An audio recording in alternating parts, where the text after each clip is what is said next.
Hello, hello. All right. I have audio. It went out on me before. Seems to be back now. Welcome to game week 1 of Sorare MLB. We're finally here. I'm starting pretty much on time, only because I'm not actually done with the Sorare FP stuff I need to do. So as I said, we did a little bit of a pre-show beforehand, and then I had to stop doing that because I was a little too distracted. But yeah, you're going to get a little bit of get ready with me as well as I finish up updating our projections, doing some manual changes to take out pitchers who are no longer going to be starting, like Shane McClanahan and Drew Rasmussen. Apparently all of the Rays, I think. So I think it's going to be Taj Bradley and Ryan Pepio, and then Zach Littell, it must be. But yeah, so this week is for sure going to be a little bit more scattered than most, and I'm normally pretty scattered, but yeah. So incorporating all the new changes for Sorare, getting our projection spreadsheet updated, and all of that. And so that's what I'm going to be doing right now. There's a couple people here. Welcome. Thank you for joining us.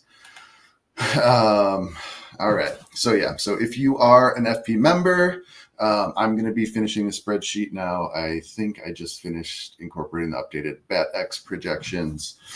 And so I'm going to finish doing that.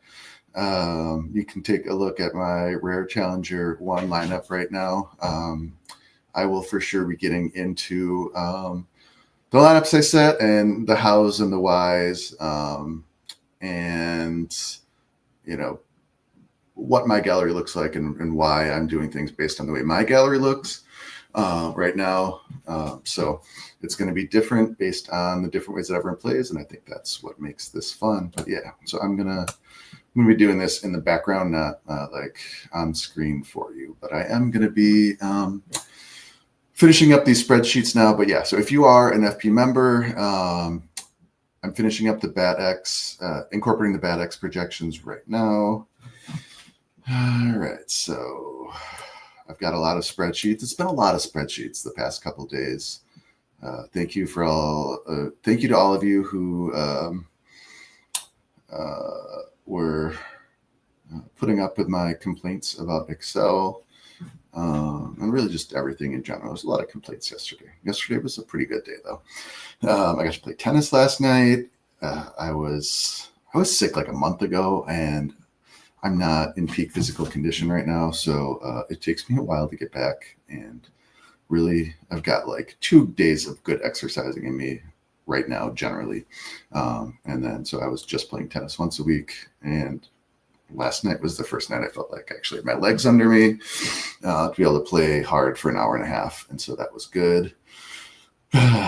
One of the tennis pros who watches was like, "Oh, you did a really good job, like getting that ball that was short and then like slowing down and then just like touch." Like, again, because I'm pretty overweight, it's shocking when I like do athletic things, but that does make me happy.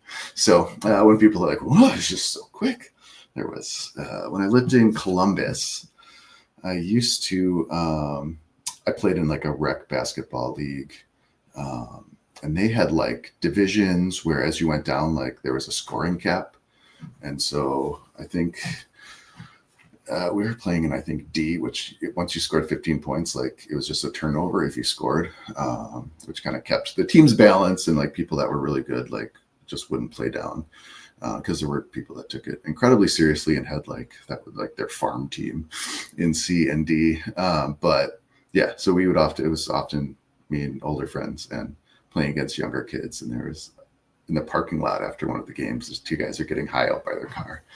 And this kid who kind of looked like Joachim Noah was like, "You just like," and then you just like jab step, and then like you just went, and it was so fast. And I will always giggle at that one.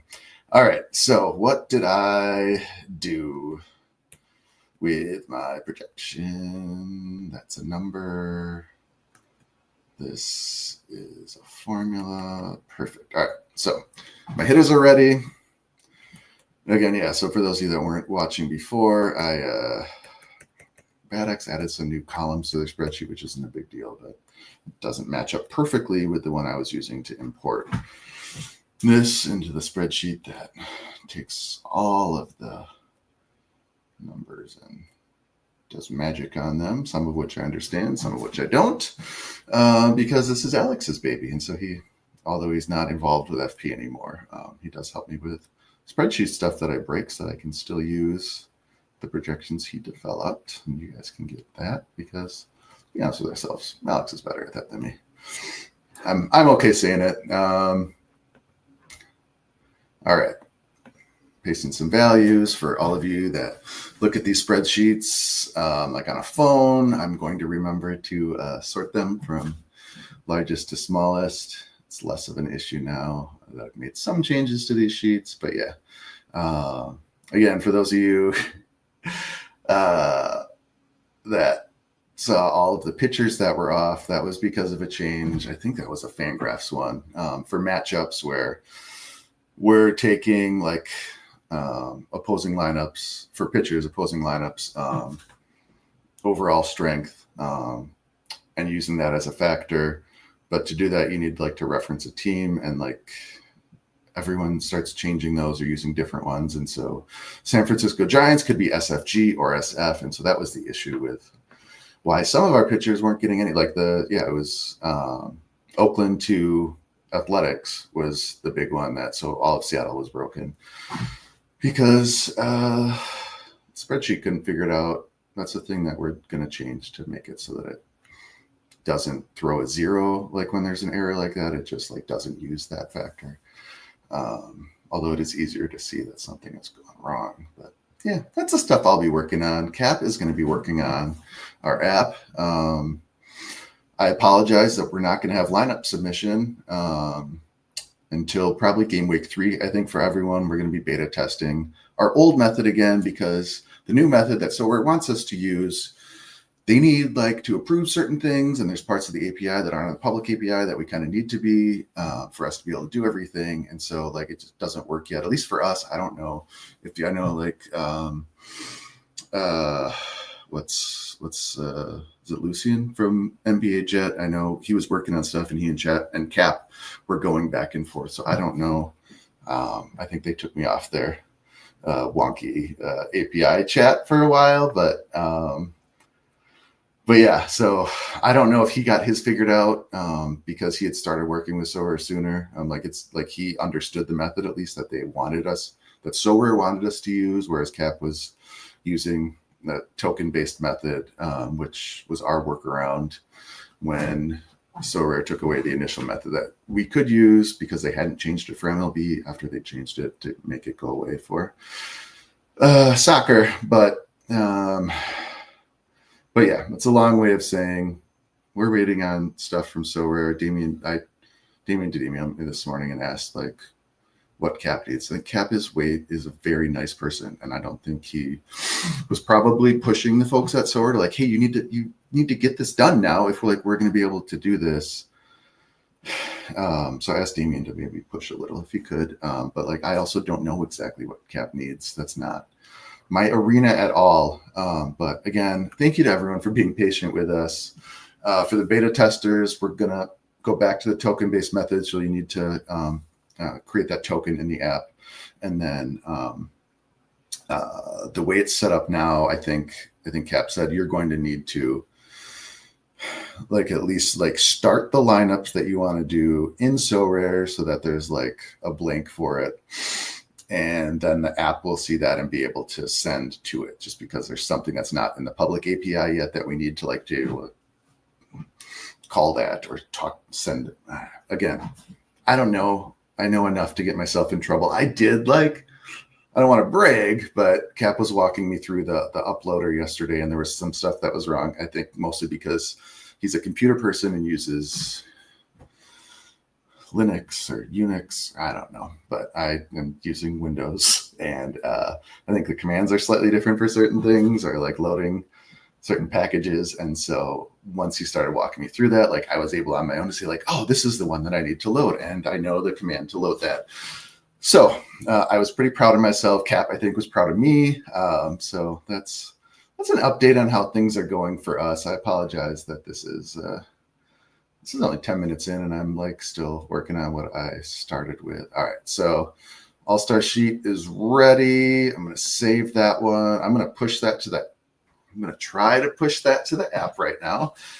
Again, I apologize that you cannot use the app to submit lineups yet. That will be there probably in 1 week. So for game week 3, Cap, I know is hit some family stuff today, and then he's traveling for work.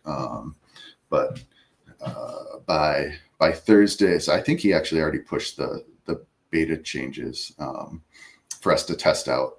But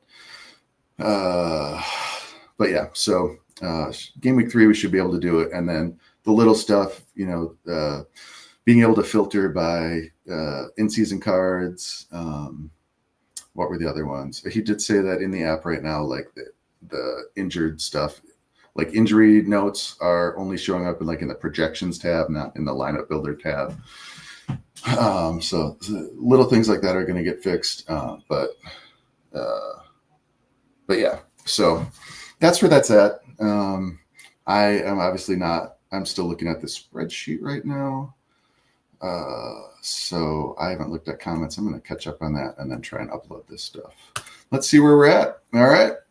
The Flame is here. Kick is here. Kick is asking, how is Klamp dealing with energy early in the season, not putting in some lineups to conserve? That is absolutely right, Kika. Yeah. And in part, that's just because mostly because I've been focusing on this stuff, and the FP stuff. I have not spent a lot of time, making a plan I know which players I like or not, but not, for game week 1, I want to make sure that I've got, Robbie Ray's a big one. He's starting this week. I like him a lot for the season. He's also in Cincinnati. So it's I don't know, but I'm going to go with him because I bought a bunch of Robbie Ray in season cards. And then same, my overall plan with this has been, as always, I think the cheapest way to get into anything really, but for me, I need to get into some in-season cards to mix in with my classic cards. But same as if you're building from scratch, start with relievers and then starting pitchers to be able to, I think those are the ones where you can get the most value for someone that can put up not the same scores that Wheeler or Skeens or Scooble are going to put up, but 80% of it probably for 10% or less of the cost. So that's the best place to start for me. And so I've just been targeting whichever relievers I like. And so I sent out my reliever tiers to the Patreon folks because that's the place to start for me. And so that also means though that I'm getting the guys that I like for the season, but not necessarily for game week 1. So not a ton of them have 4 games. So Blue Jays do. So Hoffman, or if you're going cheaper, Chad Green wasn't great at the end of last season, but so far he's looked good, and he was good early in the season. And he's someone that going into last year, I really liked as a value reliever. So he may be fine. He may not be. He may suck. Robert Suarez is the same way, where he struggled at the end of last season. It might be overuse. They might be fine coming back the next year, but it might be also that they're going to be not as good for a little bit because they got overused last year. So Suarez has not looked good this year. So I think if he struggles out of the gate, he loses the closer job for sure. And especially because San Diego with Suarez has Adam and Estrada kind of waiting in the wings, where both have great stuff as relievers. So, but Chad Green and Jimmy Garcia, I think it's Jimmy. Today's not the day for me to start looking up names, but throughout the course of the season, we're definitely going to do that. So I am not as paranoid that I'm mispronouncing people's names. which because I have a name that gets mispronounced all the time, I kind of hate.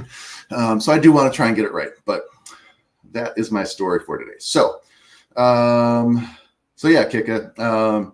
That's my plan.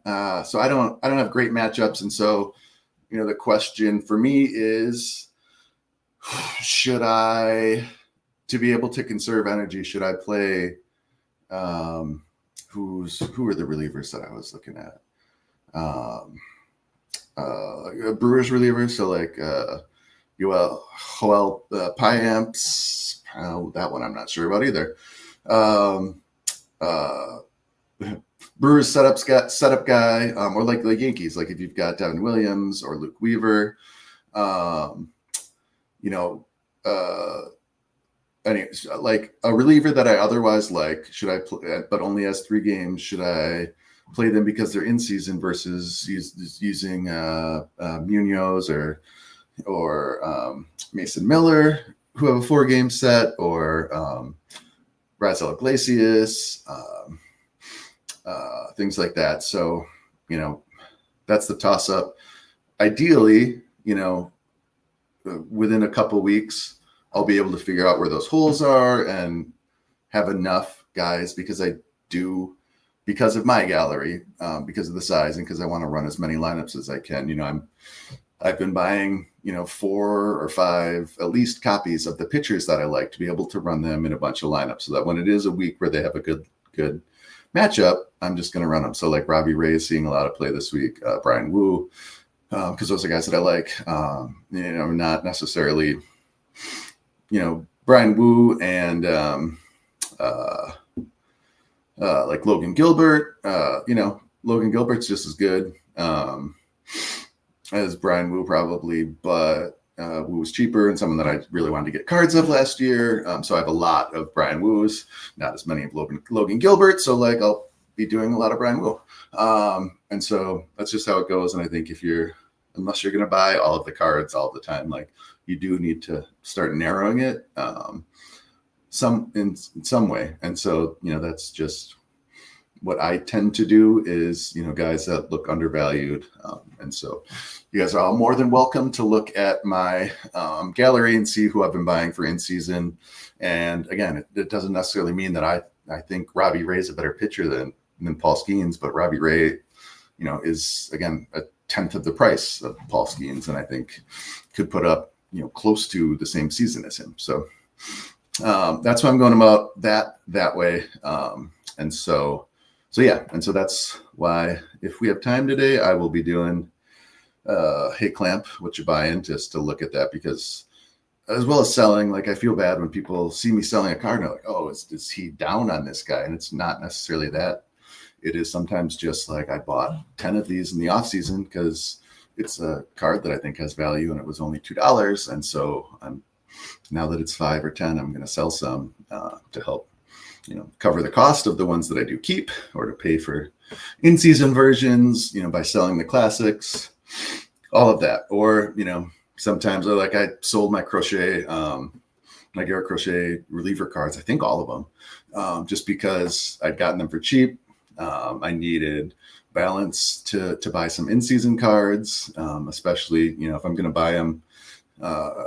Prices have seemed like relatively reasonable for in-season cards early, like that I'm going to be able to play all season long. Plus you're getting bonus essence and a chance at a free card and extra energy and all of that. So like if I'm going to buy cards, I'd rather buy them, while the triple play promotion is still going on.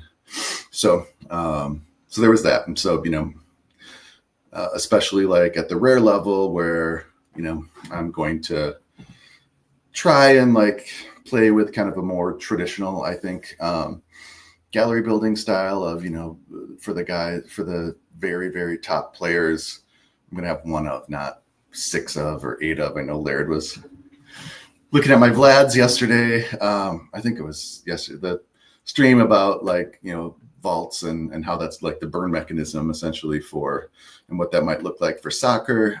But yeah, I mean, just because I got a bunch of Vlads in limited, I kind of do want to mess around with the rewards boost there and see for the players that I already have a lot of cards of, and was able to pick up for them a relatively cheap price. So like Vlad was $20. I think he's going to have a huge year. I think he's probably going to be a top 5 hitter for the season. So for $20, like I'm happy to pick those up. If I want to sell them, in the off season, I can do that. But I'm happy to hold them for the year or forever to be able to keep playing them and all of that. And so I do kind of want to see if, what that looks like.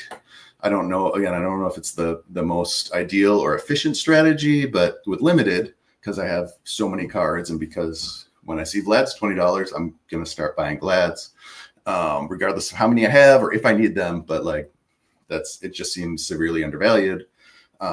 So that's what I do anyway. And so it'll be an experiment to see how that works. But and there's the kick a comment that I've been talking about. So as far as dealing with energy early in the season, and actually Alex sent a message this morning saying like, oh, so like I'm not gonna like be able to play Rare Champ like most of the year, without buying a bunch of in-season cards, and he may well end up doing that. I know he's just kind of getting into the swing of Sorare as well, just like Bob. Welcome, Bob. Bob, who initially was like, these changes are stupid and I'm never playing again, but has since come around, I think, and is, I think, liking kind of building for the season. And, what I've often called the Bob method, what Bob did last year of just, I'm going to go crazy early for all in-season cards, build collections. I don't think he's going to be doing that this year. I think it's more using those collections that he built last year. And then, adding in-season cards to try and figure out a way to play that way. So, he may, I think after going through this season, approach things differently next year. But again, I think everyone has kind of taken different approaches to what to do here. Bob says he wasn't that bad. He said he needs to let things play out and understand more. You did say that, Bob, on the stream that we did together. Before that, though, I think you used some language I can't use on a family podcast. And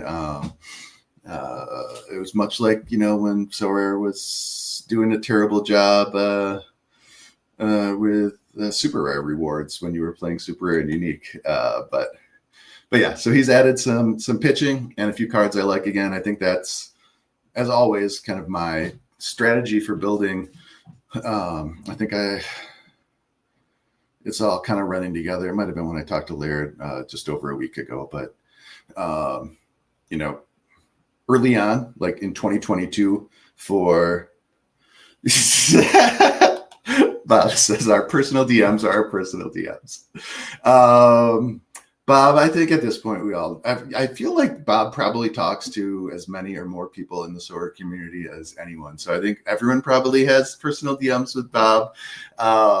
And I think is well aware of who Bob is. But before I met Bob, I would hear him talk. When I started playing baseball, like at Sorare MLB, I would listen to the soccer podcast to kind of get an idea of how it worked and all of that.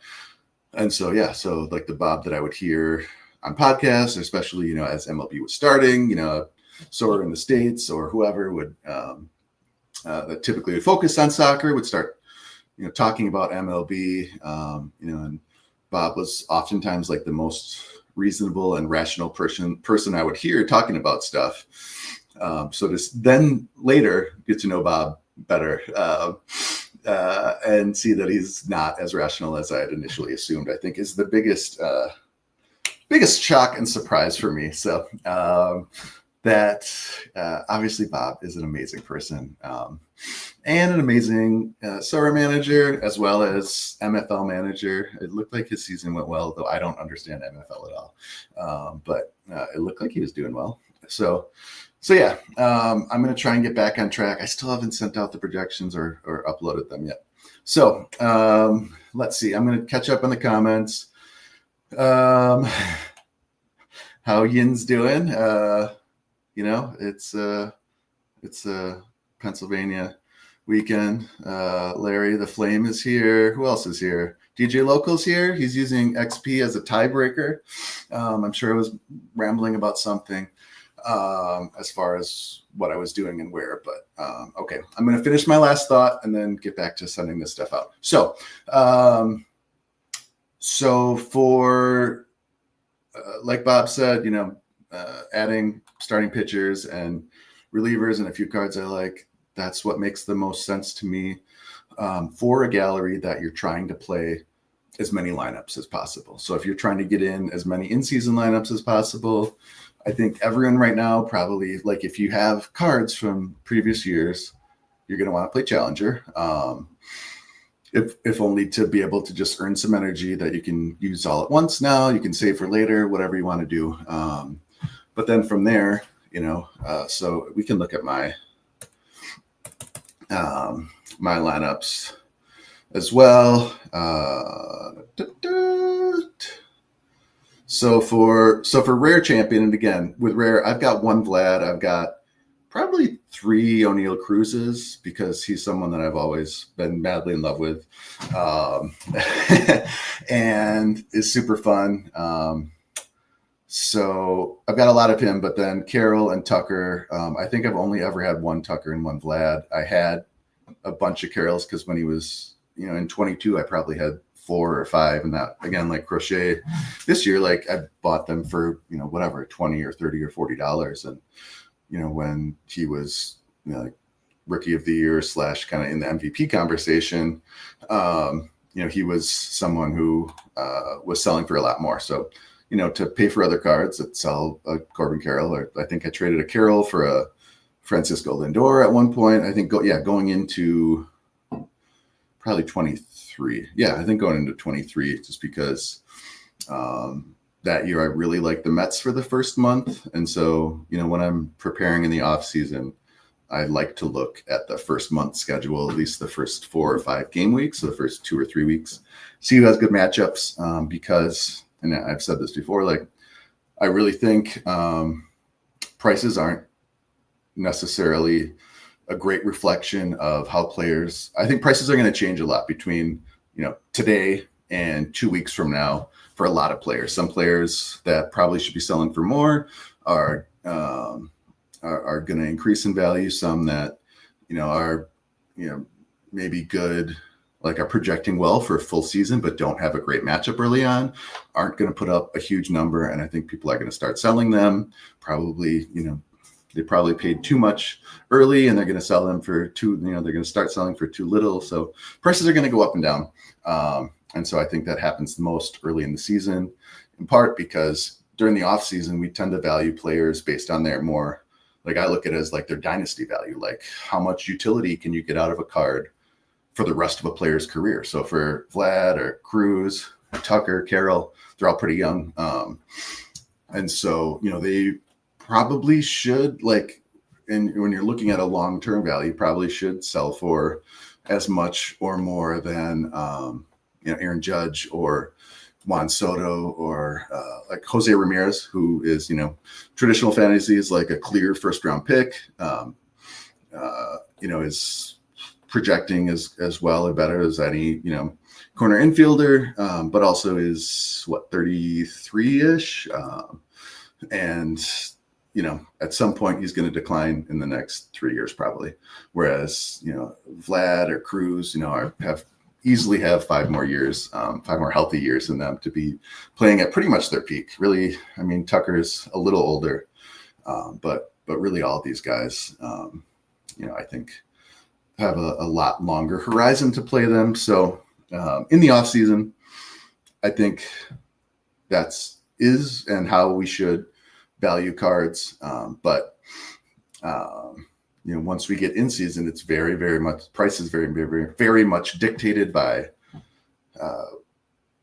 an upcoming matchup or recent performance. Are the big ones. And so if Vlad puts up 100 this weekend, his prices are going to double for sure. And if O'Neill Cruz struggles right out of the gate and has 2 or 3 bad game weeks, his prices are going to drop. So I think it's pretty, prices are pretty reactive, I think, once the season starts. And I think in part, kind of going into the season, someone like, who am I thinking of? Like Jeff Hoffman is someone that I expected to be cheaper because he was not a closer last year, but he was great. And he's moving into a full-time closer role in Toronto.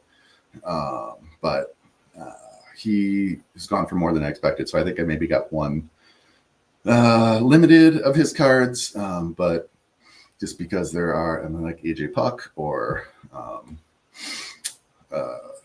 Griffin Jacks, I think are as good, or they're similarly, I think, skilled pitchers.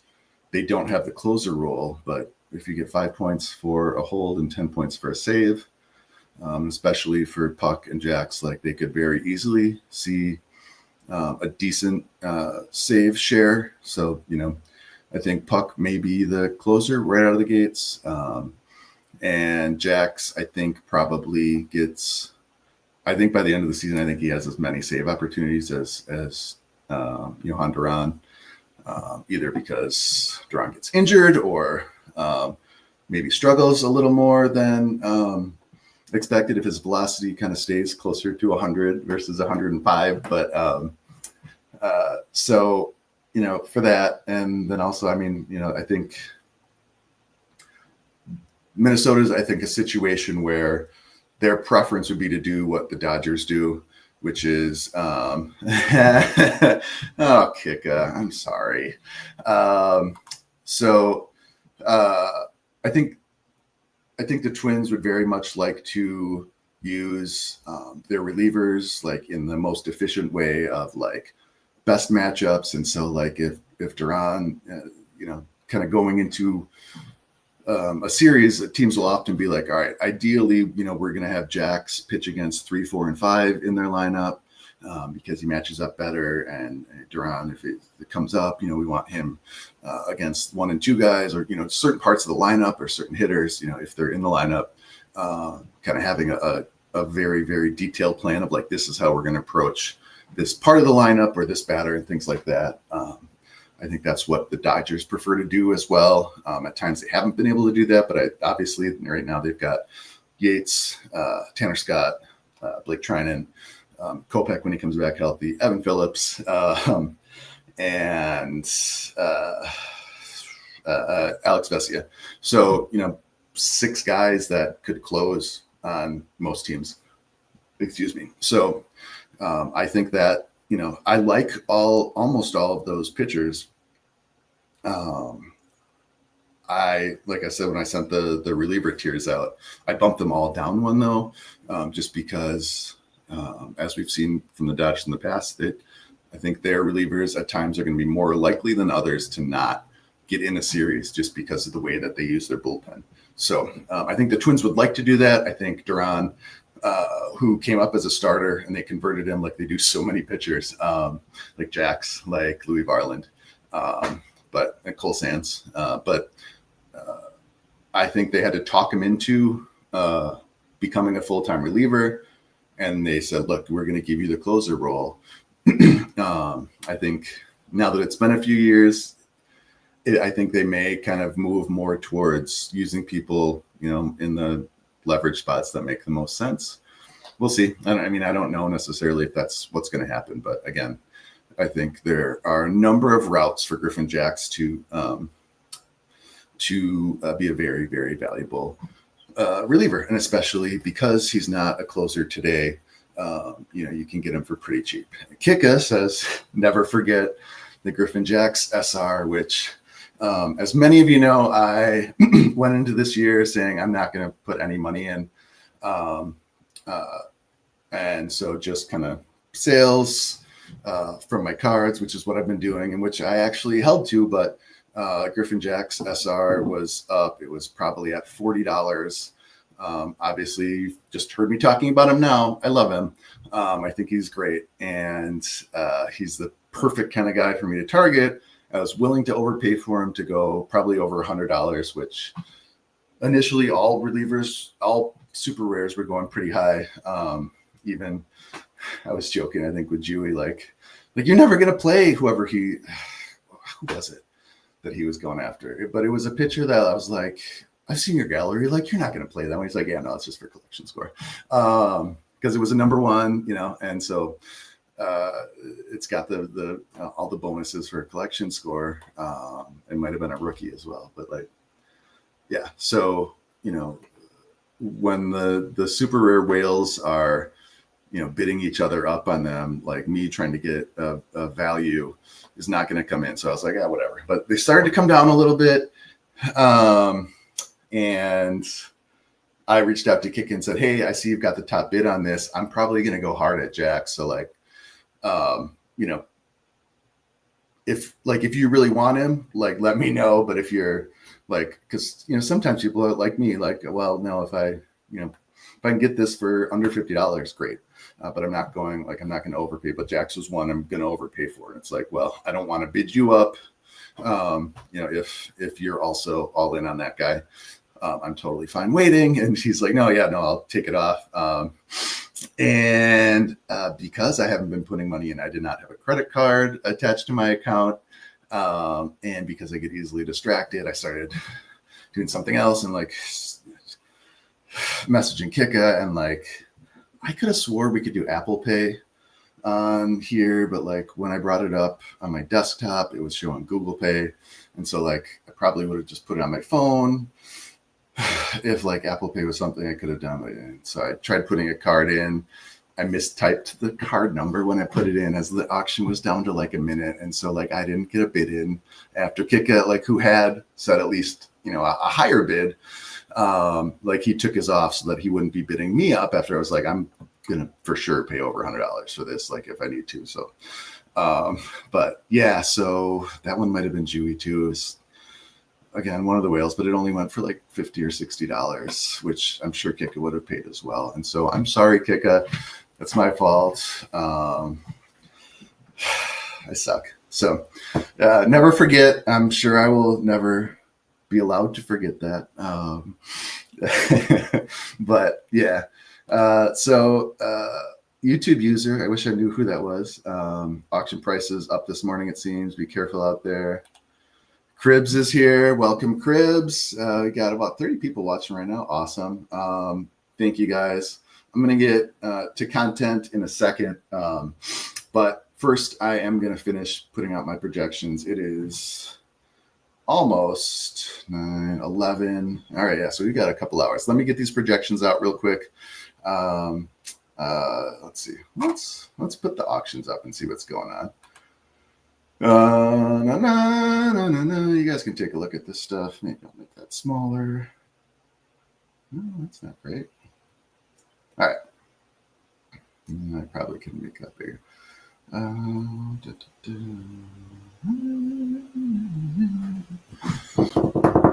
right. So here's everything. So yeah, you can see my balance is 0 because I pretty much spend it as soon as it comes in. A little bit of essence. That's my energy. I've used some in limited. Like I said, a little bit in rare, but I'm probably not going to be, at least right now, playing rare until like I've got it set up to kind of take advantage of matchups as well as I can. But Spencer Schwellenbach, I like him a lot going into this year. Bretton Doyle's too cheap. Someone should go. I apologize if I'm gonna. I don't know who Cool Hand Flick is. I see Phil 9999 a lot. It is cool seeing a lot of names getting in here and playing. I think I mentioned this on a past stream, but like I try to put all the players that I might be interested in my favorites list, so I can get rid of the. Let's see, who did we remove here? Tyler Stevenson, I don't mind, but like Paul DeJong, I don't. Fetty, even probably Arenado. Duvall, I'm not super in on right now, and some of those guys that are kind of in between, I go back and forth on. But who else? Like Brady Singer, I'm probably never gonna want to play him. So if it's not for a collection, like I just don't want to see his auction. So it makes it a little bit easier to see cards that I do like. Ooh, triple play ends in an hour, so I guess if you're gonna buy some cards, now would be the time. you guys want to see my favorites on instant buy, Jace got sent down, but I do like him if and when he does get playing time. He's $2. Bubich looked like he had figured things out 3 years ago, got Tommy John, came back, did well as a reliever last year. He's going to be starting this year. I like him a lot, but as a sleeper, Boyd as well. Tyro Strata, a guy that I've always liked, didn't pan out in San Francisco and looked like he had second base locked up for the Rockies, which is always a good thing. But then he broke his wrist. I think it was a broken wrist for him. But yeah, so he's going to be out 1 or 2 months. But again, $250 for him. It's probably worth picking him up. Jose Miranda. I do like obliques and wrists are the big ones that scare me for hitters, because you need those things to be able to hit with power. If you can't hold the bat solidly with your wrists, or if you can't rotate as well as you otherwise could because you've got a strained or injured muscle in your core, that makes it hard. Miranda probably should be going for more. He, I think mostly due to injury, was pretty bad a couple of years ago, but the year before that looked really, really good. And he now has, it looks like, third base locked up for the Twins with Royce Lewis out. Jordan Hicks, he petered out last year, converting from reliever to starter. So he's someone that I like for super cheap as a starter. You can get most of his reliever cards as well if you want to go that route. Kyle Hendricks is not a super skilled pitcher, but he might be good enough. The archetype for that is Austin Voth.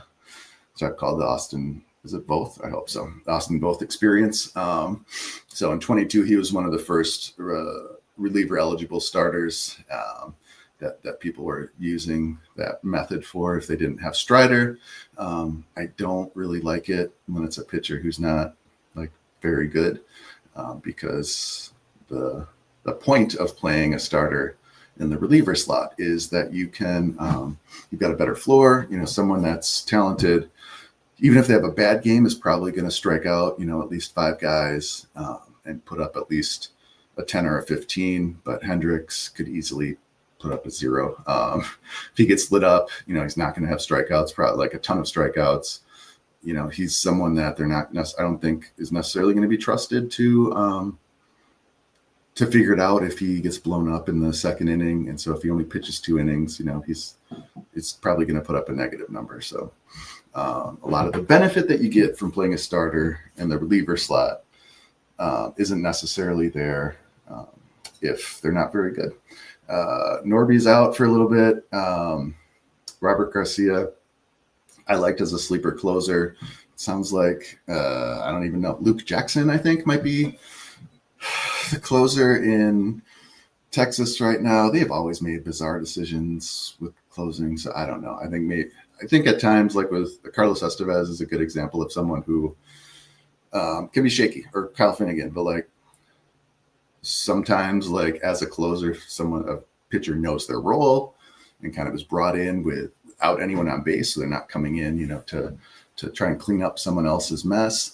It gives them a little bit more leeway to give up a hit or some walks and get themselves out of it. And so sometimes I think you'll see lesser relievers in the closer slot. It's like, well, if they can handle this and run with it, like we'll do that, and we'll have. And so, I think Kansas City is a good example with Estevez now. Like Ursig, I think most people would say is last year in Kansas City was like a better reliever than Estevez has ever been. But if Estevez can close and you can bring Ursig in as a kind of a fireman to put out fires, clean up other messes, all of that. Who did they sign? Chris Martin. Chris Martin, I'm also not high in. He's old. I think he's been decent, but he's also missed time. Jimmy, I like him. Mervis and Jonah Bride are guys that I've been picking up when they're $2. Trinan, I think, is probably undervalued right now. I think he, along with Scott, are probably the top 2 options in their bullpen to get saves right now. But I think Vesia and Yates will as well. But Jesus Sanchez is out, but when he comes back, he's a good hitter. Weathers is probably fine. Again, these guys are $3 instant buys right now. The auction, they probably auction for around the minimum if they're going for this. Ryan Fernandez, another guy that I've been picking up a ton of. Slayton, I like. Chris Paddock for next week, for next game week. I think they got the White Sox. He's looked good so far this spring. He's a guy that, may well easily double in price if he does have a good start against the White Sox again. The upcoming matchup, people might look at that and say, like, we want to target pitchers that are pitching against the White Sox. And then he may also, if he does have that great start, people are going to say, oh, he's a good pitcher. Again, there's people with a variety of different levels of baseball knowledge and involvement. And so sometimes, you're just kind of working off of whether it's, the L15 this is. So working off their L15 or working off their RotoWire projection, which it shows up in the scouting tab, I think, is showing up in the lineup setting tab. But from last I saw, you still can't sort by them, which why would you want to set your lineup by anything other than the highest projected player? Like, I don't care that Trent Grisham has the super high L15. Like, is he going to be starting? If he is he going to be doing better than any other of my options? No, I don't think so. It'd be nice if they fix that. I don't know. That's just me. So I have a sub. Nice. Sorry.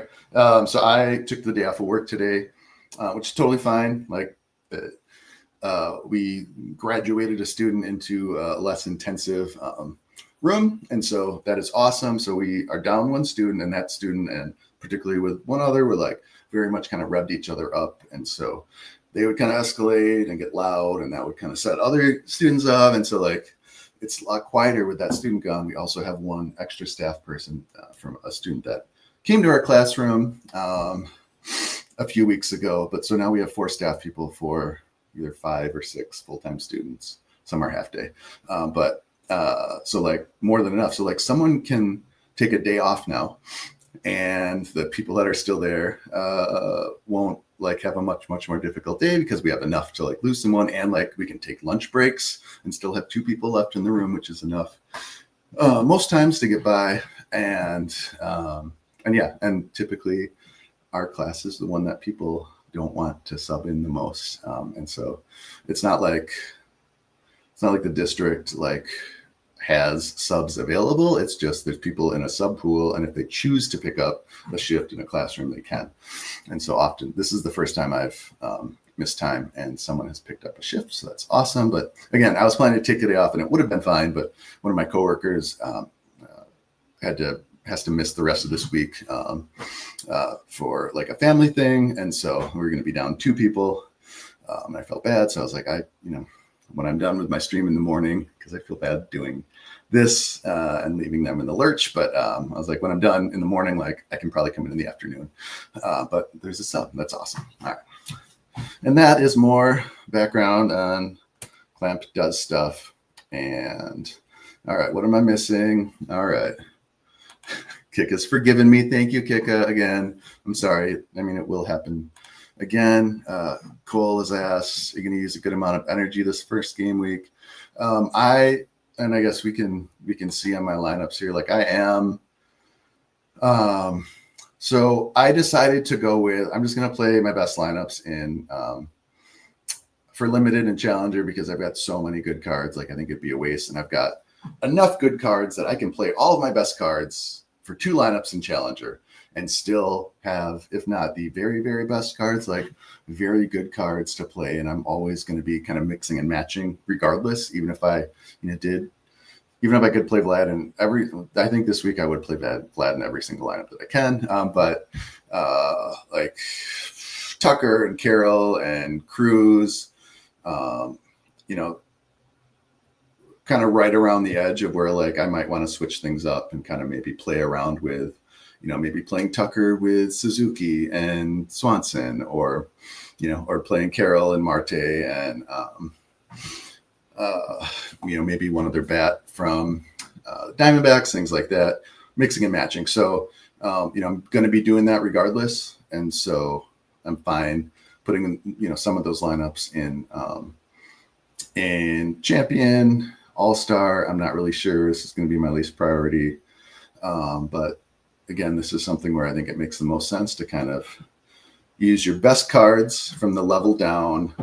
So in limited, have my best plays kind of come out of common and try and meet the in-season requirements with pitching, and kind of go from there. But I think the rewards aren't. We looked at the rewards on an FP stream a while back, and that might be the one that we just released to publicly today. If you're signed up for the Patreon, even at the free tier, I think that's the one that went out today. Hopefully you got that, but yeah. So I think starting to look at kind of the prize breakdowns and all of that. I'm fine with Challenger. I think the rewards aren't actually that much worse than what you were getting in Pro last year. And so I'm like, if I can win, especially in limited, where I think it's a star out to 10th, and then in rare, I think it's a star on the podium, that's totally fine. Especially with bonuses and things like that, if you're getting additional essence added onto that, I'll be happy if I, podium and Challenger and win a very good card. And again, I've said this before, but and a star tier card this year is a good card, not just whatever, the top, however many, it's the top 6%, I think, that were in star last year. This year, it's the top 2%. So of the top 20 or 30 players, some of those are questionable. We can disagree about whether Ketel Marte, should be a star or not, or kind of wherever he is, just because of age and injuries and, all of that. I think it was Dewey last year who was upset about a Ketel Marte that he won, just because this isn't better than the cards that I already have. Winning, podiuming or winning, it sucks when it's just a card you can't use. But so yeah, so that's where those are at. I'm prioritizing All-Star the least because of that. And like I said, to a lot of folks, I don't know that I'm even going to get all my lineups in today, in part because it takes more time because we can't do it through the app right now. And in part just because I'm figuring things out. And I know that I do have to get the projections out. So I'm going to be doing that at 9. If I haven't done it anyway, I'm just going to take a quick break and do that stuff. But these are my lineups. So I did one good champ lineup for rare, for limited. So I did one, just all of my best in-season cards. I'm not burning any energy on that one. And then mixing and matching here. And again, so ideally 3 pitchers using in-season cards. With a couple of Orioles here with the 4 games in Toronto. Ryan Mountcastle is someone, who isn't projected as great as everyone else. But if I had an in-season for him, I'd be playing him just because he has had some amazing series in Toronto. So, but Westberg and Kauser are both guys that I like. Marte and Carroll is a great matchup. So I'm putting those classic cards in. Again, Wu and Ray are 2 guys that I have a lot of cards of. So I'm going with them. I've got a DeGrom and a Ray. I'm going to play them. I also have a Crochet that I keep forgetting about, that I bought on the secondary market because it was a number 1 and it wasn't much more than I thought they were going to be going for. Here, I kind of ran out of in-season relievers to use. I really like Munoz generally. And then also, they've got a 4-game series in Seattle where even if their offense sucks, Oakland's probably will too. And so, excuse me, I like the odds of him getting at least 2 save opportunities. So, and again, just putting Vlad in, and then Westberg, Swanson, and Suzuki. I might move Tucker into that one. Actually, I'm sure I have another Tucker, so probably move Vlad over here, and then put Tucker in. And I think I'll like that lineup a lot. We've got Ray showing as DNP. I'm not sure if that's just RotoWire, which I think Sorare uses not being updated, or Sorare not updating from RotoWire's update, or maybe he's not starting this weekend now. I don't know, but I'm going to be checking that shortly. Let me check back in the comments and then do what I'm supposed to do. All right, so we've got, that's what I'm doing with energy. Yes, Larry, you should change your YouTube name to The Flame. I finally figured out that you are The Flame, which is good. Using more than one SP in dailies is the move for sure. Yeah, for dailies, yeah. We talked a little bit about this a while back.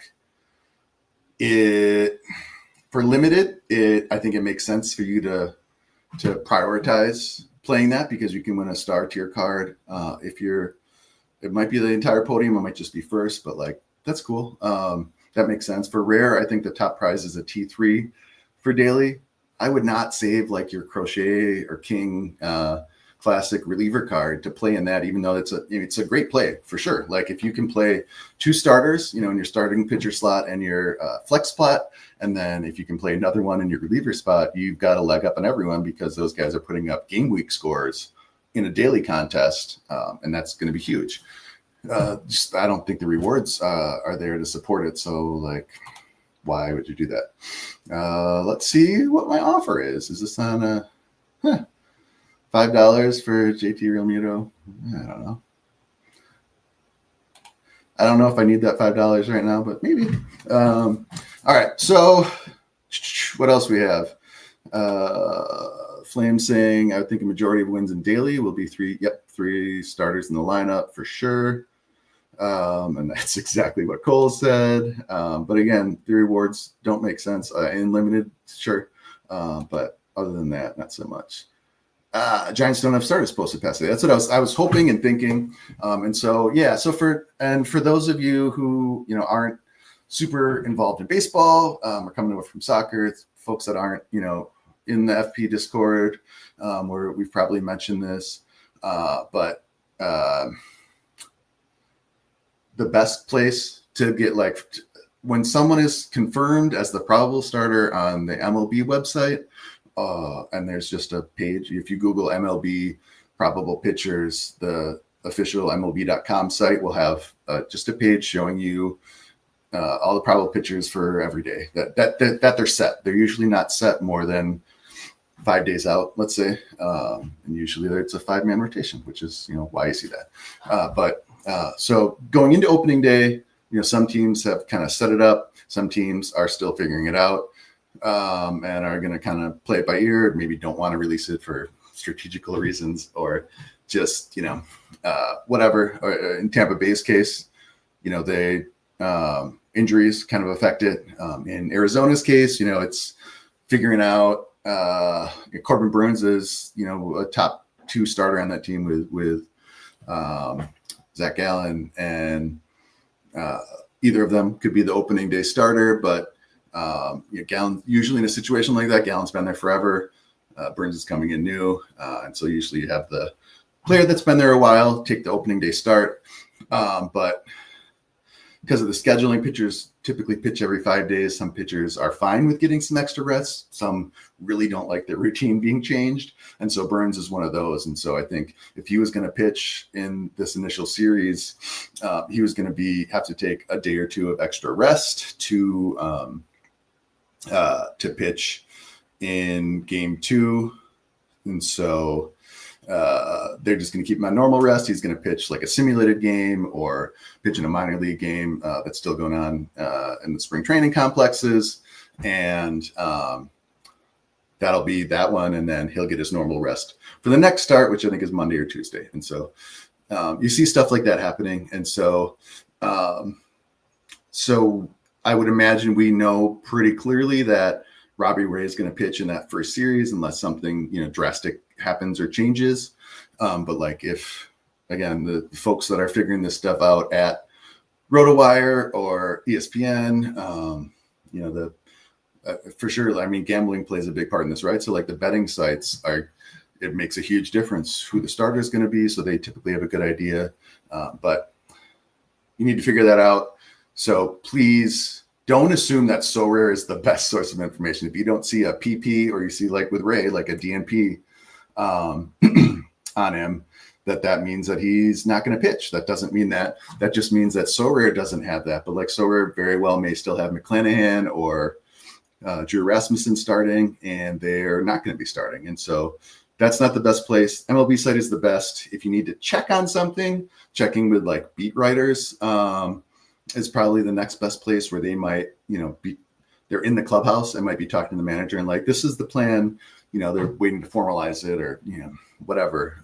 So that's the next best place, either on Twitter or The Athletic or MLB. And there's MLB.com, like writers, beat writers that are pretty good as well. They usually have an email that goes out daily for each team if you want to sign up. Especially if there's specific teams you're following, if you're new to baseball. And have decided to build collections of a couple teams to kind of start getting into it and following it.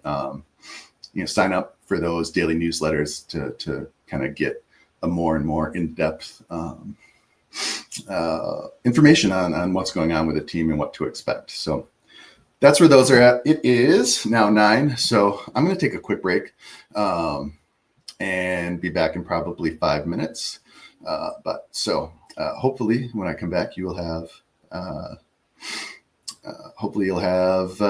projections sent out to you on Patreon and in the app for both of those. Again, I apologize for not having this sooner. Kind of scattered this morning. Larry Flame says take 10. Thank you. I probably will. I'm gonna refill my coffee. And then DJ Loco says, yeah, I'm assuming he is referring to Mountcastle. He always crushes in Toronto. Yeah, there's been some huge series for him. I'm sure he's always happy when he goes to a stadium where the left field wall isn't like 6 miles from home plate like it has been in Baltimore. That's changing this year. So I do see big things for Ryan Mountcastle as well. But yeah, I'll be back in a few moments, probably 10 minutes or so. Feel free to hang out or leave and come back if you want. But projections will be out. I'll probably take a quick look at those. Go over. Yeah, I actually will take a look at what our projections are for the game week and talk about kind of how I do that and what I look at and all of that. So, all right, I'll be back.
All right.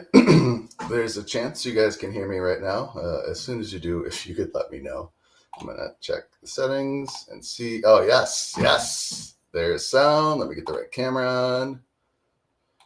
Oh, man, I wish I knew why that was happening. But, like, yeah, there's Discord somehow.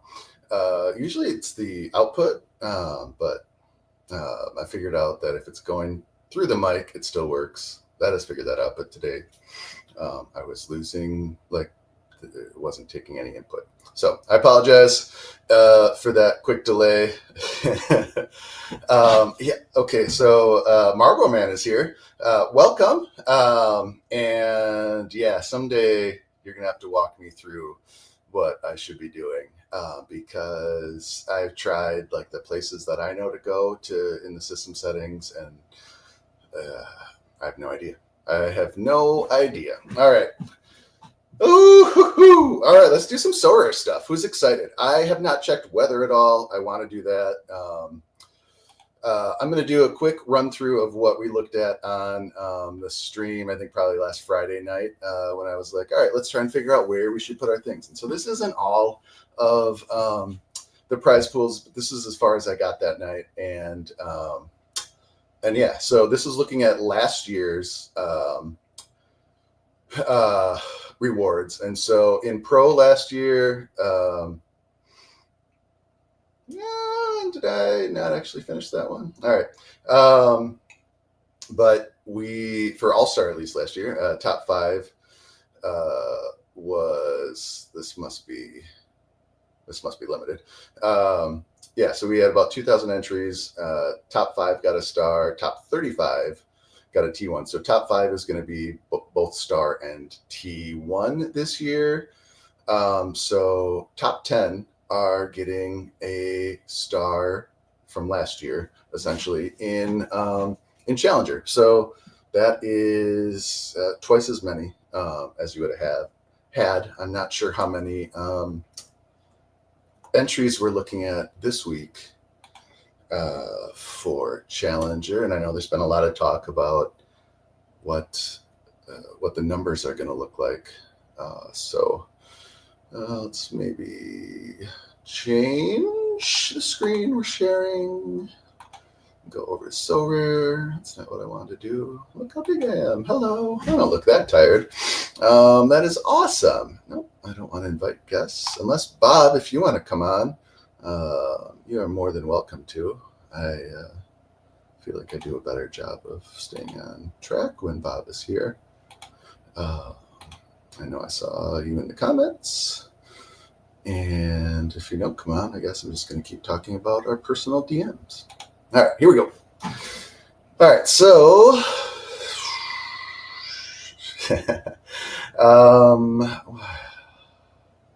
yeah, I'm obviously not like a web designer, but like I wish you could find all of the things in all of the same places, depending on the size that you're using. I need to make this bigger, I think, when I'm sharing this on a stream, because I think it's easier to see.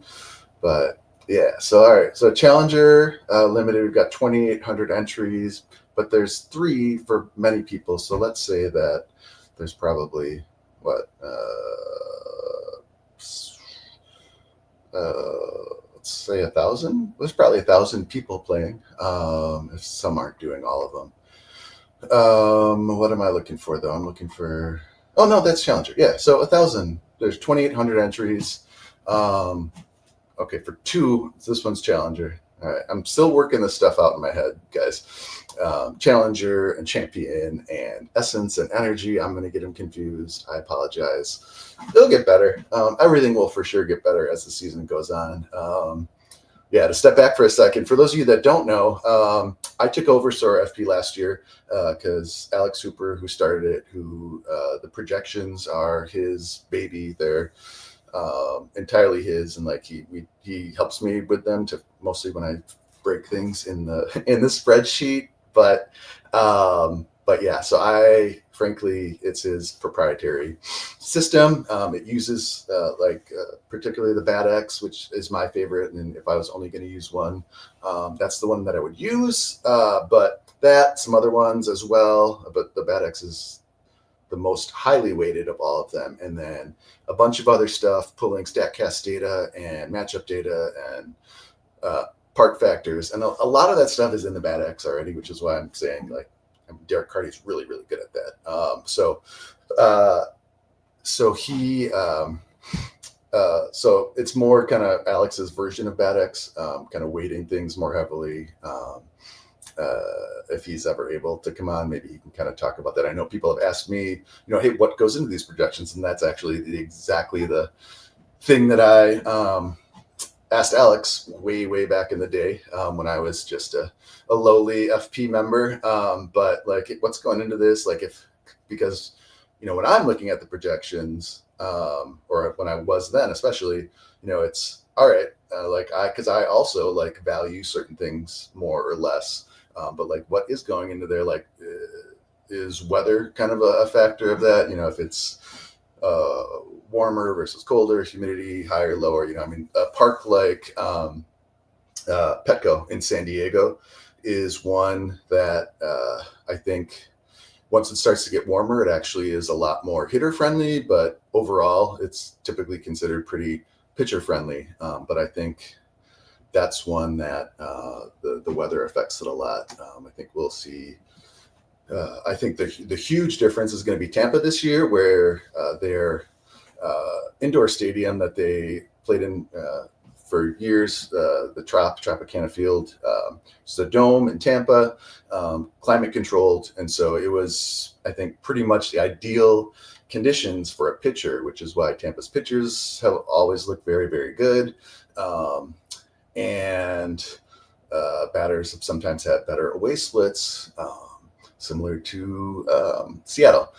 So, and that can be caused by a lot of different things. With Seattle, it's the kind of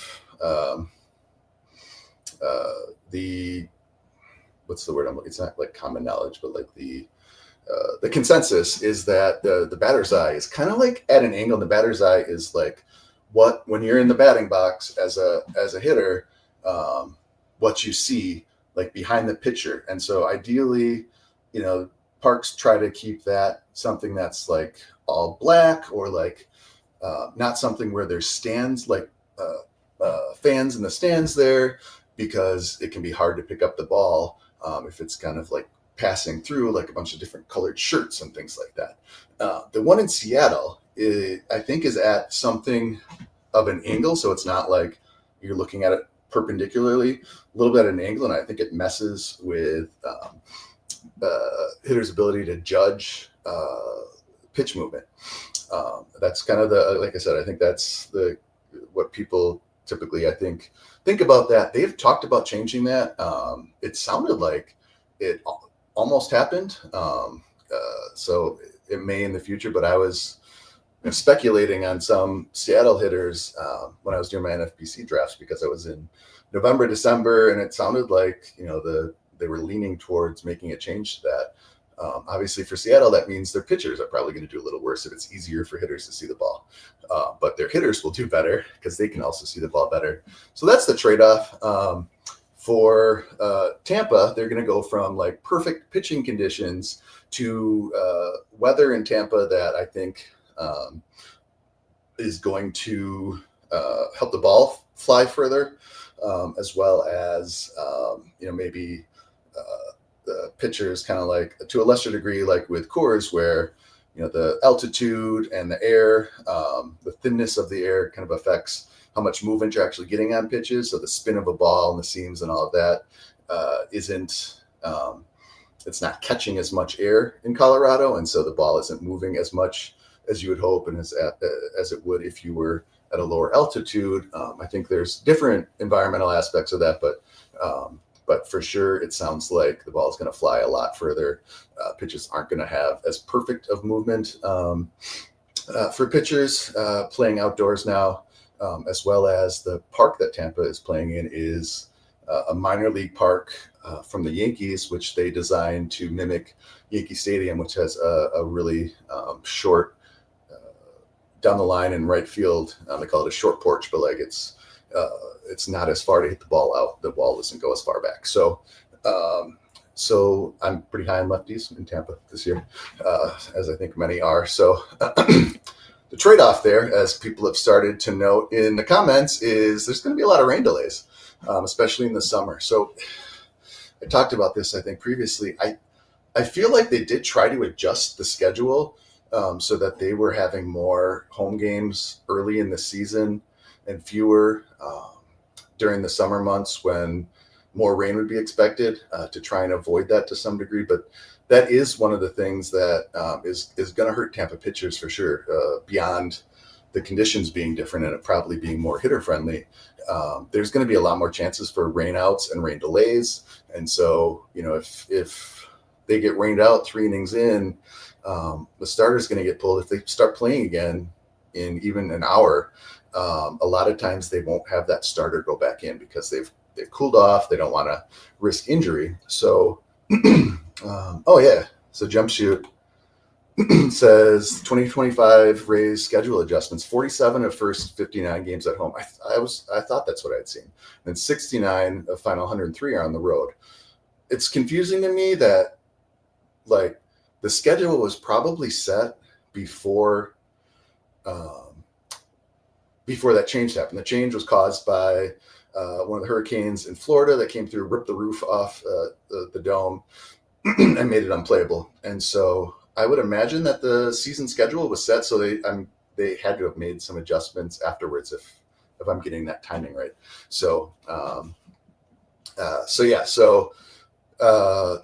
that's going to be an interesting thing to see. So it may be something where, well, and I don't know the weather in Tampa perfectly. So if it is something where there's just not much rain at all early in the season when they've got those first, 47 home games in, April, May, maybe early June, if there's a normal chance of kind of rainouts. But there we go. Look at Marlboro, man. Almanac has 16 days of rain in April. I don't know how that compares to June and July and August, but yeah. So, but that would be my worry with Rays pitchers, and so especially for the entire league, I think early in the season rainouts can be a big deal. I think later in the season as well as the kind of weather pattern shift. I recall seeing a lot of them on the East Coast, storms coming through and being risks of rainouts, and that's one of those things that we have to worry about. So, but for sure, in the spring, kind of weather can be unpredictable with spring rain and things like that, and especially in the Midwest. So that's something that we need to watch and something that I want to do right now, or at least before we finish up what we're doing. But all right, let me catch up on the comments. Here's what I'm supposed to be doing with my microphone permissions. Man, I was checking that stuff. I don't know. Verlander, Robbie Ray, Jordan Hicks, Birdsong, as far as Greg Camp, who was asking about something. Where you at, Greg? Oh, Giants don't have starters supposed to. Yeah, and so Marvel, man, I was saying like Robbie Ray was showing as he's showing as a DNP, but I was just kind of talking about how it's not, confirmed, like official with MLB or whoever Sorare is getting this from. I think they get that data from RotoWire. So if RotoWire doesn't update immediately, it's not going to show up. And then if Sorare isn't like, if they're only updating, if they're running a script every 6 hours or something to update the information that they're pulling, it might be late there. So again, especially if you're just tuning in, don't rely on Sorare's, whatever. And I've gotten some messages about, hey, like, why are you projecting this pitcher, but Sorare, like with Robbie Ray, doesn't show them starting. They don't have the PP logo on them, and so we are always going to just be doing the best that we can. But typically, especially after this first week, once the rotations are set. So, maybe the Giants do change things up, or like maybe the Diamondbacks, if they change their mind and Corbin Burns was like, you know what, I will pitch, on the extra rest and go on Friday, something like that. That's going to have kind of cascading effects, but that's also going to set the rotation for the most part going forward. Early in the season, there's also questions you'll see talk about 5 or 6 man rotations. Again, typically there's a 5-man rotation. So that means, there'll be, however many days between pitchers. Is that 4 or 5? I think 4 days would be the normal rest. If there aren't off days, but there are off days built into the schedule. So, but some teams you're going to hear talk about them using a 6-man rotation. Sometimes they call it like a phantom 6-man rotation, where a team might, if they've got 6 games in a row, they might go with a 6th starting pitcher. Sometimes that's someone like Hayden Birdsong, like Marlon Man was saying. I think he is in the bullpen now, but like he's what they call a long reliever, and so, or sometimes like a swing pitcher where he can, he's not a typical like only pitching 1 or maybe 2 innings reliever, but someone, if a starter gets pulled, or like I was saying with Tampa, like if they go 3 innings and have a rain delay, they need someone to come in, and it's not going to be that starter. And so they've typically got 1 or 2 guys in the bullpen who can pitch 3 or 4 innings if need be. So those kind of guys, they might have, or, we've seen a bunch of stuff with bullpen games. So stuff like that. So you may see that. So a team's rotation may change if they have 6 games in a row versus if they've got an off day and kind of everyone can stay on whatever their normal rest is. But we get better and better at figuring that out as the season goes on. And by we, I mean just all baseball people. And like I said earlier, that's something where always check the MLB site or a team's like official MLB webpage, and that will have, confirmed probable starters. And things certainly can change. If someone wakes up with a crick in their neck, like I'm sure Max Scherzer or Jacob deGrom probably will at some point, and so, it's certainly subject to change, but at the very least, the team has said, this is our plan. This is who we're going to start if nothing else changes this weekend or for this upcoming series. So again, as the season goes on, because of the schedule and all of that, we'll see. We need to figure out how a team is going to deal with off days and extra days of rest versus keeping someone on the same rest. So again, Corbin Burns, who it sounds like really wants to pitch on normal rest, someone might get skipped in the rotation if there is an off day where they might be, the 5th or starter, but instead of pushing everyone a day back, and so having that 5th starter go and then Corbin Burns, but with everyone getting that extra day of rest, they'll skip that 5th starter and have Burns go to kind of deal with that, keep him on normal rest. So that's the sort of things we're looking at. With that, let me catch up again. People can hear me. It's awesome. Energy, Essence, XP. It's all very confusing. Can only enter 2 lineups into Challenger. Yes, yeah. So I was working my way through. The problem was I was thinking Challenger was champion, Challenger, champion, CH, ch. I do a lot of helping kids do sounds at school, which is fun. And 2 of each rarity. Yes, and for Challenger, and again, as always, when I'm talking generally about stuff, it's about limited and rare. Super rare is a different beast. There's only 1 there.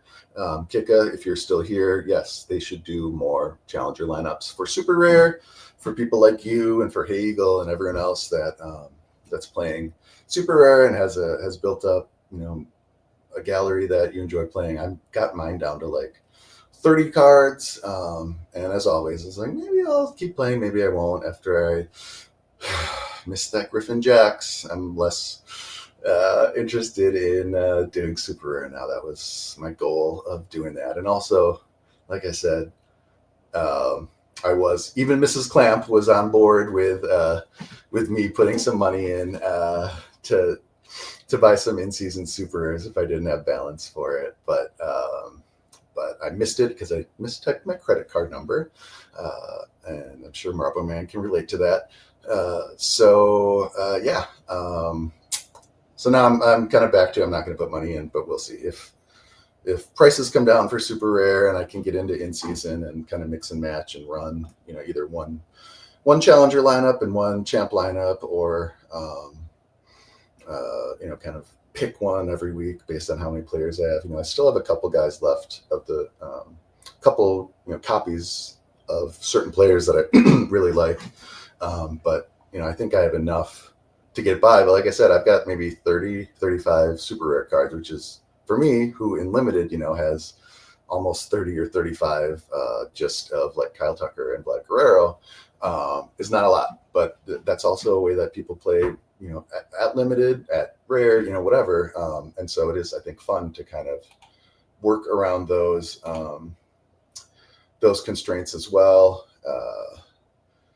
$9 for a Hoffman, a rare. Sometimes wonder if these are even listed. It's not. So yeah, that's just a shot in the dark. No, I don't want to trade my Jeff Hoffman. I love Jeff Hoffman. All right, y'all. Comments. Marble Man with more information on Tampa's home games. Lots of wind, lots of rain on a bad weather day. It'll be a bomb paradise as home plate faces northeast, and those gaps between the risers will let a hurricane through. Oh yeah, so wind is a big one too. And so if there's wind like Wrigley's like that, the theory with Jacobs Field, Progressive Field, with Cleveland's home stadium last year was lefties were hitting a lot more balls. I mean, like Stephen Kwan, who has very little power, was hitting home runs last year. And the theory was that some changes in, I can actually picture the stadium. So along the third base line, kind of facing, I would get confused with where the lake is, depending on what part of downtown I was in. But yeah, so changes kind of along the third base line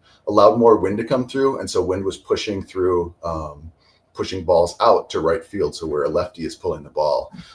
And that's why like Josh Naylor and Kwan saw a little bit better power numbers, which is why I'm kind of down on Josh Naylor for this year. I like him generally as a player, but he's going to a much worse park broadly. And also he's not probably going to get that wind effect as well, if that was a thing. So, but so wind and, kind of depending on the weather on a particular day is going to affect that. So that's another one of those things we're looking at. Weather can kind of help. All right, what else do we have?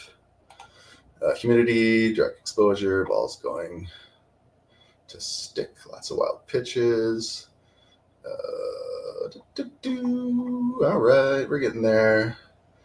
All right. Dan says, I feel like I should stop loading up on Torque and Jordan Walker every year, but I will never stop. Yeah, I'm hopeful for Jordan Walker. I was hopeful for Nolan Gorman too. And like St. Louis was saying, like, oh, we're going to give Nolan Gorman every day at bats. And then what looked like what was going to be their lineups did not include Nolan Gorman. And that's in part, I think, because Victor Scott ended up in center field pushing,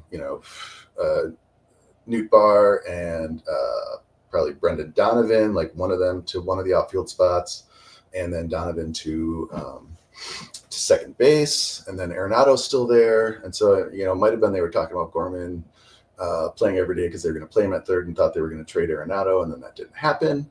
But like, also, like, I feel like Walker is probably a decent third baseman and looked like a terrible outfielder, at least, 2 years ago when they experimented with that for the first time in the major leagues. I think he was playing in the outfield. But yeah, so, and then Torque, someone who's always been a super, super highly rated hitting prospect and just hasn't done it. They've had a ton of injuries, though, so I think he's for sure going to get his shot. I also thought, who else did they send down? Oh, and then, so like I said before, Chase Young got sent down. I thought he was going to be playing third, especially with the injuries. He's not. So I guess Javi Baez was kind of part of the issue there of if they were going to play him or sit him, and Trey Sweeney, like if the two of those were going to have to split shortstop reps, but Sweeney and Baez are going to be the left side of the infield. But then Justin Henry Malloy was another one who looked like he was also probably going to be in line for regular at bats, and maybe kind of, if Torque sucked, to be taking his at bats. They also moved Colt Keith from second to first, but Gleyber Torres at second, so that's something to think about. Colt Keith is going to be middle infielder eligible, but playing first. He's one of those guys that got an early extension, I think, before he had played a major league game, just like Chirrillo, and like we're seeing more and more with top prospects. But that says to me that the team at least really, really likes what they see, and they have a lot of faith that they're going to turn into a quality major league player, and they'd rather lock up reasonable salaries now as opposed to letting it go to arbitration. And sometimes those numbers get pretty big, even in arbitration. So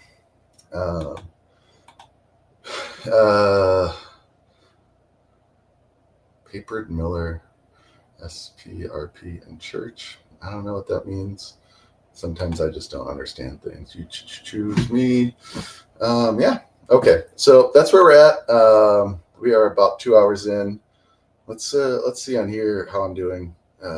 We've got, is that right? 3 hours until lock. Is that right? That can't be right. 3 hours until lock. Do I have that much time? I thought the first game was at 1 Eastern. All right. Can someone tell me, Barbara Man says yes. Do we really have 3 hours until lock? I have way more time than I thought. Oh. All right. Again, I apologize. So I was looking at the schedule, and it was on Mountain Time because it was adjusting for where I am. And I thought it was 1. I have an insane amount of time. This is phenomenal. All right. I was very stressed about this and getting everything out late. And, oh, man. All right. So I have until 1 o'clock my time, and it is almost 10 now. So I do have 3 hours. This is great. We can do whatever we want. All right. There's almost 50 people watching. So I'm going to take a second to talk about Sorare FP. I'm going to turn that comment off. There we go. All right. As Andrew Laird does, you should go to patreon.com/ for me, it's Sorare FP. For him, it's, I think, Andrew M. Laird. But join the Patreon, even if you don't want to pay for it. I'm going to be sending stuff out to folks who sign up even for the free tier. I'll give you a little taste, at least at points during the season, to show you kind of what the projections look like. I'll also be going through them on the streams as well. But do that. It's an easy way for me to get information out to folks, which I think is super helpful. You know, I hate to talk bad about Sorare, but like some things they don't do great. So like for instance, Robbie Ray doesn't show that he's a probable pitcher, and so answering questions like that, I can do like some frequently asked questions and things like that. I know a lot of people are coming over from soccer. Hopefully, a lot of people watched Laird's stream with me that I think went public a few days ago. But that was a subscriber exclusive for people in his Patreon and in the FP Patreon. And so we will, for our Patreon for sure, we do keep as much of the really, really good stuff locked up as possible. Thank you again to everyone that subscribed. I had someone ask, I think it was Greg, who asked about giveaways. And so, yeah, I'm going to do a rare giveaway. I think we'll cut it off today. So anyone that is signed up for a paid tier, through the end of the day today, let's say until whenever the last game ends today, just to have a clear cutoff. I'm going to put those in a giveaway and do much like I did with the limited one for which I did for anyone that signed up at all, and I'm going to do that still for another one. But I'll send over at least a full lineup of classic rare cards of guys that I like. You're not probably going to get my Vlad, but like, if I've got a bunch of the guys that I've been high on this year, Trevor Larnach and Matt Wallner, for instance, guys that I think are the types of like mini stacks to focus on when you're building your roster out. That's exactly what I would do if I was starting. And so hopefully someone that wins that is someone that is just starting, like with our last one.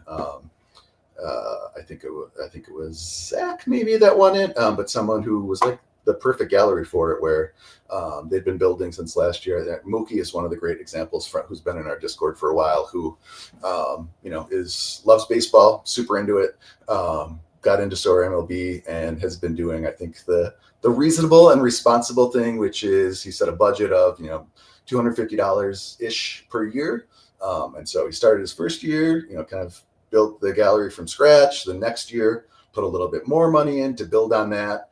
And I think, especially with the changes and the way that Sorare is going, I think that is exactly the way to go. And so, I kind of want to help folks build from there.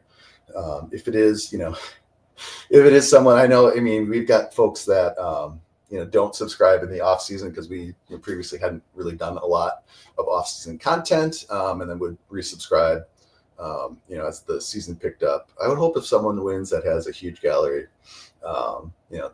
pass it along to someone that needs it. But you're also welcome to take them as well. Like I said, I have a stupid large limited gallery, and honestly, my rare gallery isn't small by any means either. So I get it. But if it's something where you don't need it, I'd love to be able to pass it along to someone that can use it. But we'll figure it out.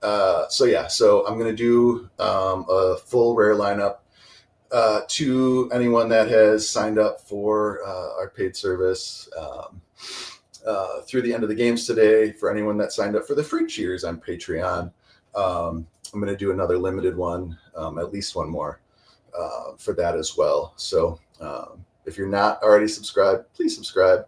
I can't say this enough. Like, this is a labor of love for everyone that's involved. As I joke, I'm the face of Sorare FP. I'm streaming. This is not something I'm good at, as you could tell if you were here earlier when I couldn't figure out how to make my audio work. But it is fun. I do love, obviously, to talk about this stuff. So I'm happy to do it, and I'm happy to figure out the projections. But yeah, I took this over to get back to where I started a while ago. I took this over from Alex mid-season last year because he took a job with Underdog and couldn't continue to do it per their compliance department. So here I am, but I was not involved at all in Sorare FP other than, just like being a sounding board for Alex, along with, some of the other folks that have been there forever. But so I wasn't involved in the gear up for the season. So all of this stuff has been brand new for me. Fixing the projection sheets to deal with changes and how Fangraphs and RotoWire and Paddacks and all the people in StatCast, how everyone is formatting the information that they have, and trying not to break things. And so if you're in on the early projections and you saw many teams' pitchers were not projecting at all, it was that stuff, which I think we've got fixed, which I'm excited about. So this is new for me. I do like doing it, but at some point it helps a ton if there are fun things that I want to do. It helps a lot if we're at least bringing in enough money to do those things, like Sorare FP merch. And so I'm super looking forward to that. I'm going to have more details about it soon. And like I've tried to get out in the Discord and in Patreon, I'm going to be sending out a Google form probably this weekend, if not next week, and start bugging me if I haven't yet, but both for the leaderboard that Captain No Sweat's putting together. So one of the things that we have always asked Sorare for, and they have mostly failed to give us, and when they have given us leaderboards for chases, they haven't been ideal or very easy to use. And so Cap has been working on grabbing that stuff from the API and being able to put that together. So if you saw on Twitter or elsewhere, he started to put together lists of podiums from last season. And again, that's the sort of data that like hasn't been cleaned up yet. So I think it's including, I think, chase competitions, like the weekly ones, but not, who finished on a podium for the overall for that, I believe. But like, we need to figure that stuff out. It might include Sandlot as well, which people have different views on, but we'll figure that out once we get it ready to go. Again, Cap's primary focus has been getting the app functional. And again, if you're just joining us, my apologies that we cannot submit lineups through the app right now. After the changes there have been a number of changes. At some point, I believe it was 2023. So like the first full season of Sorare, Cap got the app going, and we were able to submit lineups directly, even though soccer couldn't at that point because they turned off the ability to do that in soccer. Because the MLB and NBA APIs were different, we still had access to that, and I just think they didn't really know exactly. Eventually, they did turn that off. Cap was able to figure out a different way to do it, with like it's a token-based method as opposed to like strictly like doing it via the API. But I think everyone would prefer that not be the method that we use. On our side, that means that at some point we need you to enter data like your name and password beyond. To create the token, you need to do that, beyond just connecting the account like you do with Sorare data, like you do when you connect to the app right now, where you need to give Flower Mountain permission to access certain things, and that allows us to submit lineups by the API. That's how Sorare wants us to do it now. And again, we would rather not do the token-based method because we are, at some point do have access to that data. Cap is very cognizant of that. He does not keep it. It's immediately erased, after it's used to create the token. But, it's security purposes and all that. We'd rather not have to do that. But the system that Sorare would like us to use right now is not perfectly functional. There's things that are on the API that aren't part of the public API that even us with, I think we've got some additional permissions that like if you just signed up today, maybe couldn't use if you were like, hey, I want to start playing around with the API. I know there's been back and forth with the devs. As I've said before, Captain No Sweat is an amazing human and person. We all love him and thank him for everything he does. But also, he probably doesn't yell at them in the same way that I would and do. And so we've been waiting for them to turn some things on. And I did poke at Damien last night and said, hey, we need some help with this. And I frankly haven't been keeping up on the technical aspects of the app. So I don't know exactly what needs to be done, but I know Cap said that he was still waiting for Sorare to approve something or authorize something before we could take the next step. And so I know Damien did get back to me this morning, but I also don't know exactly what Cap needs. So it's just tell them to like respond to him today. And I think they did. So thank you, Damien, if you helped push that along. And so there are going to be some additional changes Cap needs to do to make that method work. In the meantime, he is going to do some changes to get the token-based method working. In fact, for the beta group, it should be working now. I know Cap asked like, hey, is this working for you guys? It's not ideal. Like, I think you need to go into Sorare separately, like start at least or create a lineup, and then go in the app. And once that like blank is there, the app can access it again until there's certain things that are changed in the API or at least opened up. For us, I think that's the workaround that we're doing, but that's where that's at. So Cap, again, much like myself, is not a professional Sorare app designer or anything like that. So he's got, I know, some personal stuff going on today. And so there's not really going to be any changes today. And I know he's doing some traveling for work for a few days as well. I think it's going to be in the US, it sounded like. But for game week 3, so a week from Well, a week from tomorrow. I was thinking a week out. But so for game week 3, is that right? Yeah.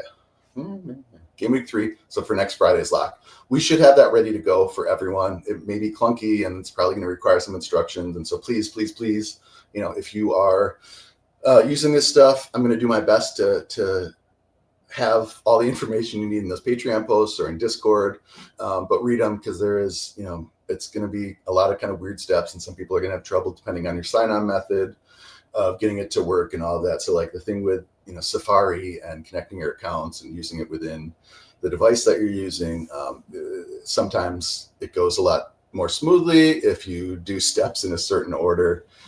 Those kinks will for sure be worked out, but until then, there's probably going to be some just awkward steps, like I said, of maybe having to go in, start your lineup, and then you'll be able to do it in the app, as well as the fact that previously we were able to submit lineups via the app and also download from Sorare your lineups into the app. So like if you'd gone in before projections were out and started playing around with a lineup, you could then pull that into the app, and it would already kind of know who you were planning to use. And so, especially when you're doing multiple lineups and kind of moving guys around, it was a lot easier to see that. And so that is not an option right now. We also had, I think, a method where you could, we called it the clipboard, but it was showing all of your lineups and being able to submit them all at once if you didn't submit individually as you went through each lineup. As well as downloading all of them at the same time. I know that's not working right now. Ideally, it will be. There's going to be changes coming as well of, the stuff that'll just like the quality of life stuff. So a 2025 filter so that you can just look at your in-season cards when you're trying to set your lineups that require that. What else? Something that for bigger galleries like mine would be nice when you're scrolling through, especially as the app, in the initial stages is a lot slower. The next, steps are refining stuff and finding ways to make it move more quickly. I'm oftentimes the guinea pig for that because I think my gallery is probably the hardest for the app to deal with in terms of downloading a bunch of information due to the size. So if it works for me, it should work for everyone.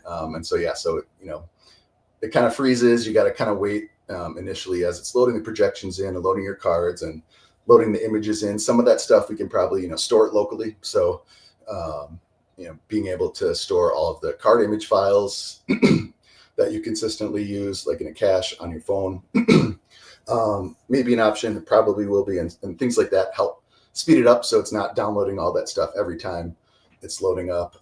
The fact that it crashes a lot of times when it's in the middle of something, if you switch apps to do something else and come back, a lot of times it will crash. That's something that, again, I am oftentimes the guinea pig for, because mine takes a while to load when it's uploading initial projections or,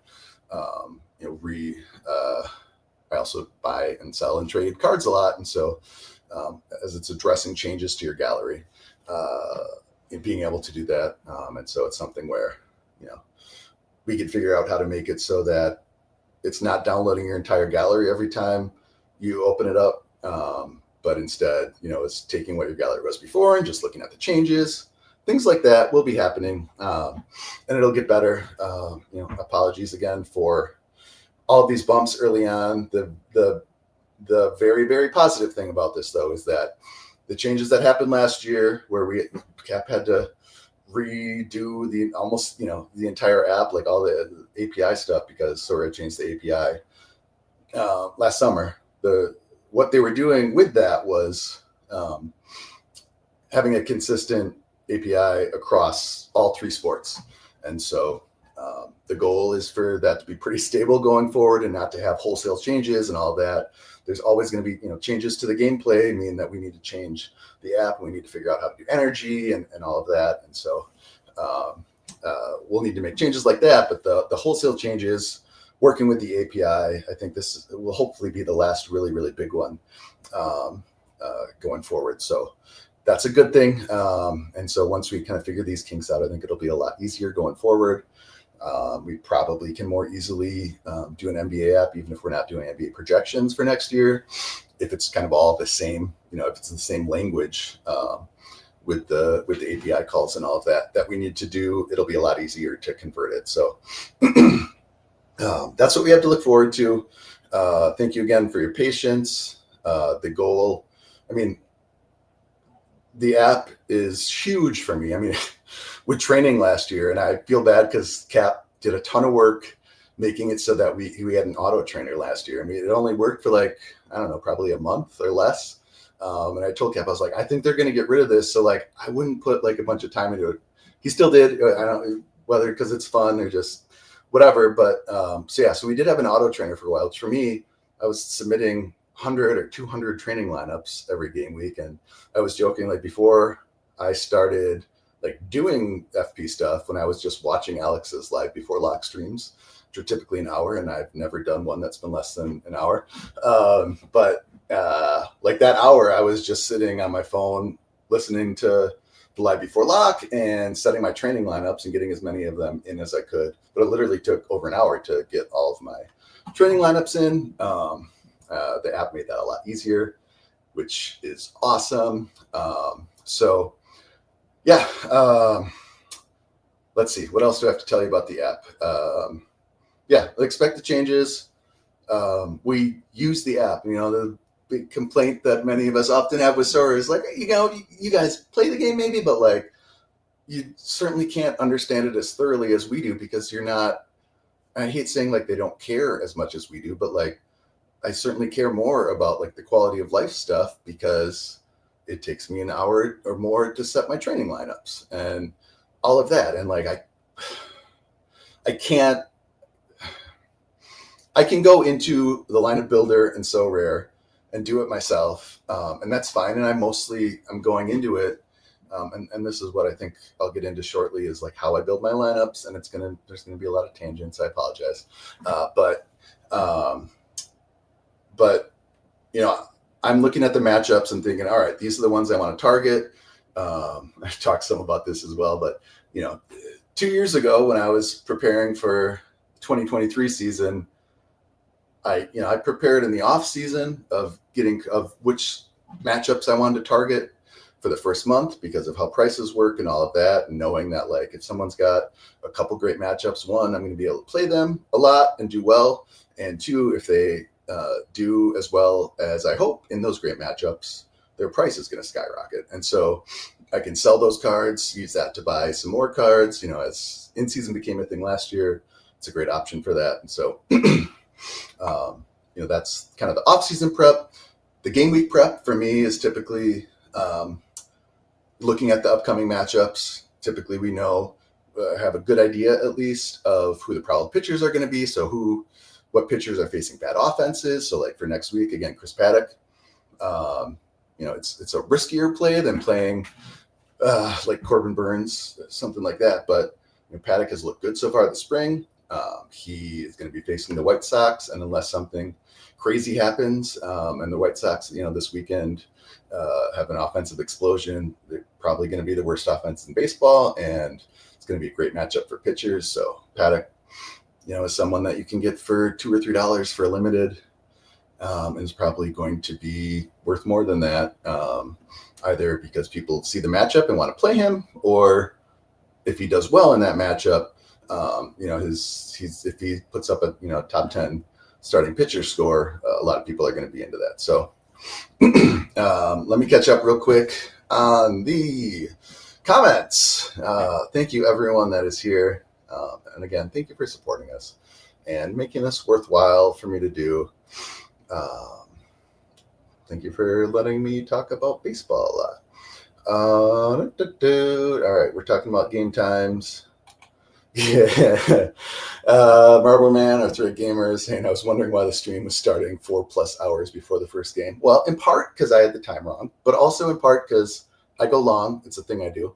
I probably won't have a voice after this. I was briefly thinking I was going to have to go into work after this, as opposed to actually watching baseball. But I have a sub, and so I don't even need to worry about that, which is awesome. But yeah, and so in the future, and I probably still will do this now, especially that I have time. I'll probably sign off on here an hour before lock and probably do a Patreon only stream after that. And again, for the folks that are in the Discord, I'm not in the Discord right now while I'm doing this. I'm easily distracted enough while not trying to keep tabs on that. So that's a little much for me. But yeah, that's kind of the plan. Bichette's confirmed not playing today. Is that injury related, or is that like, I've got to think, right? That's that they're not just sitting him because they're like platooning him or he's bad. If you know, Otto is taking the field at second base today. I'm guessing that's Otto Lopez in Miami, but maybe that's someone else. Is that right? Otto Lopez. Cash data, again, that's referring to me mumbling about something earlier. I apologize. MLB is the so rare redheaded stepchild. It gets the love last. Yes and no. I think they're probably more willing to experiment with things here, and it'll have less, kind of far-reaching effects than it would in soccer and NBA, which are a lot bigger. But I mean, what they're doing with MLB, as we've seen Laird and other folks talk about, is likely the future of so rare across all sports. And like I've been saying, I think it's positive on the whole. I don't think they're nerfing our classic cards and making them worthless. I think taking everything as a whole, I think they do have a decent vision for how to make it a sustainable game and make classic cards not be worthless, and increasing the complexity, which everyone complains about how it's terrible for new users and they won't be able to figure it out. But increasing the complexity means increasing the different ways you can play and strategy and how to value cards, and so people will value cards differently. All that stuff is good for us. And the more tools that they have to balance gameplay, to manage the market, those are all good things in the long run. So I mean, I think, soccer, because it's been around longer and because it's so much bigger, there's a lot more cards, and so some things that work here may not work as well there. Certainly they need to figure out the balance differently. And so, 400 limited cards for MLB probably doesn't translate perfectly for NBA or for soccer, and they need to do things differently. And so those are the sorts of things where they'll for sure get them wrong. Like they're not going to be perfect with it. Even if I was running stuff there, and I think like I have great ideas and I feel like I understand the game better and I know at least what I like about the game and how to play. And I feel like I'm pretty good at anticipating and understanding what other people like about the game. And there's obviously areas where we can disagree about things, but like I feel like I have a pretty thorough understanding of all that stuff. I mean, I think in part I have done pretty good buying and selling cards by understanding how and why people value cards differently. And so even if I always joke, like if everyone would just listen to me and let me decide, and when I say like I think this is best, just like believe me and do what I say, everything would go better. Even if I was in charge, I would for sure get stuff wrong, but there's decisions where they are looking at the structure of the game and how it works and how all the pieces interact. And there's things like how much essence should you get for finishing top 100, or how many cards should you need to vault to get how much of a rewards boost. All that stuff is stuff that they can't and won't get that stuff right on the first try. I always say this, and I truly believe it's true. You can take it however you want, but Sorare's goal is always going to be to give us as little as possible and still have us be relatively happy. And in part, they're a business, and sure, yeah, I mean, they could, give out $1 million to first place in super rare every game week, but their business would go under. It just wouldn't make sense, but we would love it. Right? Like if you're playing Super Rare, be like, oh, they finally fixed it. This is great. And if they do, $100 and a T5 for first place in Super Rare, we're going to hate it. And that's not right. And if that's what they're doing, it's less than ideal, but it's always going to be somewhere in between. In part, that's obviously good for them, but in part, it's good for us, for them to not flood the market, for them to not make it too difficult for newer players to compete. So I think people complaining about the complexity of the new stuff and it's too much for new users. Yeah, maybe. Some of those things can be fixed. Some, if you want to have a fun and engaging game that people enjoy long term, I think there needs to be some complexity. If it's too simple, you just solve the game and figure out what works. And there's only one way to play or win, and that's certainly not how this game works right now. It's part of the beauty of MLB and why it works so well for what Sorare does. But also like changes like, oh, seriously, Tanner Bybee scratched. I don't like that. I hope he's okay. But and this is why I get distracted and lose my train of thought. So vaulting. And so like the way that they've set up the rewards boost means you don't have a competitive advantage by having played longer, or having 4 years worth of cards, or having spare cards, or having a big gallery. And so I'm not going to finish any better or worse for the most part. If I've got a collection score, but those are pieces that anyone can come in and do for the most part. You can come in, buy an in-season card, and you get a 5% boost. So you're on par with someone that's had the same player's card from last season, probably pretty close. And if a card's been traded a lot, someone from 2 years ago, it's probably on par with that too, with the 5%, and it's going to increase more quickly as it gets through those first few levels. So it's quickly can get to, the first 5 levels probably over the course of the first season. So they're getting to 10%. And, that's getting them close. Yeah, that's getting them close to what a much earlier card can be. However, if I, for instance, made a Baltimore and Arizona and Pirates collection from 2022, and I've been working my ass off to get XP on those guys, setting those 100 training lineups. The cool thing I think about how this works is like, I'm going to have the most powerful, O'Neal Cruz card in the game. Like it's going to have the highest boosts, but not so much more than someone that buys an in-season card this year. It's going to be a little bit more.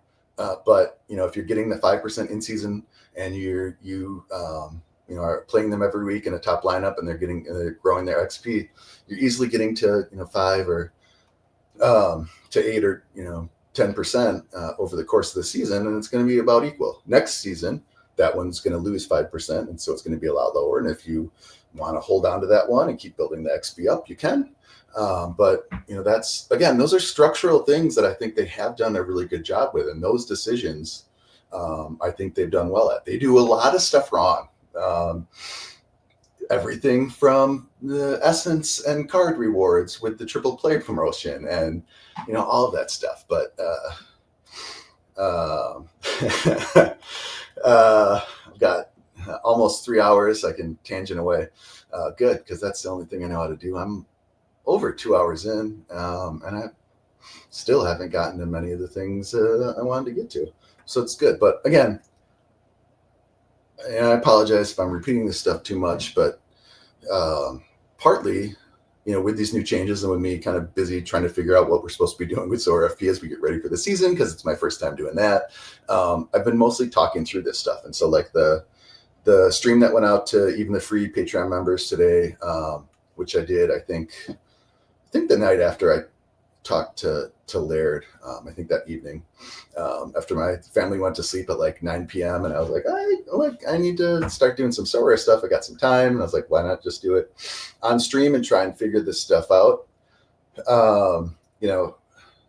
I've been kind of trying to talk through it and figure it out. That is, again, one of my favorite parts about the FB community. I hate to talk down on the FB product, but like our projections aren't so much better than, again, the Paddacks. You do those, like if you're like, I want the best projections in the world, and not made by someone who is figuring out how VLOOKUP works as they go. Obviously, Alex knows that stuff, but when I need to change things, it's figuring it out.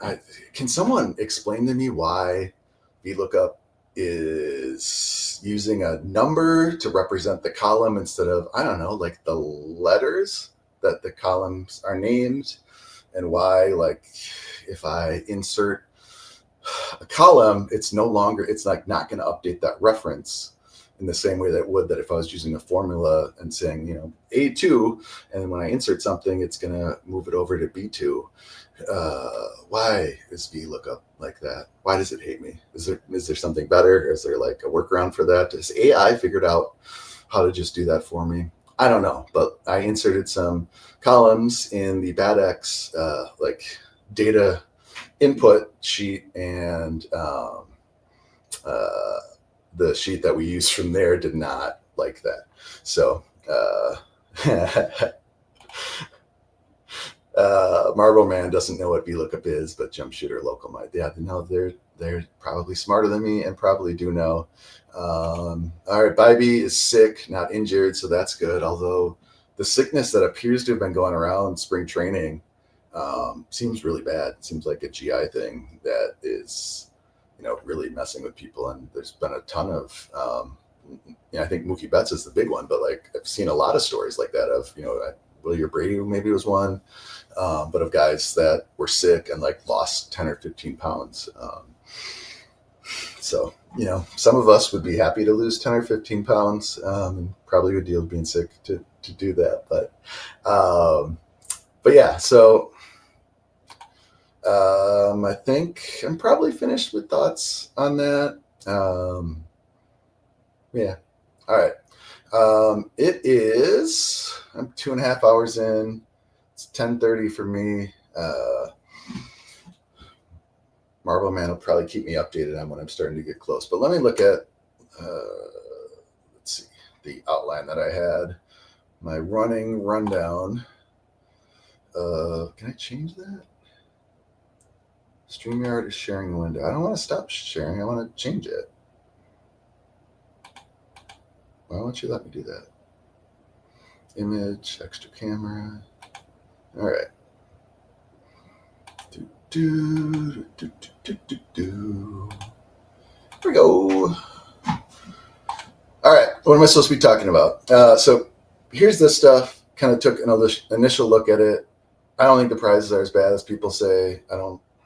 I think if you want to run just challenger lineups, you only have 2 now, as opposed to 4, I guess, right? And 4 plus the champion lineup last year, so AL, NL.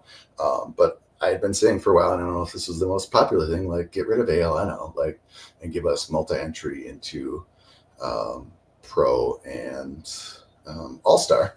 And so kind of that is the direction they moved in, but yeah, so I feel like I made more changes to this and maybe it didn't get saved as I was going through it. But generally speaking, I think this will be fine. Broadly. All right. Okay. So I came here to look at the other things I wanted to talk about, which are, all right, common game, questions from the Discord, weather, matchups that I like, and what am I forgetting?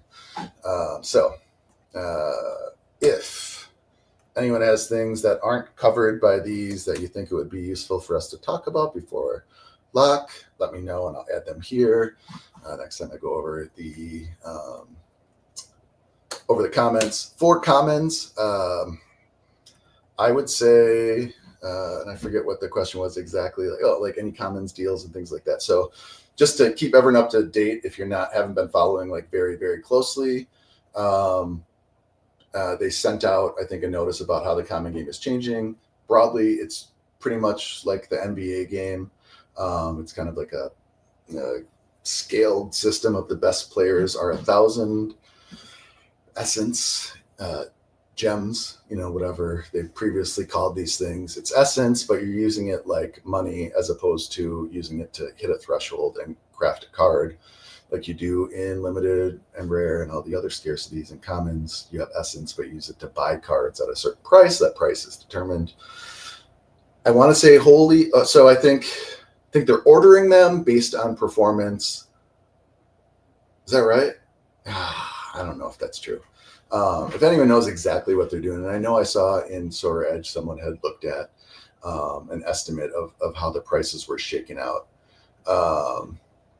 And Marble Man says you should share the DM I sent when I saw the common market prices. Yeah, I mean, and everyone that is super into this game looked at it and said, there's some stuff that's messed up here. And the crazier ones said, I'm going to buy 500 Ryan Weathers. And Sura did catch that in time to say, well, that probably would throw off the common essence economy to the point where, it'd be the equivalent of having $1 million to spend on limited cards.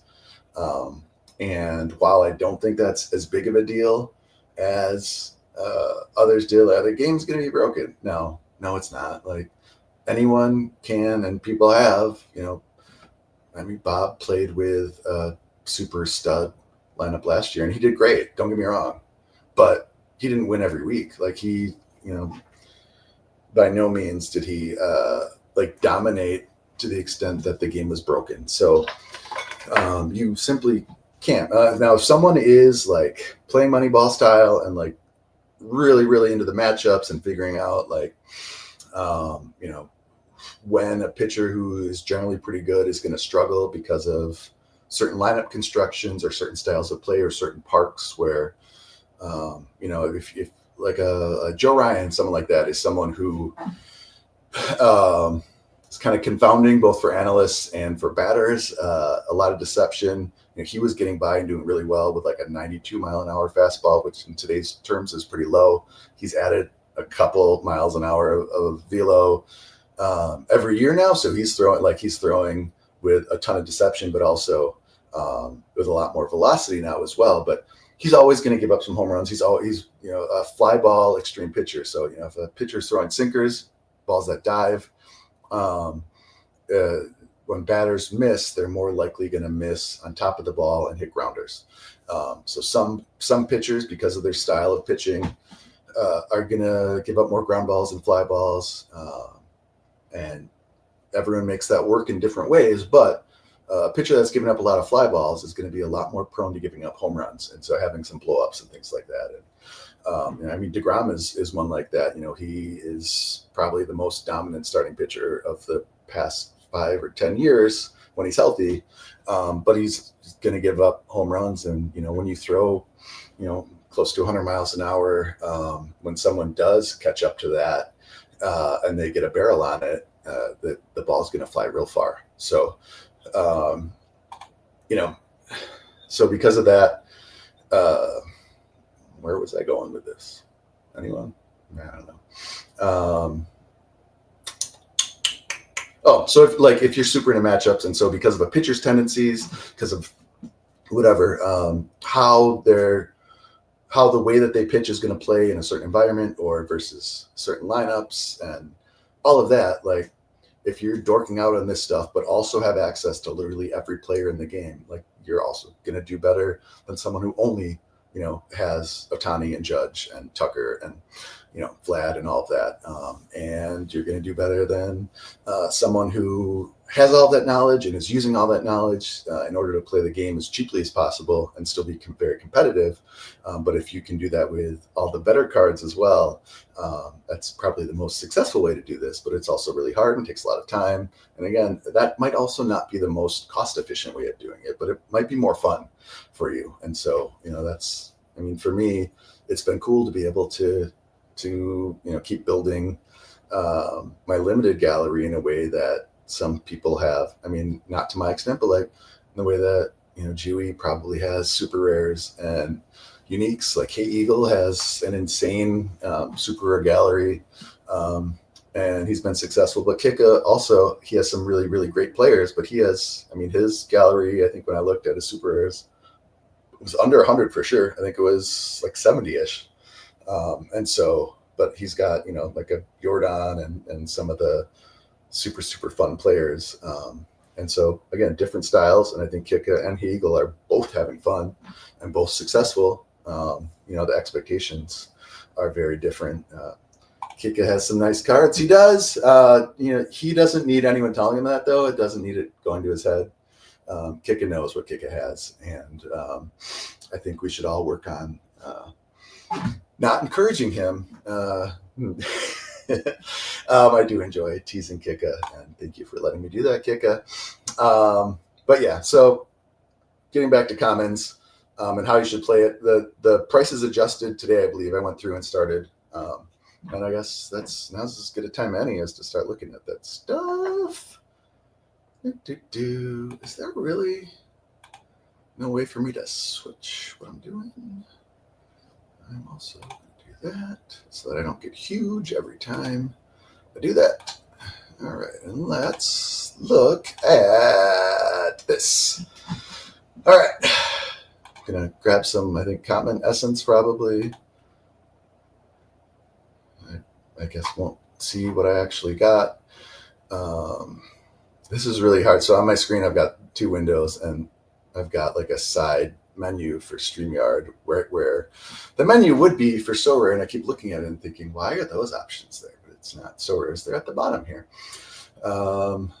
Turn that banner off so you can see everything. But please do sign up for patreon.com/SorareFP. If you do want to try the app out again, it's not fully functional right now. It's going to be a process. It is a little bit of an easier way to sort by projections right now until Sorare like adds that as a sorting filter when we're setting our lineups on Sorare. But it's FP projections in the App Store. I apologize to everyone that is not an Apple user. Captain No Sweat, who makes the app for us, he only does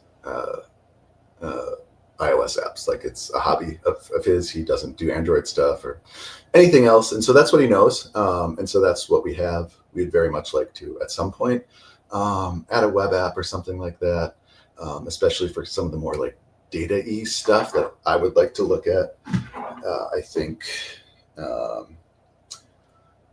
that makes more sense to not have it in the app and clogging it up and slowing it down to be able to look at, you know, some of the price stuff and like player usage stuff, to be able to look at, you know, how often certain players have been on a podium. Like Caps started pulling that stuff, which is really cool.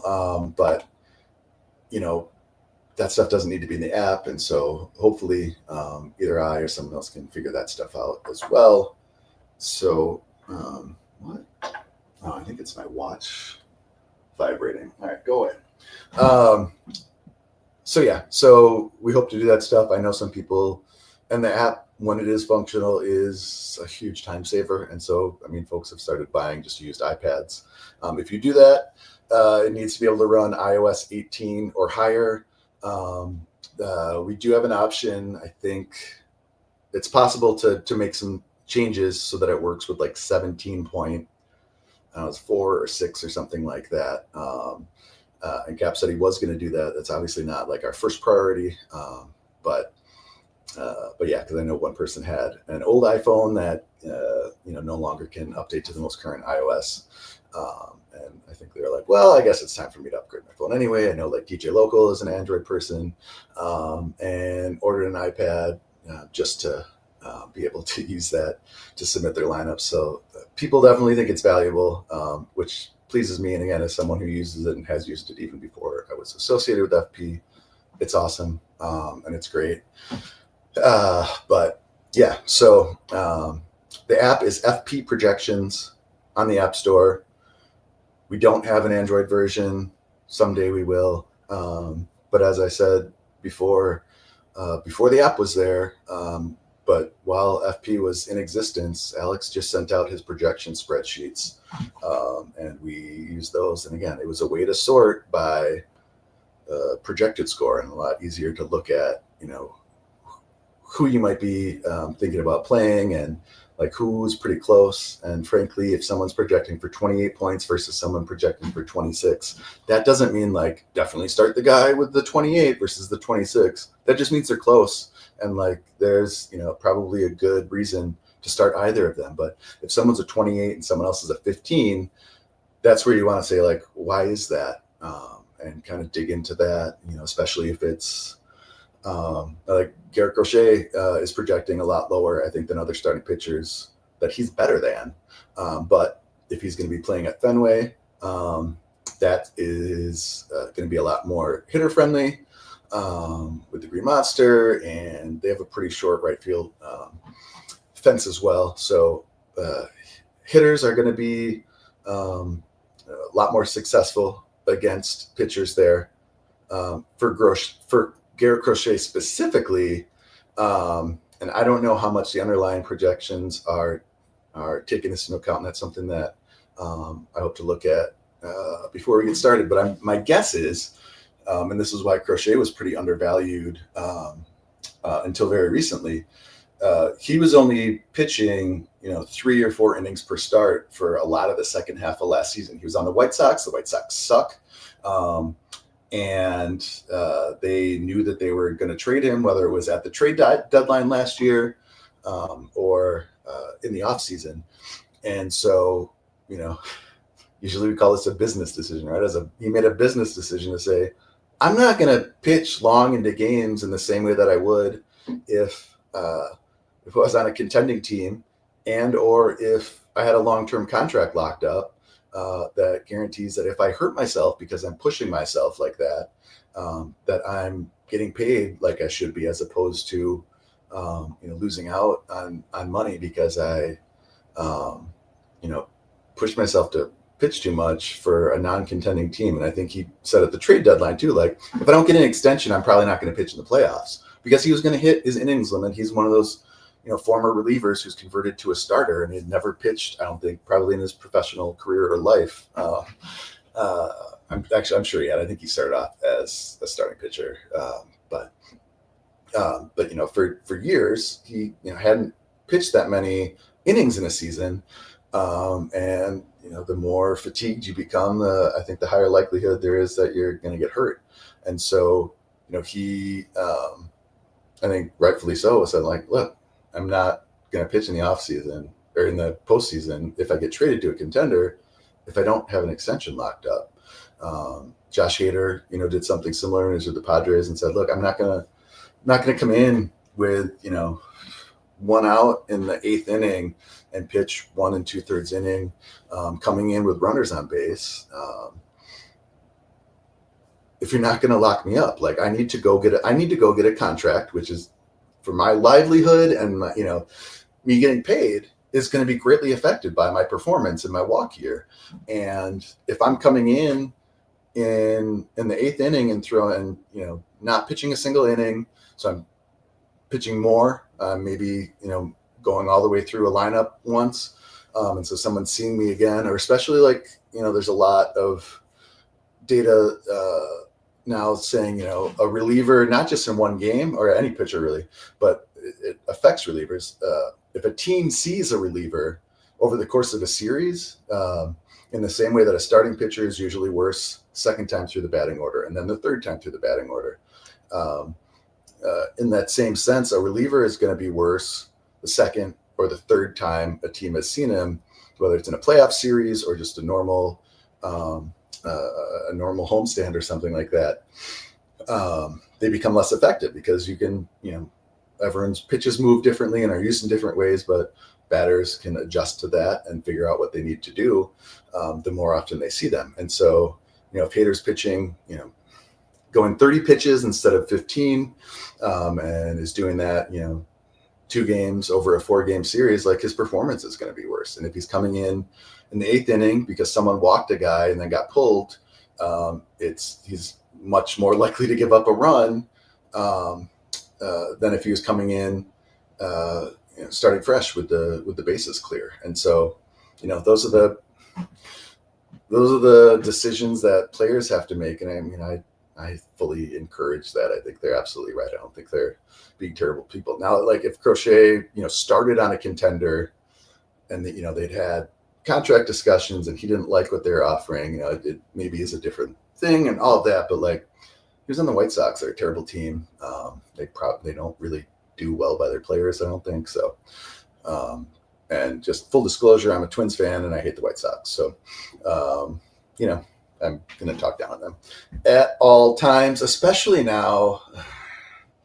Twins almost got sold, and the Pohlads have owned the Twins for, I don't know, 30 plus years, and bought them for, I think, $40 million. And they run a lot of other businesses, and they have not, their goal, I don't think, has ever been to win. Steve Cohen, who has, billions and billions of dollars, like is willing to blow money to win. And he's also very smart. And I think he has got a great front office. And so he's not wasting money by any means, but like maybe paying Juan Soto, whatever they paid him, isn't like, strictly speaking, the dollars per war or whatever, the best contract. But like, if this is what you need to do to get Juan Soto or a player of Juan Soto's caliber, you do that. The Twins easily could have, coming off of 2023 when they won their first playoff series, a lot of excitement, they easily could have increased the payroll, and maybe they would have operated at a loss, or maybe it would have been close to breaking even. But instead they cut payroll. And there's business factors for that, again, like the TV contracts and all of that. But they do that, and then everyone got upset because they weren't spending money on a team that really could use a little bit of help. And so, yeah, I think many Twins fans would be happy if the Pohlads were gone. And then Justin Ishbia, he and his brother are owners or part owners. I'm not sure really how it works. But the Phoenix Suns, they came in, bought the Suns for an insane amount of money, and immediately put money into the team and agreed to, trade for Kevin Durant and all of that. And I'm not sure if it was Matt or Justin now, but one of them who owns a small minority share in the White Sox was like, it looked like close to buying the Twins and like having the sale closed by opening day. And instead, Jerry Reinsdorf is like the Pohlads for the White Sox, longtime owner, not concerned about, I think, winning over everything so much as just like operating at a profit and having his worst team because of it. But he also should have sold probably years ago and has held on. But I think finally gave Matt or Justin an inroads to eventually owning a majority share of the White Sox, which, I think the Twins have a much brighter future baseball wise than the White Sox right now. But market wise, I think you'd rather have a team in Chicago than a team in Minneapolis. But it is what it is. We were very close. Now it sounds like they might not sell it. It sounds like they turned down an offer for $1.5 billion because they would really like $1.7 billion. And I said, well, we've got like $425 million in outstanding debt that, arose out of pandemic and losses from that and loss of the TV revenue. And so, we need to pay that off. So it's really only like $1 billion we'll be getting for this thing that we paid $40 million for however many years ago. Anyway, I really wish the Twins do such a good job now of developing players, which they didn't do when I became a Twins fan 25 years ago. And if just a little bit of money would go such a long way, they'd be the Brewers, I think. The Brewers are operating under the same constraints, but also got bought by a different billionaire. Anyway, all right, let's get back to this. If we want to talk about commons, we can talk about commons. Here we go. Let's do this thing. All right. Why is that showing up over and over again? Where? Okay. All right. So let's say, I think we want home. We go out the common market. So I went through this morning as I was waking up and just started selling off the cards that I had bought that had dropped. So there were some relievers that were like 3 Essence, Urseg, a couple other ones that jumped up to 20 or 30 or 40 or 50. Wonder who else was there. But we can go through and see who I've got. And that was primarily my goal, was just to buy guys that were cheap that were going to adjust up. So Matt Wallner, I talk about Matt Wallner and Larnach pretty much every stream. He was, I think, I don't know, 7 or 9. I think Larnach was 5. And is now 35. So like 34. So I love him, but I'm going to drop these and kind of, or at least some of them. I probably have one more that I bought early on, and then I bought up to 4 once they instituted that. I'm going to make this a little different because my whatever bar at the bottom keeps popping up when I get too close. So we're going to drop Conforto, who may well be a good play, but like I'd rather use this elsewhere. Maybe we'll save one for now. Dansby Swanson is the same thing, where he was, I think, under 20 and is now 49. He's got a 4-game series, so maybe we want to play him, but I bet there's better options. And this is, I think, a good thing. I'll save one for now. A good thing to, I think Suarez was 5 or something like that, and he's 40 now.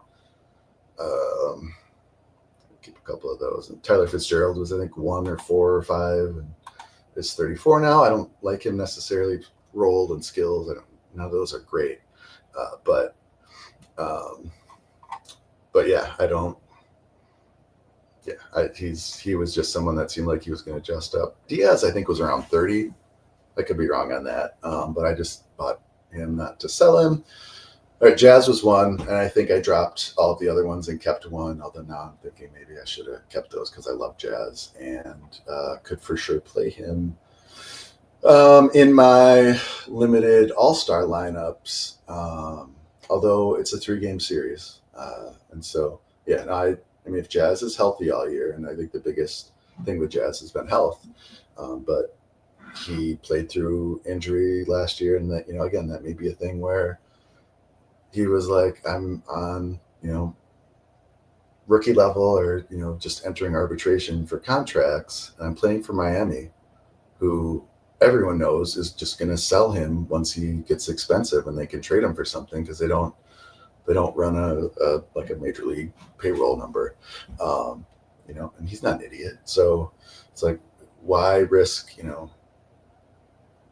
like worse injuries or hurting your performance, playing while injured and not doing as well? Like, why risk that if the team doesn't care about you? And again, like in New York, he played through injury, all of that. He did phenomenal. I mean, he easily could go, like, he stole a ton of bases there as well, more than he was previously. I think like the rate went way up. And so, I mean, if he went 30-50, I don't think anyone would be surprised. So he's great. Expensive, in terms of common essence. Jake Berger is another one who I think was, 5 or 10. The Rangers, do they have a 4-game series? Is this going to tell me? It'd be nice to know. Wouldn't it? All right. I want to see this. All right, 27, 28, 29. It is not necessarily clear to me that this would show a 4th game or 9. And yeah. So Marlboro Man was also, like, he mentioned this earlier, like he had messaged me, and first of all, he was like, this changes suck, this game is horrible, and I hate it, and I'm not going to play. I was like, well, did you read any of the, he's like, no, I didn't read any of the blogs, I don't know what's going on. Yeah, but he's like, the common market, all I know is that is, it's all messed up, the prices are off. It's like, yeah. And again, a number of other people did that. The folks in Sorare, who I think are probably the sharpest of the how to game the common markets and NBA folks, and as well in MLB. But yeah, so Marble Man made 1,900 points. He's pretty excited about that, which rightly so. Rangers. Oh yeah, Rangers versus Boston. So that is 4 games. Yeah. So This is only showing me the next 3 games, unless, again, it might be like the screen's not big enough, but I scrolled all the way down. Why it would show me 3 games? It would be nice, wouldn't it, if they showed us the information that we need and could use? I don't know, man. At times they're like, well, we do, we want it to be so that if people really want to dig into this stuff on their own, they can, for them to have an advantage and to create space for like Sorare FP and Sorare Edge and NBA Jet and everyone else to be able to have a service or create something that can engage people even further. I don't know. I feel like there's some basic stuff that could be in here that aren't, like knowing how many games someone has for the upcoming game week when you're looking at if you should keep them or drop them. All right, Lawrence Butler was another one. So I think Butler was around 40 and Brenton Doyle was around 20. He went up to 120, so that's a big win. He's got 4 games, but he's going to be in Seattle, where again he batters generally don't do well. Give me a second. I'm going to make sure it's not an important email that came in, and there's fewer and fewer of those these days, which I really like. We're going to do baseball reference. All right. I'm going to share this tab. And so generally this is what I do when I want to see, like, well, has Lawrence Butler been bad in Seattle though? At T-Mobile, probably, Safeco, whatever the park is called. Is DJ Local, are you still in here? And if you are, what is Houston Stadium called now? I swear I saw it was Daikon, which I think is a radish. And I don't think it was I was watching ESPN or something. At the bar last night, it was no sound, but it was on the screen, and I swear it said the upcoming series was going to be at Daikon Park or something like that. Is that right? Is it not Minute Maid? Was it Minute Maid last year? Why is Miller Park not Miller Park anymore? Who knows? I don't like any of that. All right, so when I'm checking splits, I usually use Baseball Reference. Fangraphs for some stuff is better, for other stuff not so much. I think it's getting a little bit easier to kind of personalize what you want to do with Fangraphs, but what I want to know is how Lawrence Butler did in the division, so he's probably played there a lot, although he started off the season last year slow. I think maybe got sent down and then came back up and was just blistering hot for the second half. So we want to know ballparks here. Daikin? I can't see if that's an L or an I, but a word that I don't know how to say. I'm assuming it's a company that does something. All right, I want to know T-Mobile Park. And so Lawrence Butler last year has a 396 OPS. That's not good. So I love Lawrence Butler. I'm not going to play him here.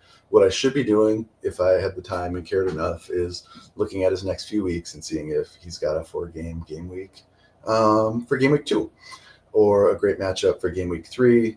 I'm probably just going to sell him though and take that profit and put it into whatever I want to play for my all-star lineups. And going from there, I think Vlad probably moved up and he's been one of my top plays. But if Corbin Carroll or any of those other guys I really like, Tucker, I don't know what price he's going to be at. I know he was super high with the Tokyo cards, but yeah, so that's what I look at if I want to kind of know, has he maybe still done fine at T-Mobile or not? There may be stuff that's off with that. Like I said, he was not great. Probably his first 100 or 150 plate appearances last year early in the season. I think he got sent down and then came back up, but maybe he stayed on the roster but just wasn't starting until they started getting him in the lineup every day. And then he figured it out. And you see that a lot with, everyone from Adley Rushman and Bobby Witt, start slower than they do. All right, let me switch that tab. It takes them a little bit to adjust to major league pitching. Pitchers start to figure them out. There's kind of a back and forth with that. But yeah, so all right, we're going to drop Lawrence Butler, even though I love him. Langoliers, I love. Oh, okay, so I do have more Jazzes. All right, like I said, I kind of went back in and started using up my essence to see kind of who I should buy up to 4, either because I like them a lot or because they're cheap, all of that. So I'll probably play more Jazzes. Again, Rooker is also someone I like. Let's look at Rooker. Probably should have done that before. I dropped a couple of them, but here we are. All right, Mr. Rooker. How have you done at T-Mobile? Last year, 6 games. So this isn't bad. So 808 OPS. And then again, something that I like is with Baseball Reference, when it's a single season, I think you get both of these.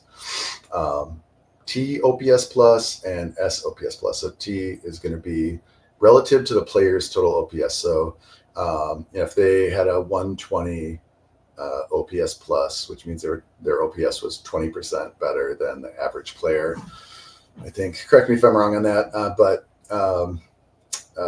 that means for him versus his performance over the course of the season, he was 73 is going to be 27% worse than he did on average. So he did hit worse there. On the other hand, the SOPS plus is relative to the league split. Okay, I was going to say the one thing I want to know is this park adjusted? SOPS plus is not park adjusted. So he had a 155, so like 50% better than average. So he did really well. Not as well as he did at, for instance, Philadelphia and Detroit and Fenway and Angel Stadium and Camden Yards, but close. But like he did pretty well. So he might be fine. A fine start at T-Mobile. And let's see how he did against Seattle, because I also want to know, for the most part, their starters are going to be the same as last year. Kirby's not going to be in there. I think he would have faced Kirby. He's not going to face Hancock instead. I think it's going to be Gilbert, Castillo, Bryce Miller, and Brian Wu. I always forget this, but T-Mobile has a roof. So like I said before, I'm going to start Brian Wu. He's a guy that I like. He's a guy, when he's healthy, is phenomenal. And I'd be more worried. Like, I probably wouldn't be starting him as much on a Sunday, the last day of the game week, because if there's a risk of rain out, I don't want to have a 0 in my starting pitcher slot, even if I like him better than, Robbie Ray. Robbie Ray is also, I think, pitching on Sunday, but it's a bad example. But like someone that has a worse matchup, or I have ranked lower or is projecting lower. But the fact that they're less likely to get rained out, they're playing in a dome, whatever, or to get pushed, we'll start to see as the season goes on that, pitchers might be getting more rest, that, they don't want to tire them out as we get in kind of the middle of the season. Maybe they will get skipped for a start or get pushed back a couple of days. So if, they're supposed to pitch on a Wednesday and the next game is on Friday, maybe they push them back to Friday so they get a couple extra days of rest. All right. We've got Marlboro Man letting us know Eli Morgan was just recalled from AAA before it even started, so someone's not okay in Chicago. That's the bullpen, right? I think Eli Morgan was the reliever that came over from Cleveland. Who could that be in Chicago? Also, they let go of Petite. It's a name I've heard, but I don't know. Christian Campbell cards are going to be silly bit up. Yes, they likely will be, especially by Kika. Kika loves the Red Sox. sure he's already called dibs in Discord on any Christian Campbell cards that are on sale today. All right, I'm going to finish looking at this. So against the Mariners, about the same for his OPS and the OPS plus numbers. So, and Morgan is replacing Poteet. All right, I think Morgan was fine in Cleveland. I really don't know anything about Poteet. He's kind of off my radar. I like Julian Merriweather in Chicago, and he never really, I think he was injured for much of the season last year. Porter Hodge did well, and then they signed Ryan Presley. I think someone had mentioned Presley earlier. I think Presley sucks. I don't think he's going to be good. I think he's going to get a chance to close, and I think when he sucks, Hodge is going to get that role. And Hodge had an up and down, I think, spring as well, but he looks good. So similar to Robert Suarez, those are closers that I would not be focusing on. My apologies to anyone that bought them. I saw Suarez was going pretty high in some auctions, and he may be fine. Like going into the season, I would have said like Robert Suarez is fine. Like based on his overall stats last year, I wouldn't want to pay for that because he looked bad at the end of the season, but he was pitching more innings than he had before. He's probably fatigued. Usually a pitcher can come back from that, but he hasn't looked good this spring either. And so it might be a precursor to an injury that, and you see these guys that their performance dips and then like sometimes immediately, but sometimes not for 3 months or 6 months or 9 months. If it's the performance dips in August and they have some inflammation and they rest, they come back in the spring and they're not great, but they're not terrible and they're able to pitch, and then they're not great early in the season. Then it's like, he needs DJ Hers, all of a sudden it's like he's getting Tommy John surgery. Here we go. Marble Man says, people in Sorare have a wild tendency to assume pitcher A will play at the same level year to year, or so it seems. Yeah, no. I mean, and I think everyone does that. I think in traditional fantasy, people do that. People overpay for players based on last year's stats all the time. And the fun part for us is figuring out, is this real or not? Or why were they successful or why were they not successful? David Bednar is a good example of someone who has been a very successful reliever, was very, very bad last year. And he was someone where it seemed like I'm struggling with that again. Consensus was he was tipping pitches for most of the year and it didn't get caught. And if that got fixed, he'd be fine. I don't think he's looked good this spring either. And again, I haven't done deep dives on much of anything as I've been focusing on FP stuff. But Nar imploded for sure. He sure did. So I don't know. I know his stats haven't looked good from what I've seen. In the podcast that I listen to, kind of talking about it is, we're not sure if it's there or not. His stuff, I think, has looked good. So like typically speaking, and stuff, and usually we mean stuff plus when we say stuff. I mean, and that's a term about data that came from like when you say a pitcher's stuff is like his pitching arsenal, like how good his pitches are, how dirty it is, how filthy it is, how difficult it is to hit. It's like the raw pitching skills. But Stuff Plus is taking all the data that we have now that we didn't used to have, because there's StatCast and cameras that can track a ball's release point and how much movement it has and its rotation, and all of that, all the stuff that we didn't used to be able to know. Stuff Plus, and there's a variety of different ones. I think Eno Saris at The Athletic is the most well-known of them, but there's a bunch of people doing their own now. Teams, certainly, most of them have proprietary models that are very similar, and they oftentimes have a little bit more or better data that they can feed into that than the stuff that's publicly available. But TJ Stats, I think, is one on Twitter who's had some good stuff. But who else? Who else has good ones? I don't know. We can talk about that another day. But I think Bednar's stuff, so like the movement and the spin, like the pitch characteristics matched up well. It's kind of like a similarity score with pitches that have been effective. And so I think that may have been why part of the theory was he's tipping his pitches.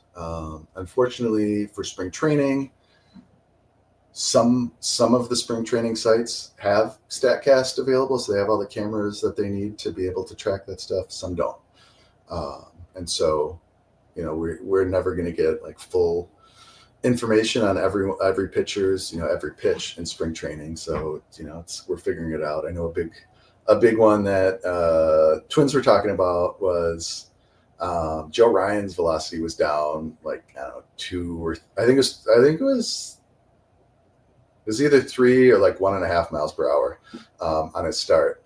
And that's one of those things where it helps to like follow the local beat writers and all of that, because if you're just seeing that and like it probably wasn't a televised game, and sometimes you're only getting velocity readings and not again the StatCast stuff. But I'm sure it was Aaron Gleeman from The Athletic, who's been he was a blogger, like probably when Bill Simmons was doing a blog at the Boston Globe, in Minnesota, in the early 2000s.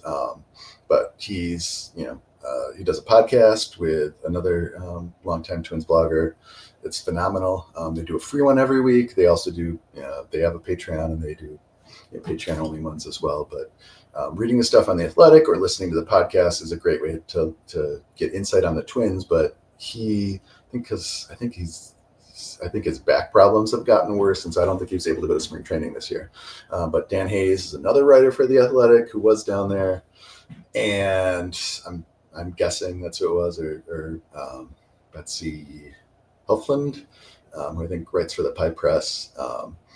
But one of the beat writers was, he checked in with him, was like, "What's going on?" And like they had checked in, this might have been an one, but someone had checked in with Joe Ryan, and Joe Ryan had said, told someone before earlier in spring training, is like, for these long like car rides, and sometimes they're Twins are in Florida, so they're in various cities in Florida, and sometimes it's like an 1.5-hour drive. They're not flying for spring training, and so a lot of times you will see like split squad games where starters kind of get split up, and the team plays 2 separate ones. One's at home and one is away.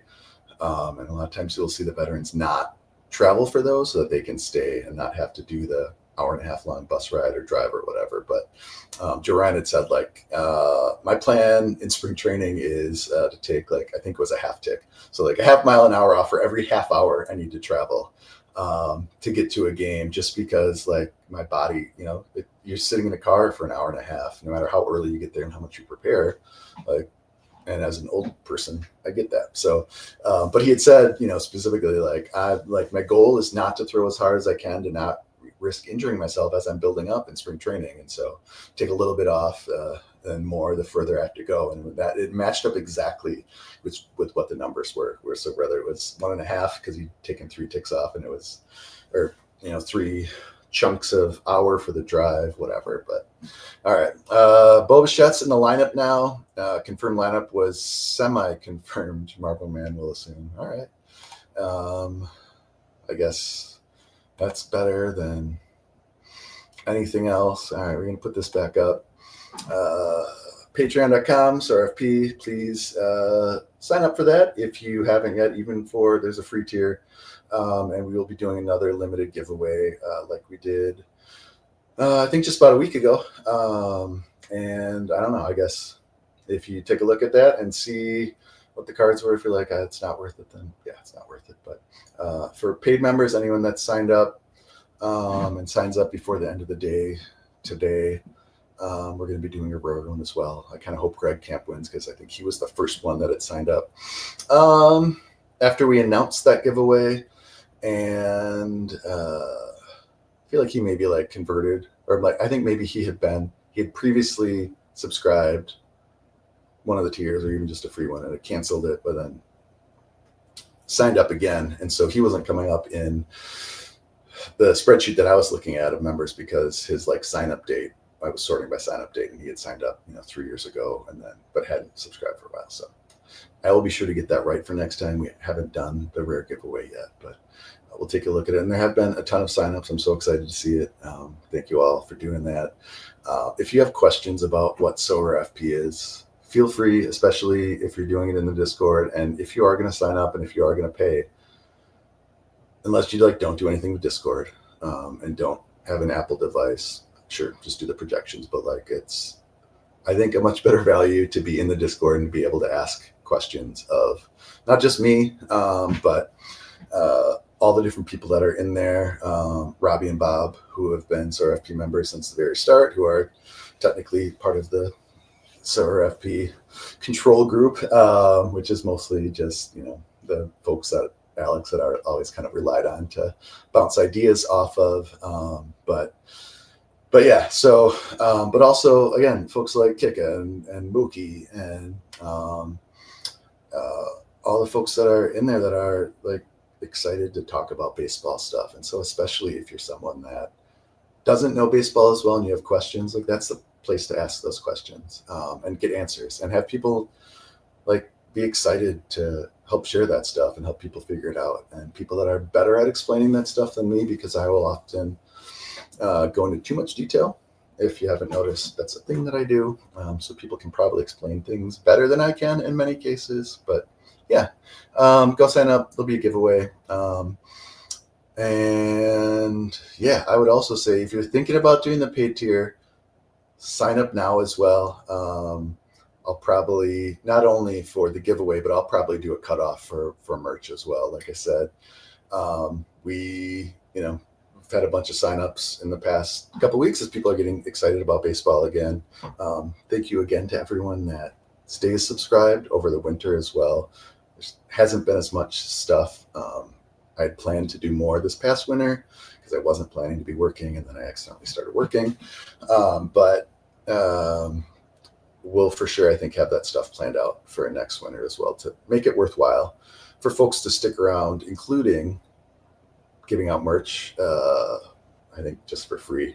We might have to do shipping for international stuff or figure that out. But we are for sure doing shirts, and I think probably travel mugs, kind of like this guy. I think everyone can use a decent one of these, if only to not leave rings on their desk. The insulated ones I really like for that, or a travel one that you can safely put in a bag and not have to worry about it spilling. Those are things that I like.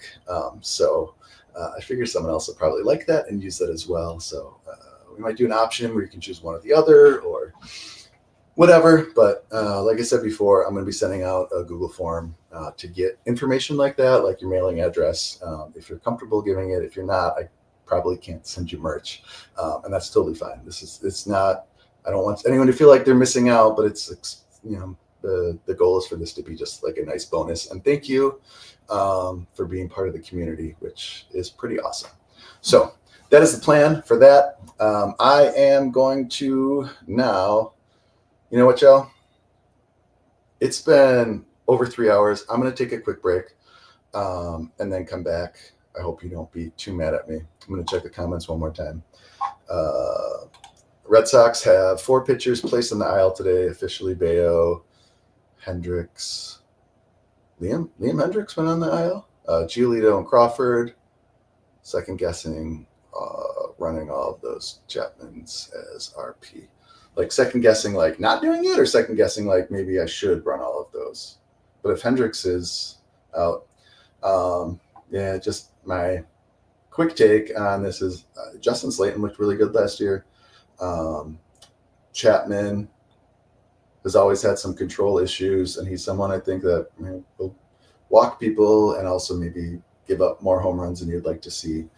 So that could be problematic in Fenway. Kenley Jansen struggled last year at times too. It's hard to pitch at Fenway and not give up hits, just because balls that would be flyouts in other parks are singles or doubles if they're hitting the Green Monster, or going out if they're high enough. So yeah, Slayton also didn't look great, and again, I don't know how much that is unluckiness or all of that, small sample size, or if it was not great. So right now is the time, especially with pitching, where a lot of things can change, and year to year, especially relievers, their performance can change, and it's the most volatile of all the positions, which is also why I like to speculate on them, because they're super cheap, and I think their value can change more dramatically than any others. And so, on that note, I'm going to take a quick break, and I'll probably put something else up to see what else we're going to do.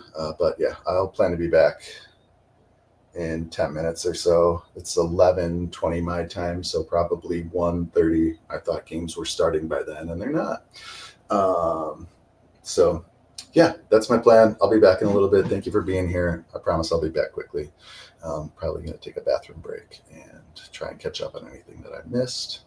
So yeah, don't be surprised if it's closer to 1:45, and feel free to leave, come back later, catch up, if you'd like to. I promise my feelings won't be hurt. Yeah, that's the plan. I'll see you guys shortly.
All right, y'all, we're back. It is about 1:45 Eastern. I've probably got about an hour left, and I'm going to try and get through as much as I can, including maybe waffling again on whether or not I'm going to put some money into this, but I think I probably will because Robbie Ray is one of the pitchers I plan to use a lot of, and I think he was going on Sunday, and I think that's one of the ones that is at risk of a rainout. They may move that up though. That's, I think, a 3-game series, so it's probably Thursday, Saturday, Sunday. So they may move it to Thursday, Friday, Saturday if it does look like it's going to get rained out. I'm guessing the Giants aren't coming back to Cincinnati later this season. But that's one of the things that we have to look at when we're looking at weather. So that may be something that I do. But first, there's a chance I'm going to lose audio again. Actually, you know what? No. I can do this on my phone while you guys are doing this, but I'm going to go over the questions that we had in the Discord. So let's see what we have. All right. All right. One was how Essence was working with the triple play. There's questions about whether, like, if you were buying only, like, essentially T5 cards, if you're only getting T5 Essence. I'm guessing that's coming from like someone coming from the soccer side, where Essence was linked to what competition you earned it in. So if you were playing in Challenger versus Premier League versus La Liga or something like that, I think the odds of you then getting like a La Liga card, if most of your Essence came from a La Liga competition, the odds would be increased there. I do not believe that that's how the MLB Essence is working. I don't believe, particularly because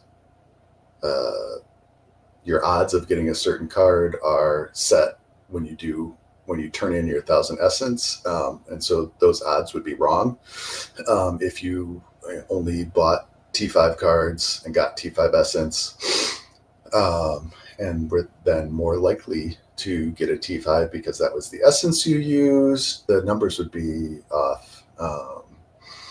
That doesn't mean that Sorare doesn't get things wrong all the time, and if it's coded wrong, it'll just be wrong. So who knows? But as far as I know, that is not the case.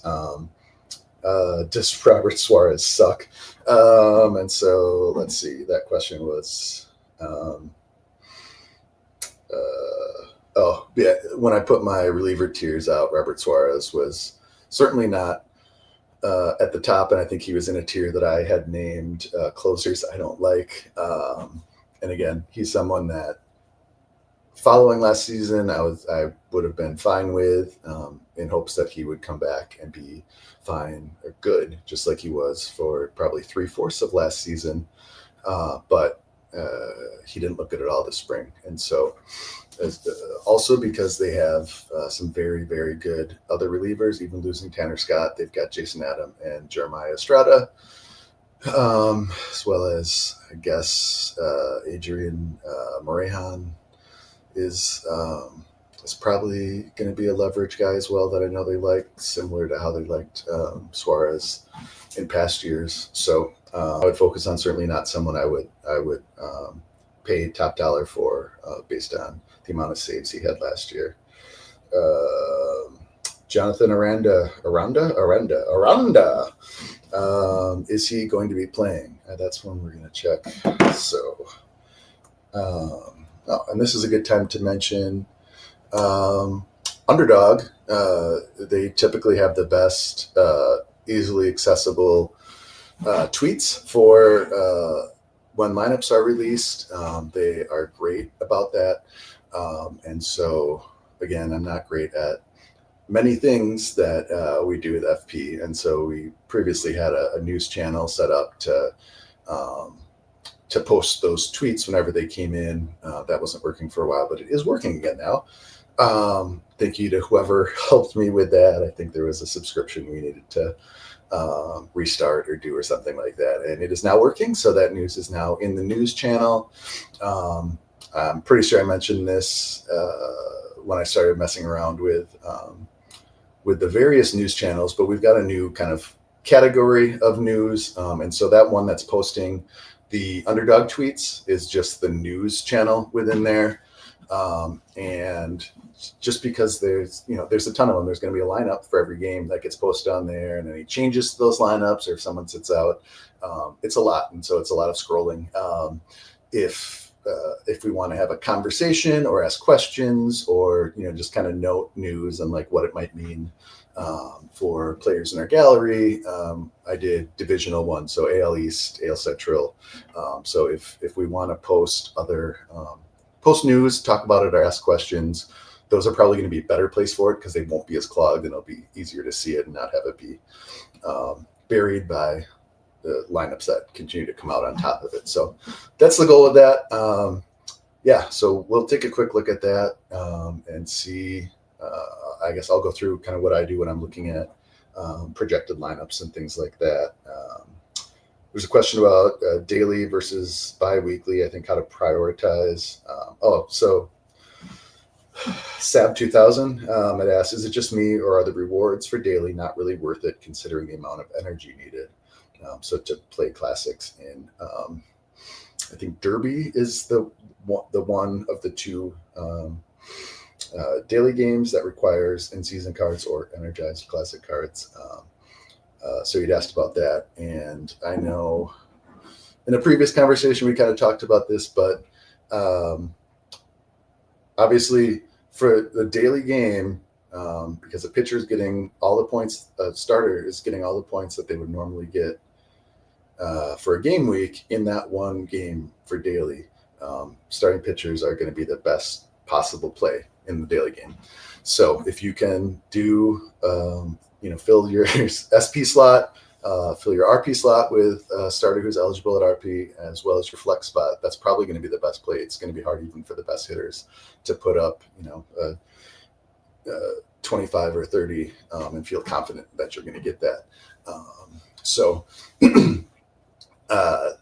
that's going to be the play for that. But other than the guys with in-season cards that are starters that are reliever eligible, the question is, should you save your Garrett Crochet or your Michael King or Spencer Strider or whoever else? Should you be not putting them in the normal game week, the bi-weekly competition, and saving them because it is such a great play for the daily game? And my answer for that is probably not. You probably should not. You should probably play those really, really good reliever eligible cards in the normal game weeks, because the prizes aren't good enough in daily. When this question first came up, it was asked in the context of the rare competitions, and in the rare competitions, the taking first is only going to get you a T3 rare, and so that wouldn't be worth it for me to maybe win. And even on your best weeks, you still might get unlucky and not win because someone else put up a slightly better score, whether that's better XP, better bonus on their points, or a different player put up a big score and passed you. So it's not worth it for that. For limited, for the daily game, you can win star cards. I think it might have just been podium. I'll check that quick. But did I lose I don't know. I may have lost my Sorare page. So let's bring that back up again. All right. I sold a Clay Holmes rare. All right. So I do have some cash. There we go. Prince. Oh, Prince. Prince Roger. Is it Roger or Rogers Nelson? It's a Canadian thing, I think. But yeah, someone I think we all know, if you were involved with any of the Topps NFTs. Prince is one of the most fun collectors. I think he probably has many of the best 1986. What were those called? Remade cards, so current cards, but with the 86 style, which is one of the most fun, I think, of all the Topps designs, with the big block team names at the top. But yeah, everyone loves Prince. I talked to Prince, I think, and Zuby late last season, kind of as I was trying to prep for the off season about coming on. I think both Zuby and Prince said they'd be more than happy to.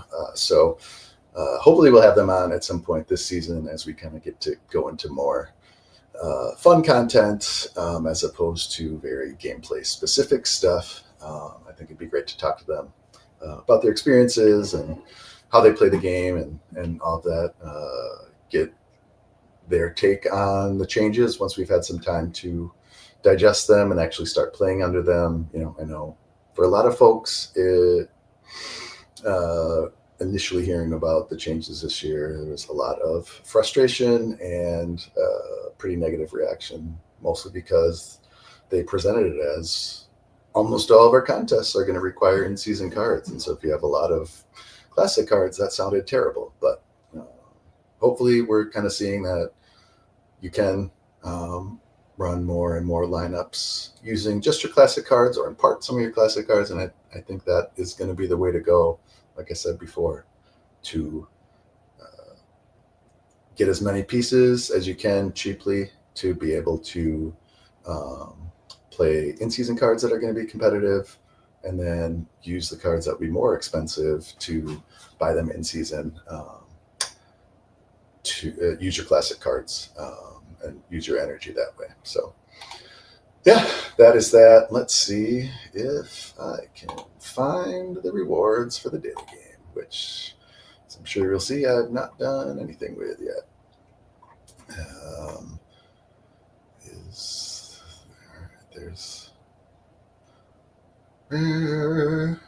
this the one I want? I have no idea. All right, daily swing. Yeah, so this is like not the most intuitive way for me to want to find the contest because it was different before. Maybe if you're a new user and this is the only thing you've ever seen, it's fine. I don't know. All right, yeah, so just first place for limited is getting a star. T1 for second, which again would have been a star last year, so that's not that bad. And then 10th through 10th is getting T3. Third gets a T2, but also some essence. My preference would be to see a little bit more essence with these, but if you're doing the rewards boost, you are getting essence for that. So, a lot of my limiteds, I was looking at close to 25% with the 15% plus, the 3% for a lot of the guys, adding them on. So if you're winning a star, you're getting 3,500, a quarter of that. So you're getting about one extra card. So that's not bad. I'm not sure what swing is, but I'm pretty sure this is the one that does not. Yeah, this is the one that does not require in season, and you're just getting a T2 for that. So yeah. So I mean, even for limited, I don't know that I would save my best cards unless like I didn't feel like I could put up a good I talked about this with ALNL last year as well, where if you're putting your best lineup together and you're seeing, like for last year when there was ALNL, that it's all or almost entirely AL or NL players, maybe it does make sense to put them in one of those competitions and have a better chance of getting on the podium there, because you're running the same lineup but against competition that's not going to be as strong, either because the NL players aren't even in the AL contest and vice versa. Also because people typically were not prioritizing the AL/NL contests over Champ or Pro or All-Star. I know some were. Again, I think in part because there's typically less entries in those, but my preference would always be to try and get your best lineup together and go from there. And so you'll see that's what I did with my rare lineup for Champion. I put all of my best rare hitters in a lineup that were classics, and then built around that. And so as the season goes on, if I do, like last year, Jackson Trio was a guy that I had really liked and focused on getting copies of his. I was building a 24 Brewers collection. And so I think I probably won one and bought one for Trio's Rares. And, maybe something similar this year, especially if there's someone who's going to come out and maybe be undervalued because they struggle early on. Whether that's a Colt Keith or a Dylan Cruz, who is not in the projections because I need to add his Sorare identifier. Thank you to whoever mentioned that. Mookie maybe. Although I think I usually just assume if someone is helping out with stuff like that, it's usually Mookie. Thank you for helping with that stuff. But again, that's how I would approach daily as well. If you are putting your lineup together and seeing that all of the best matchups that you have are on a certain day, like the pitchers are going to play anyway. If the hitters that you're planning to play, like that's the day they face the weakest pitcher, something like that. If you want to do that there, I would. But even in the best case, you have to take first or second to get a very good card, be on the podium at least. And again, we'll see how this plays out as we get a few game weeks in, how many people are playing these, how the scores shake out. It's going to be hard to do a one-to-one comparison of game week versus daily lineups, but seeing how that shakes out. I know I've talked about this before, but hopefully we can do a little bit more data analysis on this stuff as we are able to build out our capabilities with that, which I think will be really fun to see, what 80th percentile score is, for each position over the course of the season, things like that. See what your target needs to be for production from your players, and how often different players are hitting that, and players from different tiers are hitting that. And all of those things are something that I'm looking forward to playing around with. So for the daily versus biweekly normal game week kind of schedule, I would very, very rarely want to prioritize daily over the normal game week. Again, if you missed it earlier, I put up the quick breakdown I had put together, I think on the stream last Friday that we did just for Patreon. I think it released for everyone, even the non-paid members on Patreon today, but kind of looking at what were the prizes last year, how many entries were in each contest, and all of that to try and get an idea of where it might make sense to prioritize your lineups. My initial take, kind of setting my lineups today, and after kind of going through that, is if you got a big classic gallery, I think you're fine to put those to focus first on Challenger. For rare, where I don't have as many, I'm fine putting my best cards. If you want to go back and look at that one, we can. So I think it was like Vlad, and this isn't my lineups. There it is. Lobby versus lineups. Again, I don't know this is the most intuitive way to do things, but here we are. All right, so my champion lineup. For rare, I went with Vlad, O'Neill Cruz, Kyle Tucker, and Corbin Carroll. Using my classics, and then filled out the rest of it with in-season pitchers to not use energy that. So I'm using 100 energy. I think for rare, it'd be pretty cool if I could see that on here too, wouldn't it? Maybe if this gets bigger, I can. All right, so I might have used a little bit on something else. Maybe not. Yeah, so that's all for rare that I had used. So using 100 there, so that's about under 20% of my total rare energy.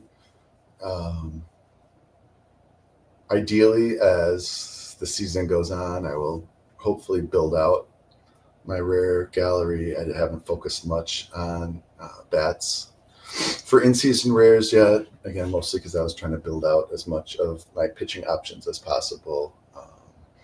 And again, that's the way that I play, is especially for pitchers wanting to have. Last season, I was typically shooting for 4, both in rare and limited. 4 of the guys that I really liked, who weren't very, very expensive.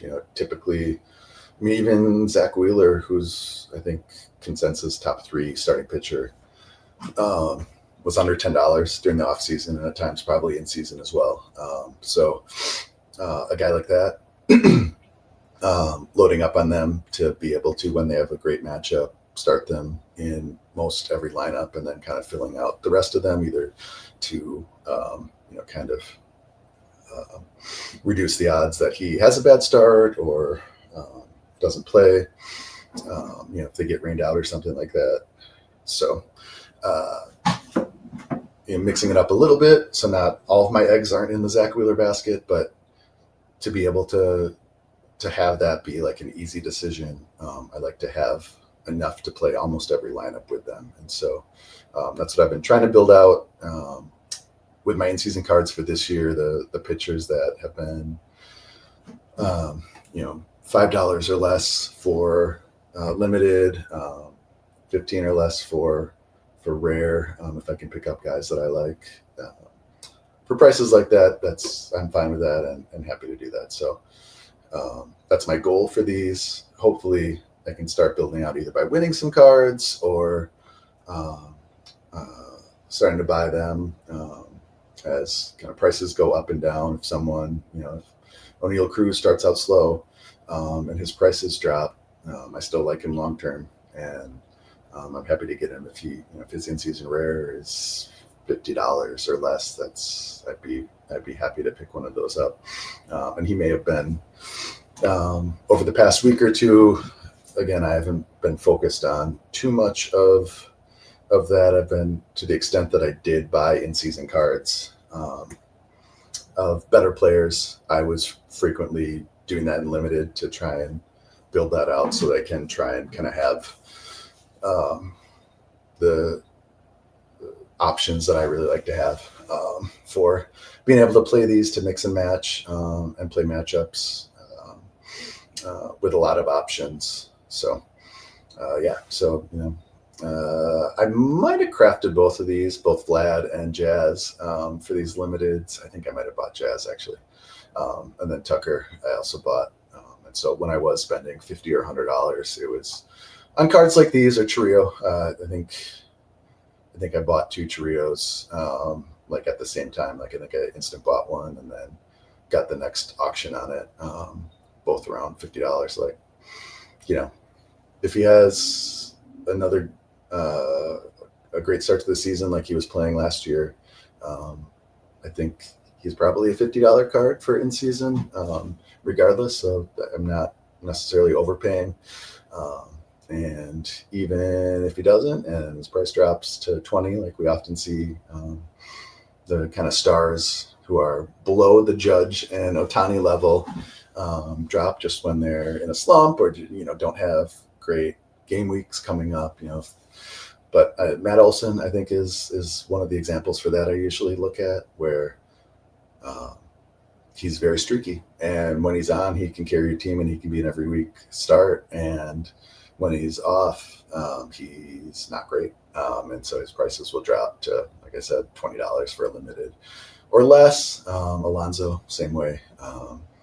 So guys like that, my heart's not going to be broken if I paid twice as much for my Jackson Trio as I could have if I'd waited a few weeks. He's a guy I'm happy to have him. I've got his cards from last year. So if I do decide, if his price does drop and I can buy some more to vault some, to kind of play with that, which I've been doing, like the lad. I wonder if this is going to show me. No. what my energy is for these. That would be cool, wouldn't it? If we could see for this player how many cards we have vaulted for them, that would be nice. Yeah. All right. Check in on this. Got like 500 common credits. Who do I add for this game week? You know what? Let me check and see if there's any other questions I wanted to get to. I feel like there was one more. I think someone had asked, who would you pick between Corbin Carroll, Anthony Santander, and Brian Reynolds? All of whom have 4 games, I think. I'm not sure about the Pirates at the Marlins, but I think they do as well. But Corbin Carroll has looked phenomenal. He had a bad first half of the season last year, but he came back and was fine. Santa? I know him. I'm not sure if that's what that's referencing.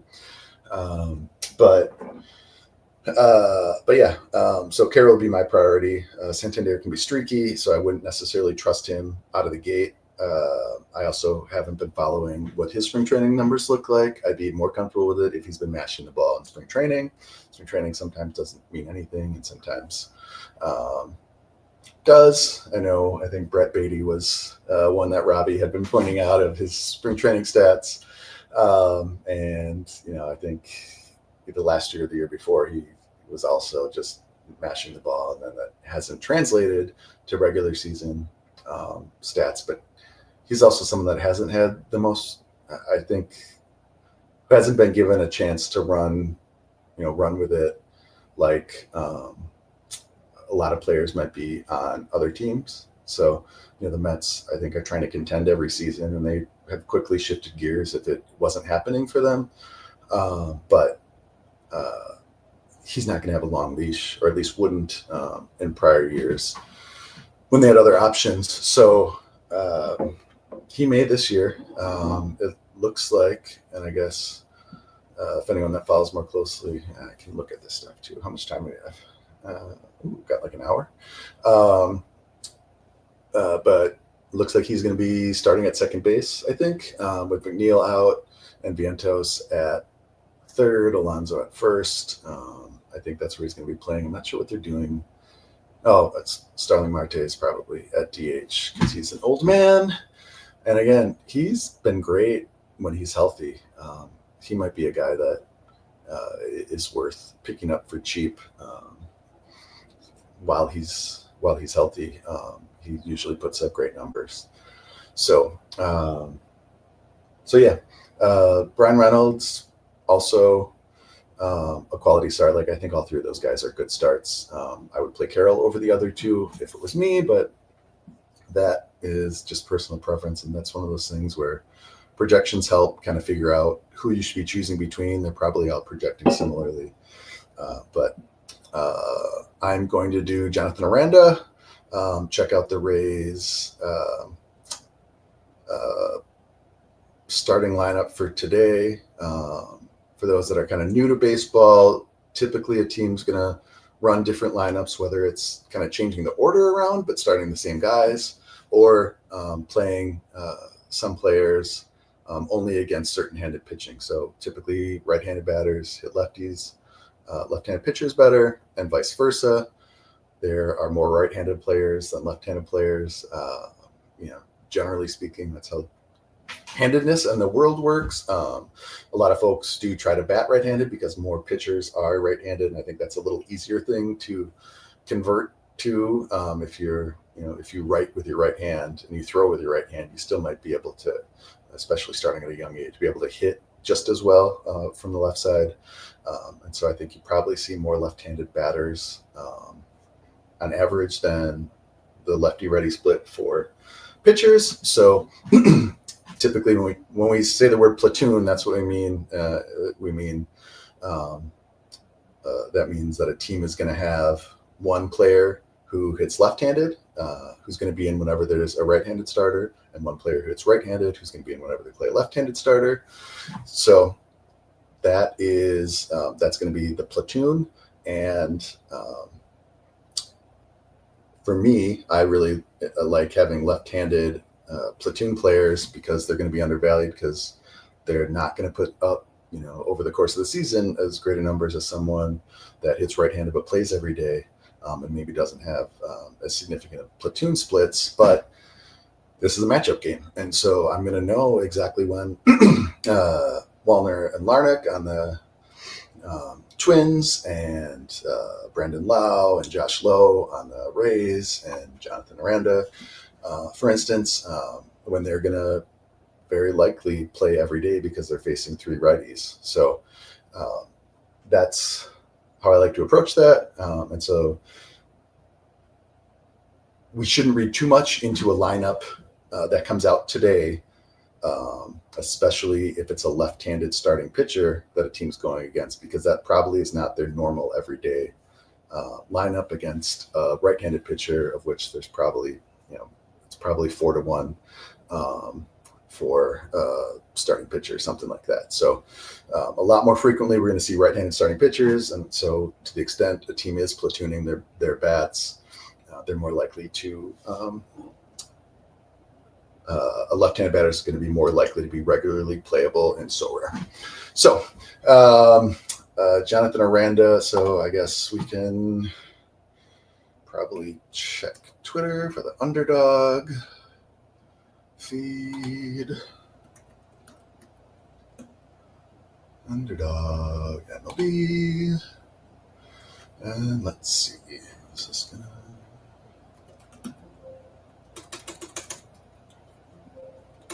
Well, it might just not be loaded all the way down here. Let's see. Is there just not a Rays lineup in here yet? All right. Like I said, there's just a lot of, and so we may only have the early game lineups out right now. Just gonna scan through here and see if I can find them. All right, Devers is playing. He's gonna be DHing.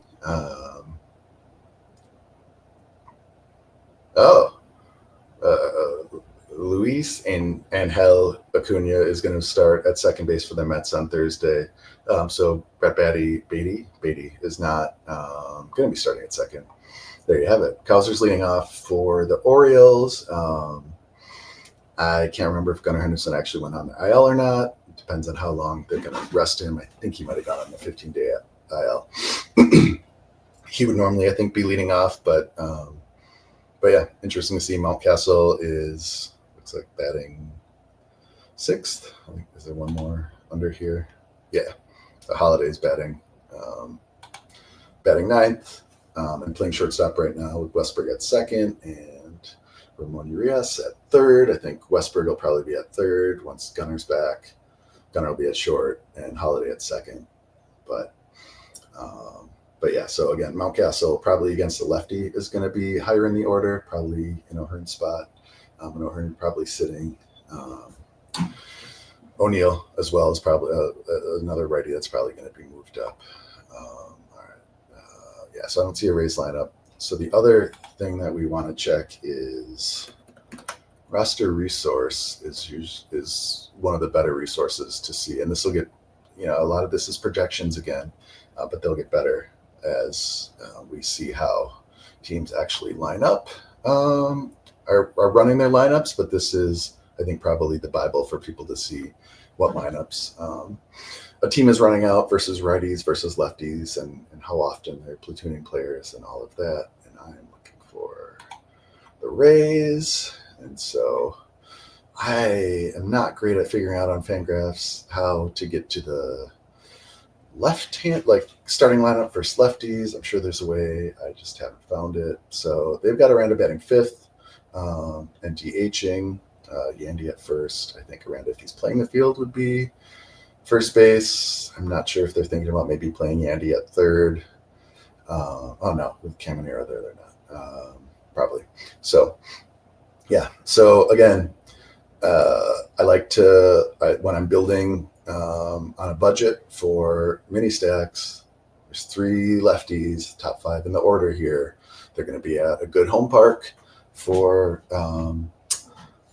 hitting balls out to right field. Aranda's one of those guys where I think we should know pretty quickly if he's coming out of the gates hot or not. And we'll see, and if he is, he'll likely play every day or at least against every righty. If he's not, we'll see the playing time change. And so roster resource is also going to have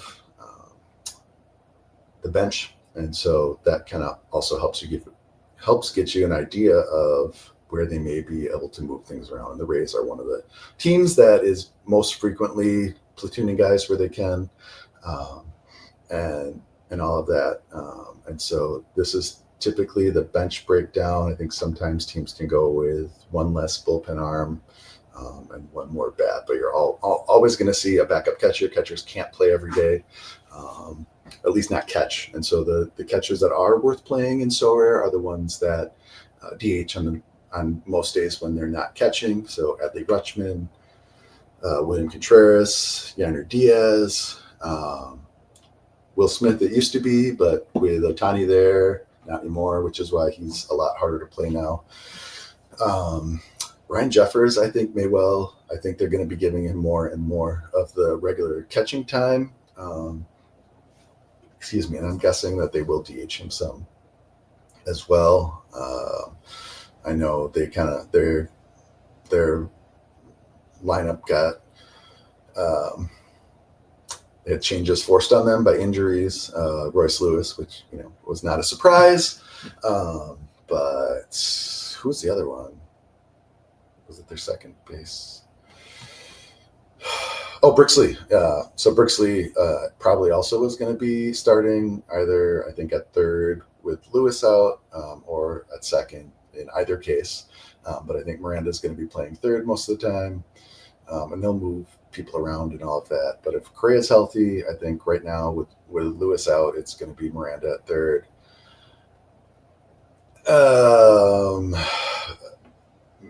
Mickey Gasper or Julian at second. I think Julian was probably more likely to get time at first before they signed Ty France. And now they're talking about playing France every day. And he actually, I think, did look decent in spring training. He had a really, really bad year last year. But sometimes those are just outliers. Players are injured or just get off to a bad start and really aren't able to pick it up. A lot of there is, to a large degree, kind of a little bit of a chess match between pitchers and batters over the course of the season, and kind of having, batters almost, except for the very, very best ones, and even the very best ones, are always going to have a hole in their swing, like an area of the zone where if a pitcher can put a ball consistently, they can't do much with it. And the better hitters have fewer of those holes and can do better even with pitches that they don't do great against. And the worst ones, only have maybe, a couple locations and a couple types of pitches that they can hit really well. And if a pitcher can hit other spots or give them other balls that they struggle with. And so you see a lot of guys coming up from AAA who are great at hitting fastballs and maybe can control most of the zone if it's a fastball. But if someone can put a breaking ball in the zone, they either need to lay off of it, and so it's a called strike, or they're swinging because they can't tell if it's going to be a strike or not, or they're not recognizing it out of the pitcher's hand, and so they're prepping and they're timing based on a fastball, but when the ball moves, they're not great at adjusting to that. There's a ton of parts that go into that, how a batter's stance and how they load, and and their timing, and talk sometimes about like A swing and B swing. Like the A swing is like your best swing when you're looking for a ball and you can do something with it early in the count, and if it's not what you're hoping for, you're still getting that swing off and maybe not making contact, as opposed to your B swing where you may be taking a little bit off of it, or trying to cover more of the zone, and so not necessarily hit for your best power, but be able to still put a ball in play and maybe go the other way if you're a lefty who they're shifting against, and have a better chance of getting a hit that way. Everyone approaches that stuff differently, and all of that. So it's, that's part of the fun of the game, I think. But who was I thinking of that reminded me of it? I'm sorry, I don't have Fangraphs up that I've been looking at for a while. My apologies. But that's what I've been looking at, and you have not. All right. So yeah, so this is roster resource.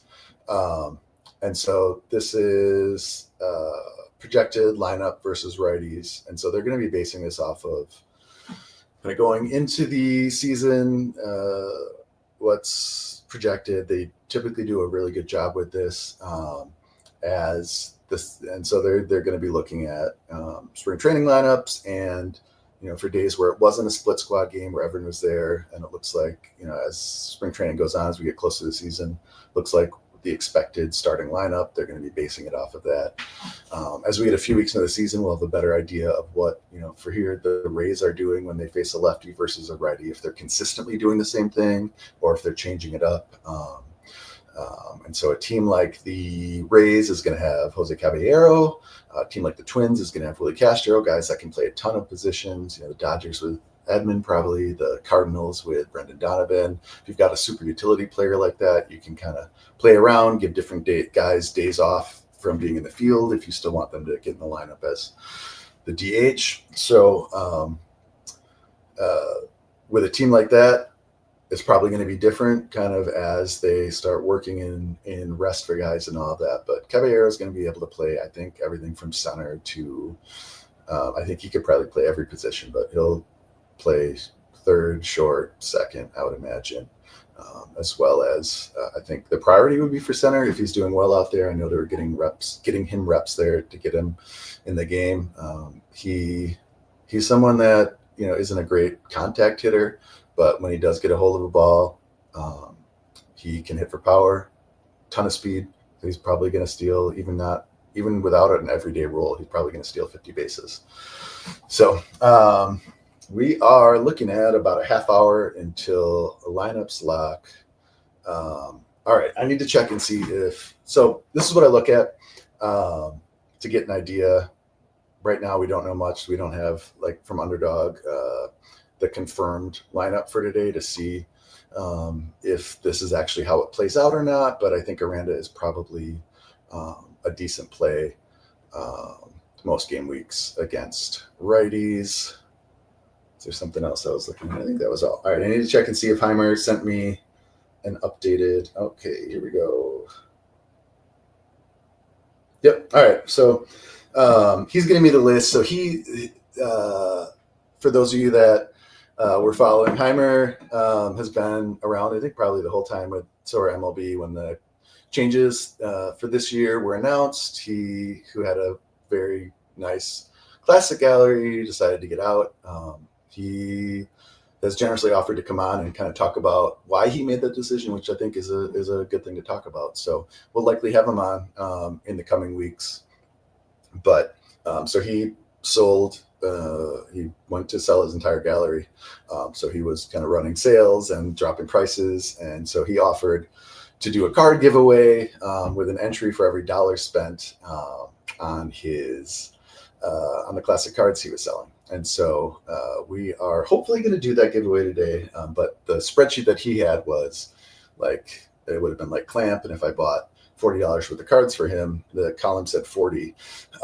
But if it's one entry for each name, I need Klamp 40 times, at least to use the randomizers that I've used before. It might be another one. And if I had time, I'm pretty sure I could figure out how to spreadsheet magic that to turn it into 40 entries. But he is, I hope, working on that right now. So as soon as he has that, we will do that. This might happen once the games start. I also need to check and see if there's anything else I should be doing. And I don't see that. So we're going to do the Heimer giveaway as soon as I have that list. And let's get back to my outline to see if there's anything else I was supposed to do.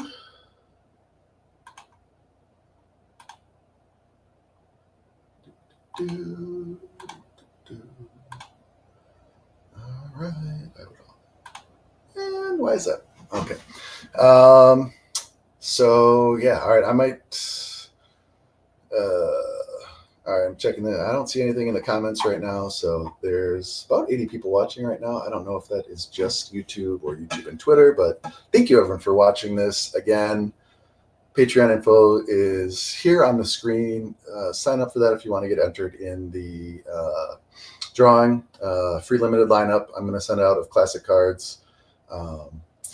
Anyone that signs up before the end of the games today, as well as any paid members. I'm going to say, like, because we do a free trial, I think that's just something by default for Patreon. And, like, I've said this before, just sign up and pay. Like, if you want to be entered in the drawing, I think for the free ones, I probably won't include you unless I wait like a week to run the giveaway, which is real likely because I'm still catching up on a lot of stuff. But if you're not sure, and that's why you're doing a free trial, is to kind of test it out. If you do it for a week or two and you pay and you're not happy with it, or it's not helpful for you, which if you're an Android user, like, the app is not going to be useful for you.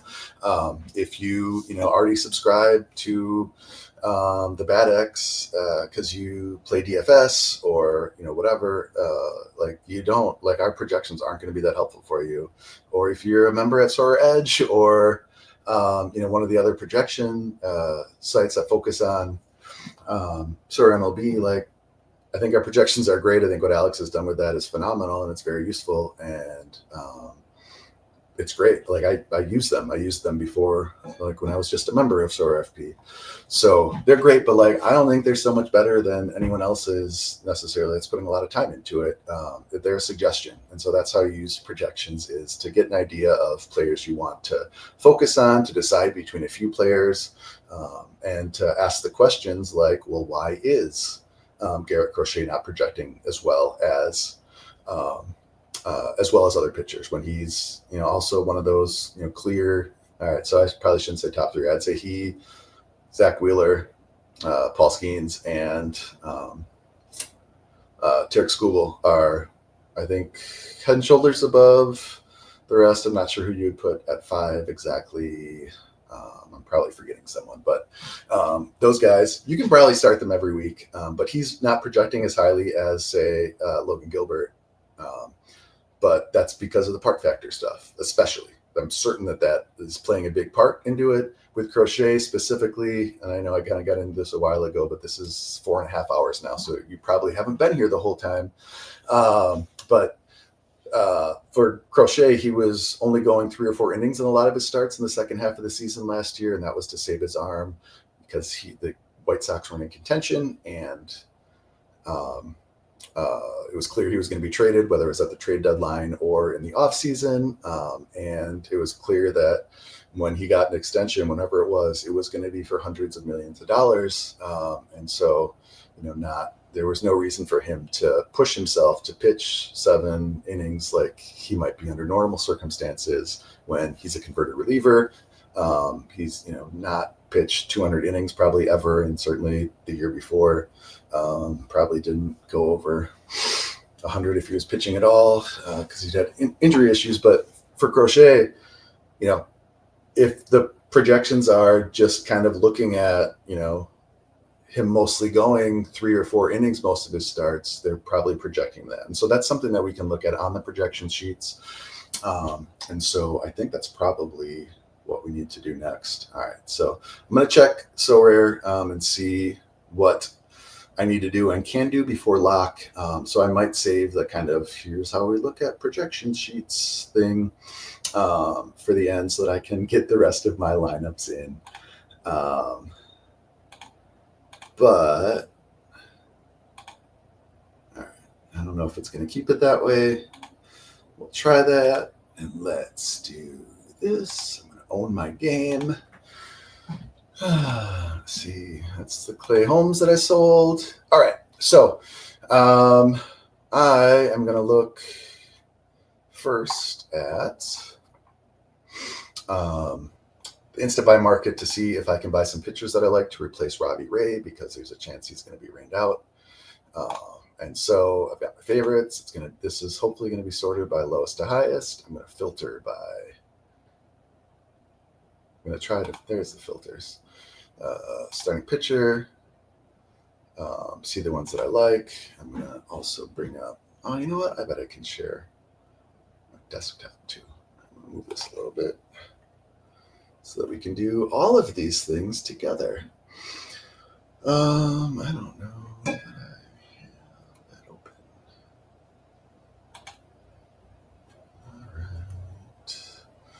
All right. So for those of you that are, well, either new or old FP subscribers, we have the $5 tier, which is just projections. And so we post them on Patreon.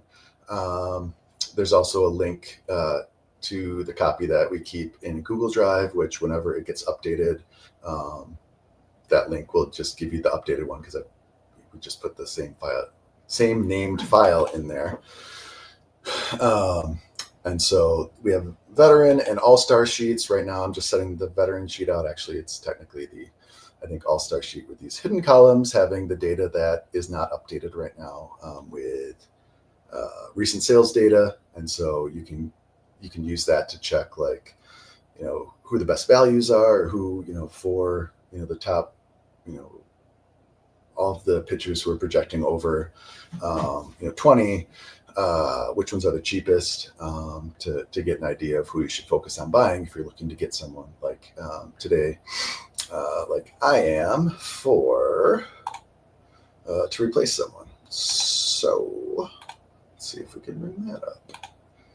Entire screen. We can. Yes. All right. Well, that's not very big, so you probably can't see this very well, which is why I have to change these things. And that keyboard command doesn't work.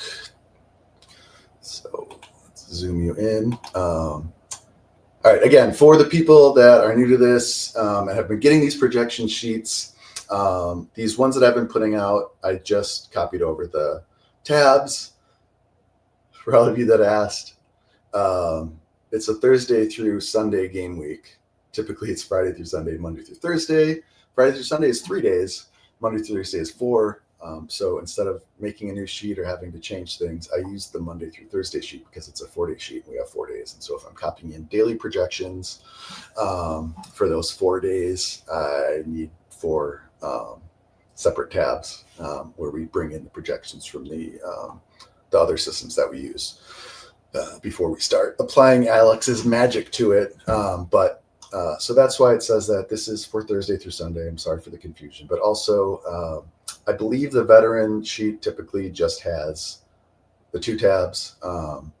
The all-star sheet, which is for the folks that are the $10 subscribers who get access to the Discord and the app, and as well as the additional information on recent sales and all of that. The first tab is typically going to be like a My Gallery tab, which we've just, like, especially when you have a more reasonably sized gallery, you just manually update. I know, like, my goal would be to be able to pull that and update it automatically via the API. And so that's something either we're going to work on, or the other folks that are doing stuff like this that are already doing something like that, that they, we will probably just work with them, or, have people that subscribe to both be able to do the automatically updating stuff, so I don't have to do it here and duplicate all that effort. And learn how to do things that I don't know how to do. So, all right, this is a little bit bigger. Hopefully you guys can see this now. Let me make that bigger to see. Yeah, that's readable. All right, so these are the top projecting pitchers. If I hide this, it's probably going to be hard to bring it back. Sometimes column A is a problem. So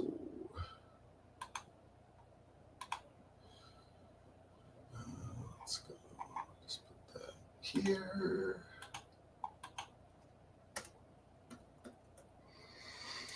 All right. Still can't see that, but handedness is way too big. All right. So these are the projections over here. These are the daily ones. Some of them I manually zeroed out. Like Kika is impressed. I've been going for 5 hours. It's only 4.5, and I took a couple of breaks. But yeah, no, this is pretty good. I still have my voice. Took 1 bathroom break. I'm probably going to need a nap after this, so I might not actually watch baseball for those first games, but I probably will. Yeah. Is this still showing Clay Holmes? Why is that doing that? Can you go away, please?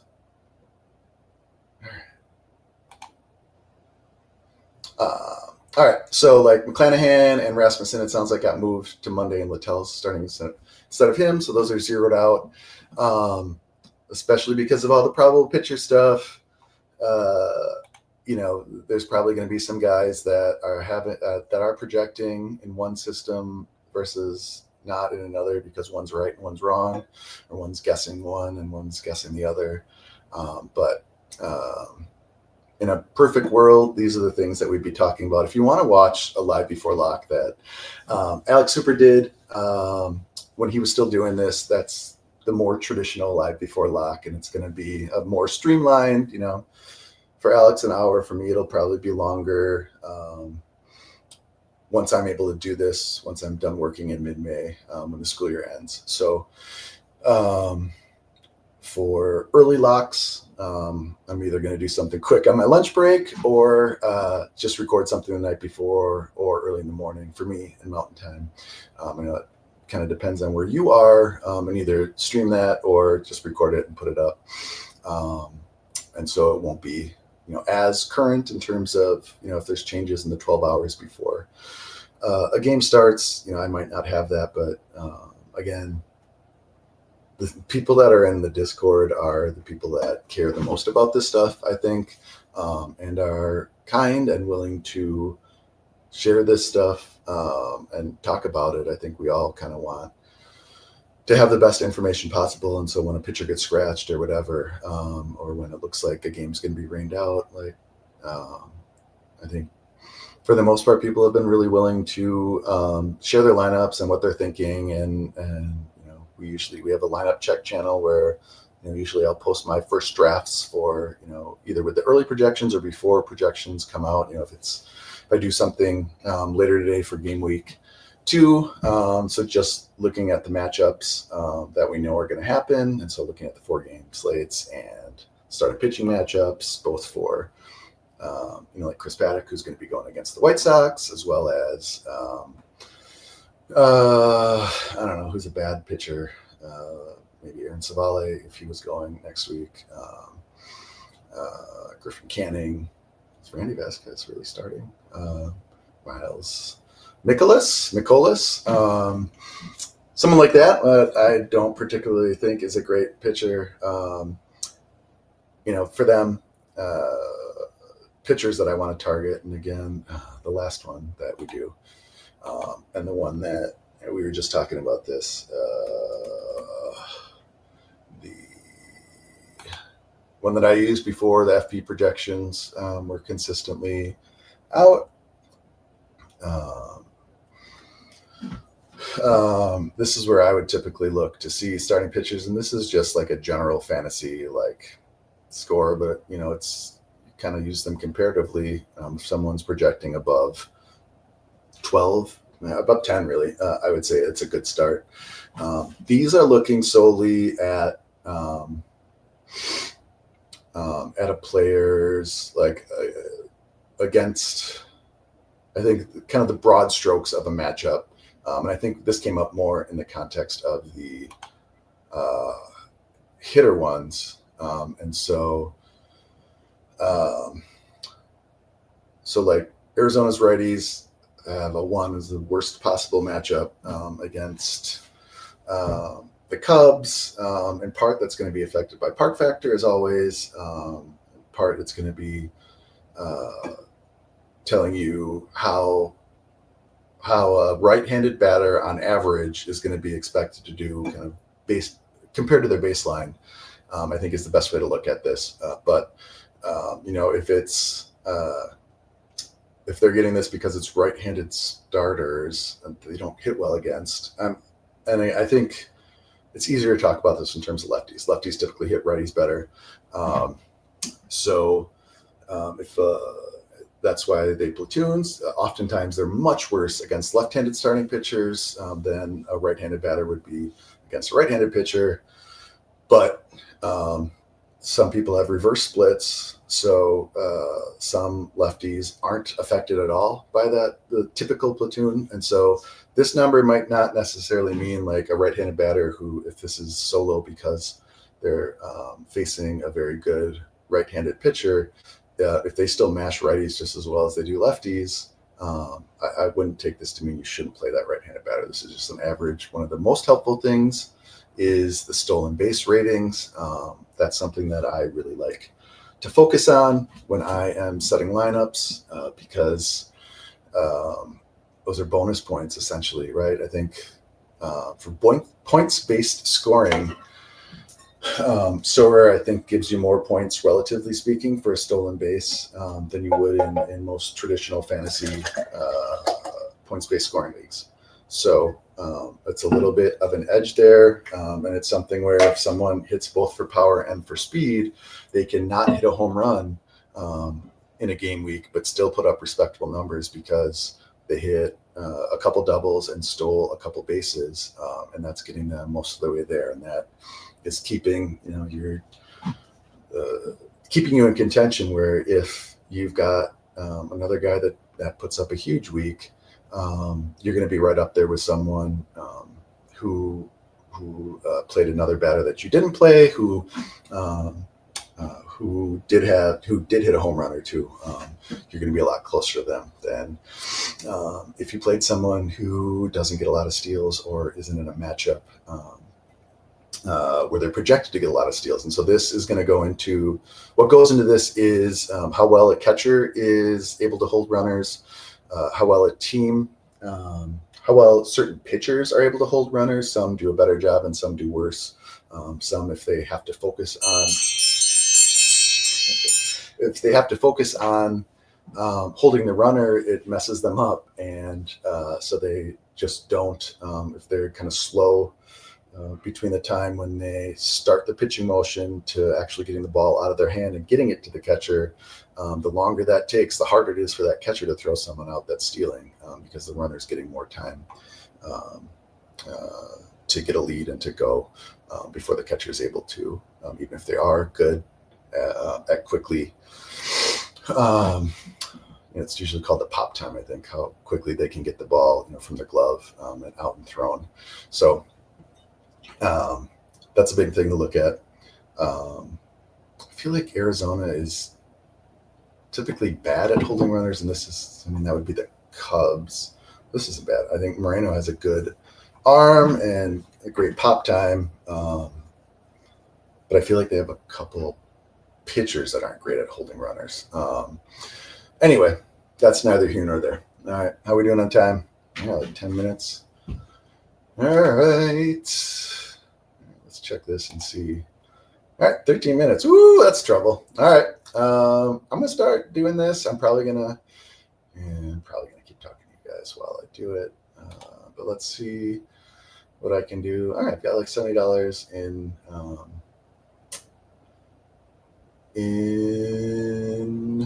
balance right now. I don't know if Bubich is playing. Who are they playing? Yeah, so he's a 0 right now. He's not starting this weekend. Who do I like?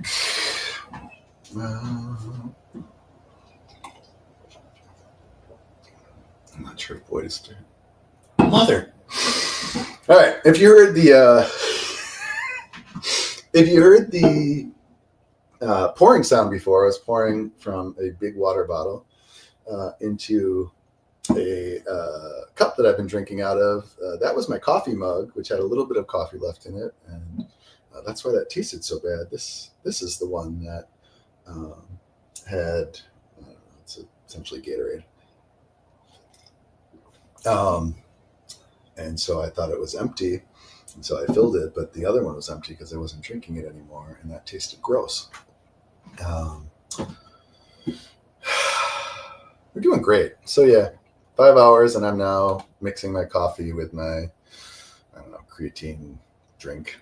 Gross. All right. Again, Paddacks a guy that I like, but is not pitching this weekend. Ooh, Tyler McGill, I think, is though. All right. So let's probably filter this by. Let's see who's starting for the Mets.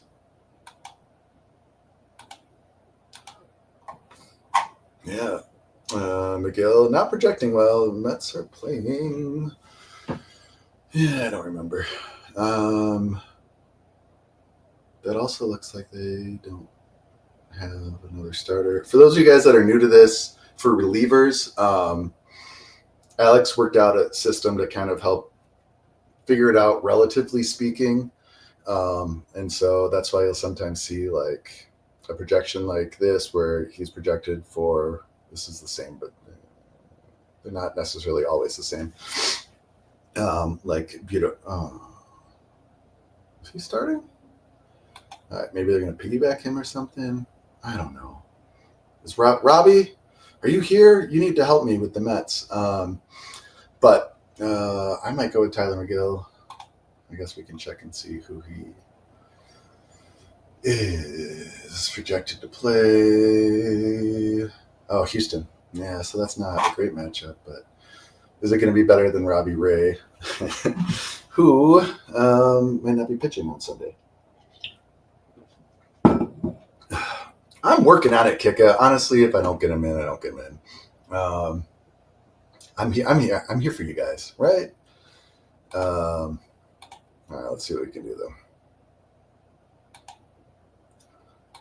All right, so of these guys, let's see who might be cheap. Taj Bradley is probably a good one. Jeffrey Springs. And so some of the data providers with the teams for pitching only have last year. So if someone gets traded or if someone moves teams, it doesn't update it. I apologize. It sucks. I don't know what to tell you. We're working on fixing that. I don't feel great about Castillo. So I might look at the Seattle pitchers if I get a minute. Logan Webb. Yeah, so that's not a bad start if he's not too bad. Dustin May. Dodgers. All right, so let's keep going through here and see. You know what? Let's just do a Tyler McGill while we're here.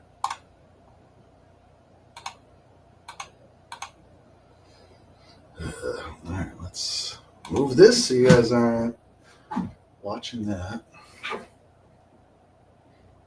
10 minutes left. This is great. Makes for good radio. All right. Oh, why can't you just put the cursor there for me? All right. Oh, did I miss the triple play thing? Is the triple play thing over? Yeah, so I missed out on that stuff. Oh, and this killed my filters. Why would you do that?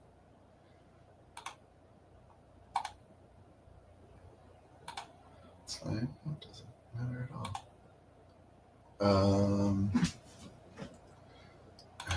No, seriously?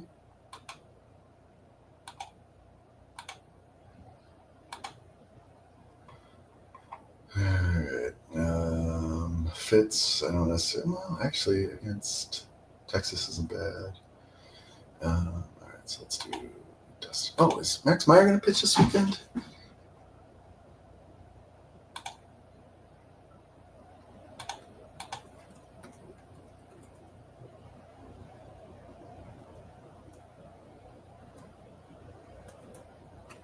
He is, yeah, so let's go with him. All right.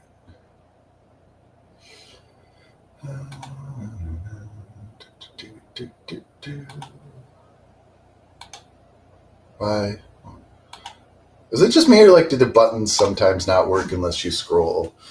On my phone, that's how I expect it to go, but man, apparently on the desktop too. Let's hope that he's okay. What else we got here?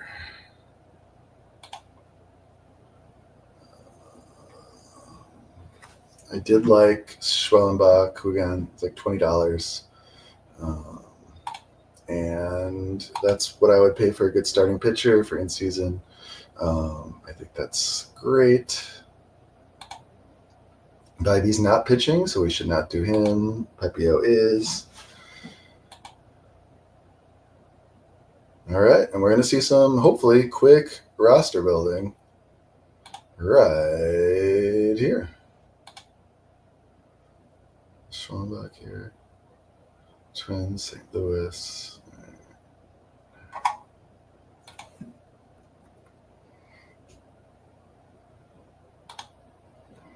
There we go. All right. Let's see if we can replace some of those Robbie Rays. 6 minutes. Let's do this. All right. Where's Robbie Ray starting? That's not him.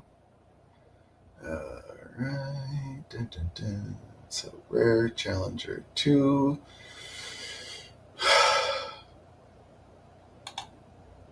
All right. What can we put in for Robbie Ray?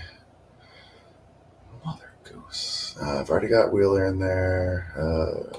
Let's go with Kikuchi. I don't have a lot of time to think about this stuff. He's facing the White Sox, and they suck.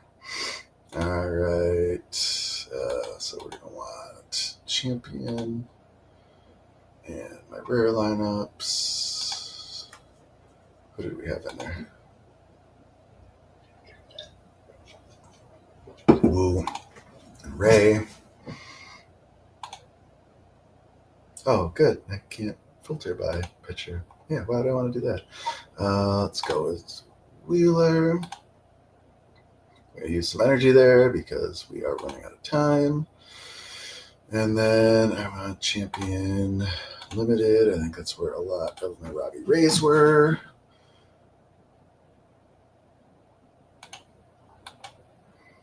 All right, so we've got Wheeler and Schwallenbach. Cool. If you guys happen to see anything that looks terribly wrong while I'm going through these, please let me know. All right, Robbie Ray. We're going to go with Mr. Schwallenbach. It looks like right now I don't have like show ones using lineups, so I probably won't accidentally kill a lineup, which is good. All right. I'm going to go with Pepio. And DeGrom is a good one too. Did I not use my crochet? I didn't. And I have another. Is that right? God, mother goose. No idea what's happening here. Or was that just a different one?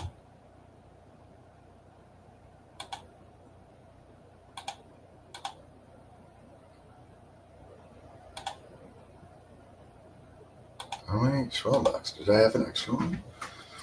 Apparently. All right. 3 minutes. Let's keep it rolling. All right. I want to look at my lineups. Robbie Ray, are you somewhere else? Here you are. Limited All-Star. So let's go with... No, I don't want to do that. What? If I've already used 3 limiteds, why would you still be showing me?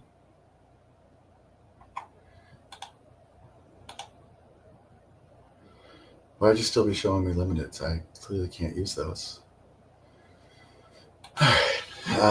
Is that all my Robbie Rays that I need to get rid of? It looks like it. All right, champion, and then all right, let's focus on some all-star lineups.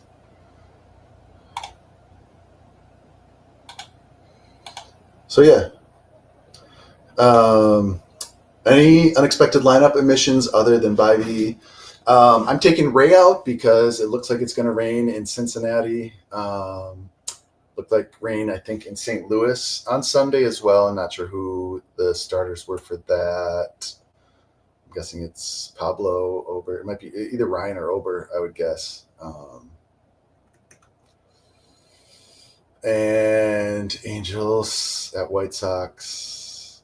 I'm guessing that one is they're going Kikuchi, Soriano, and whoever their other starter is, but maybe Soriano's on Sunday, which is going to be a problem for me, but, you know, we're all doing the best we can. All right, so let's see what I have for limited cards and for 25 cards to play here. So I can probably go with, let's go with Max Meyer. Let's go with, is he starting? No, he's not. Who else has 4 games? It's Grant Holmes isn't starting. Jeremiah Estrada. And of course, Matt Olson. Well, we're just going with Olson, even though Estrada's in there too. You know what? Let's go with Abrams. Do I have a James Wood? I do. Do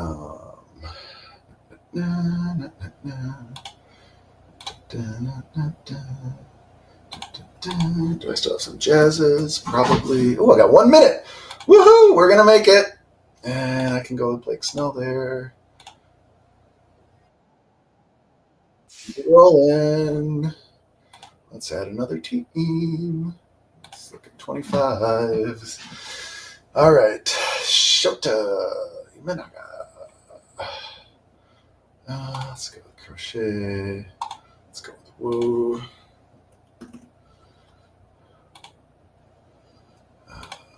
Let's go with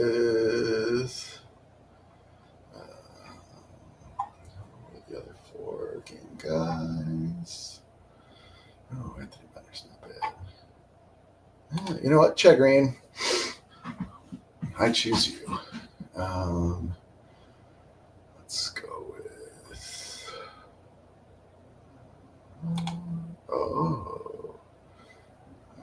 Go with Jazz again. Oh no! We're running out of time.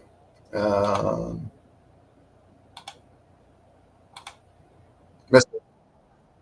Nope, I got it. All right.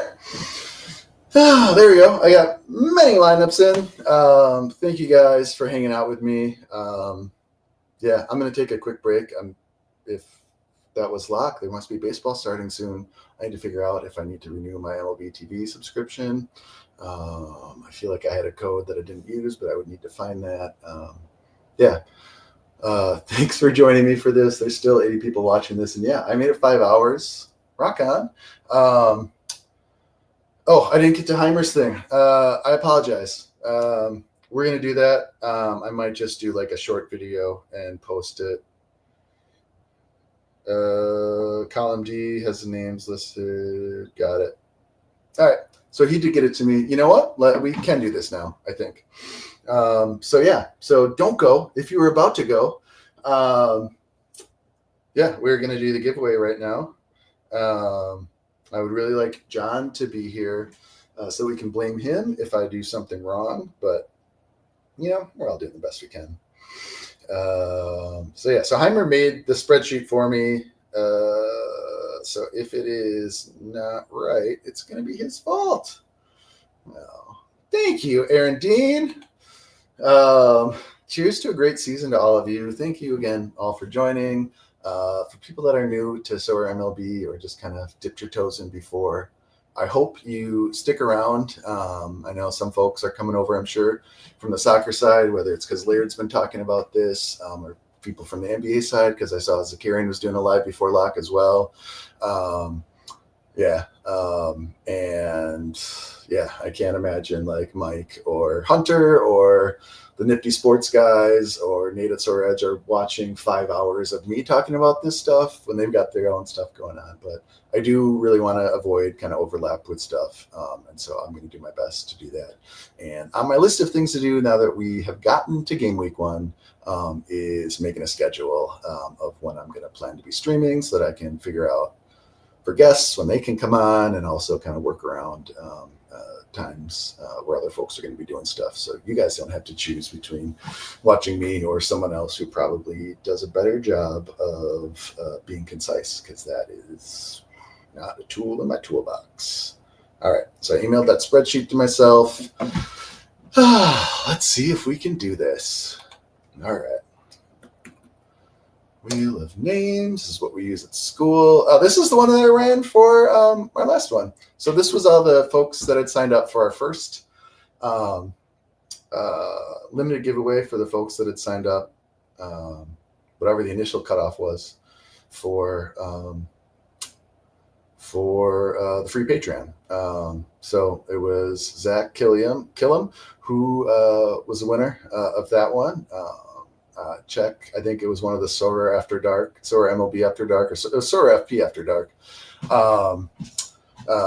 where I just got on because I was going to start doing stuff and looking at things. And I figured I might as well make some content out of it. It's the stuff that we talk about in Discord. So I figured why not just like talk about it while I was doing it, because I would almost certainly forget if I tried to talk about it afterwards. So there we go. All right, so here's where we're going to put names. And let's see if we have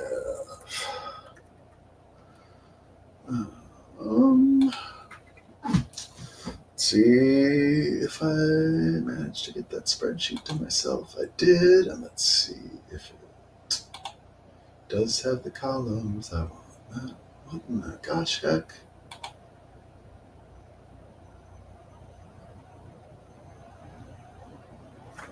I need a different column. Oh no. Heimer, if you're watching, if that was a CSV, it probably couldn't do the tabs. Have fun watching the games. For Marble Man, I'm sure you're going to be watching some MLB or some minor league baseball games as well. All right.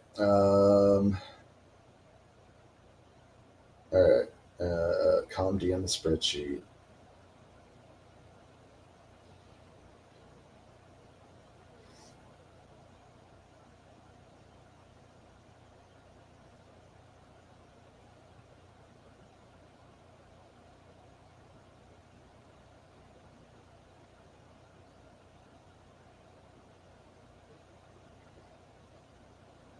Oh,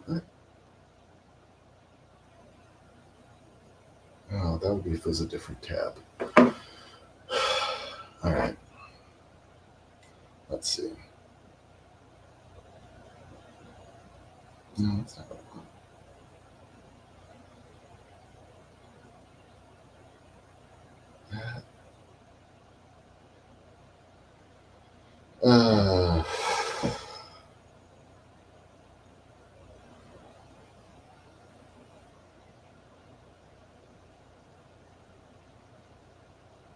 All right. Most of you are still here. I apologize if this is taking so long.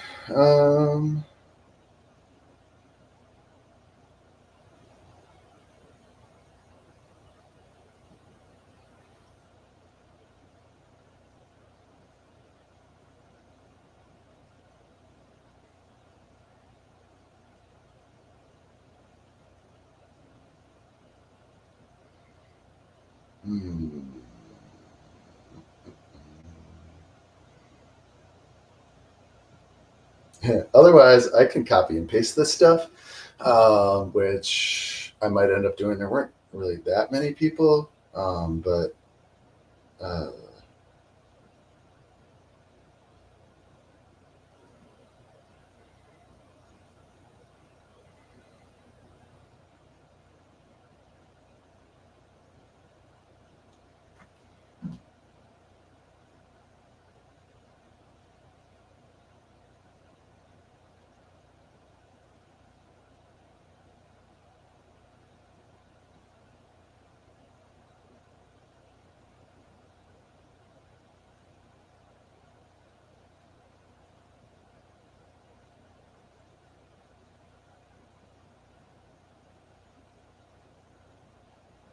let me try this one more time. All right. Well, maybe I needed to refresh it. We'll try that. All right. And let's see if that one works.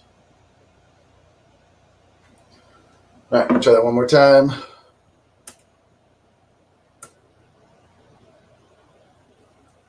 Oh, there it is. Let's see.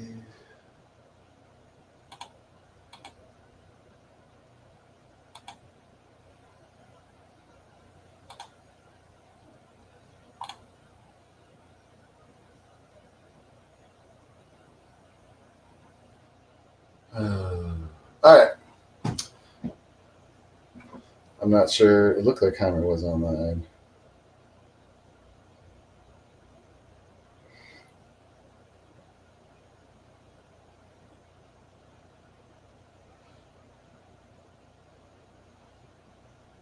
Looks like there weren't as many sales for Heimer as I would have expected, and it looks like Link is probably going to win this if he does. No one will be surprised, right? All right. I was going to say, I thought I bought one, and I did. So the hard part for this is going to be, I can, yeah.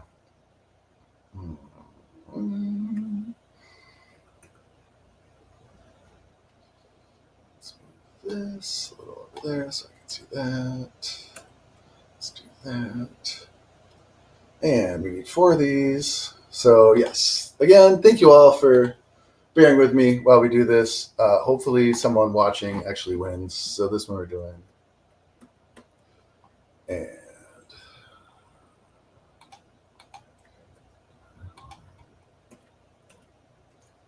1, 2, 3, 4, 5, 6, 7, 8, 9, 10, 11, 12, 13. I apologize if this is not the most efficient way of doing this. 1, 2, 3, 4, 5, 6, 7, 8, 9, 10. 1, 2, 3. Was it cards? Do you think it was just cards that they bought, or was it every dollar? Like Jewy bought a $3 card. What are you doing, Jewy? And also, I hope I'm saying your name right, because if not, that's not the least offensive thing I've ever said. 1, 2, 3, 4, 5, 6, 7, 8, 9, 10, 11, 12, 13, 14, 15. God, I'm going to feel terrible if I accidentally did that wrong. 1, 2, 3, 4, 5, 6, 7, 8, 9, 10. Cribs. 1, 2, 3, 4, 5, 6, 7, 8, 9, 10, 11, 12, 13, 14, 15, 16. We're going to do those. Ah! I'm a screecher. 1, 2, 3, 4, 5, 6, 7, 8, 9, 10, 11, 12, 13, 14, 15. Looks like those are actually going good. 1, 2, 3, 4, 5, 6, 7, 8, 9, 10, 11, 12, 13, 14, 15. Oh, God. That's too many, guys. I was just counting and not keeping track of how many I was counting. So, all right, Moneyball projections should have 13. 1, 2, 3, 4, 5, 6, 7, 8, 9, 10, 11, 12, 13. All right, I was doing good. And I did only do 2 extras. All right, so let's see. Mookie's got 1. And all right, 12 this time, Kevin. 1, 2, 3, 4, 5, 6, 7, 8, 9, 10, 11, 12. Can you tell I'm a little bit tired, guys? I'm pretty proud of myself for making it this far. 1, 2, 3, 4, 5, 6, 7, 8. All right. I need to add these guys, and I'm going to do that. And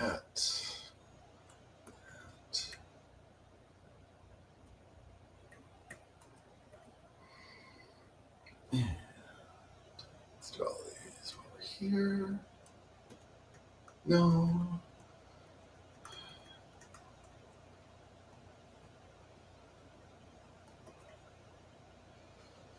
Yeah, we need 90 for lasso wounds.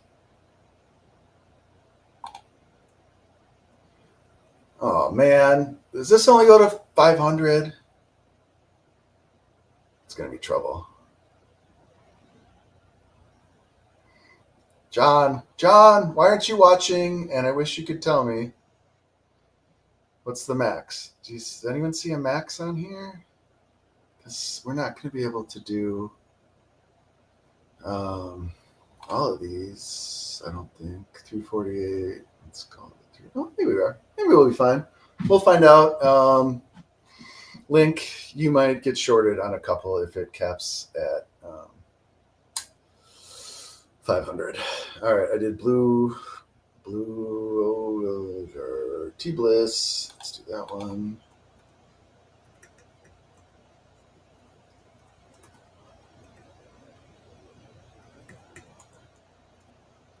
And last but not least, Link.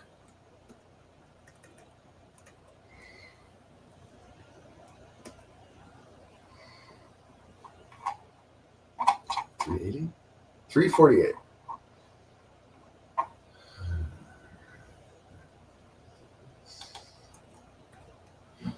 All right, let's do this.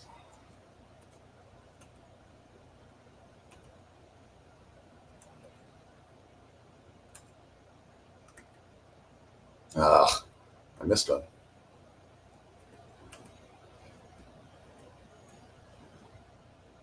Please tell me this is actually pasting. Looks like it.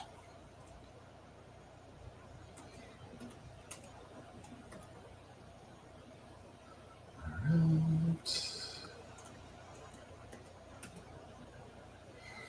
Go to the bottom to make sure. And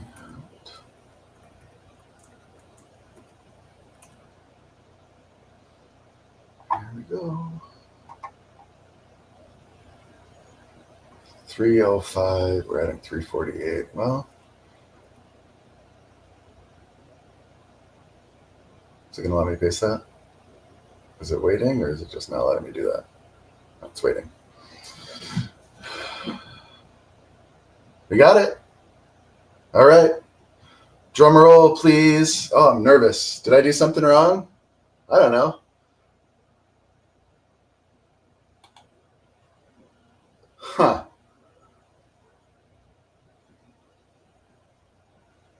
I don't even know what to think about this spam of that.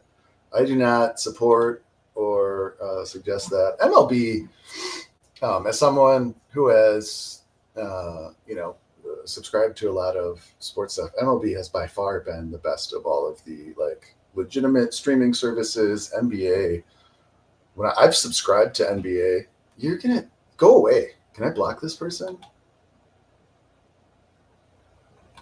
Yeah, I don't know who you are, but you've been banned and deleted. NBA, like I've subscribed and paid for, and still had to use like streams from Reddit because the functionality was so bad. MLB, one of the biggest problems I had with them was that like it wasn't easiest. Like if you were looking at a game, and so like just bringing up the game itself, you couldn't actually. You could listen. You could get to the. You had an option to listen to it, but not to go right to watching the game that you're checking on, which is insane to me. They finally changed it last year, maybe the year before, and that was nice. All right, that's enough mumbling about stuff. Click to spin. I hope I did this right. Wish me luck, everybody.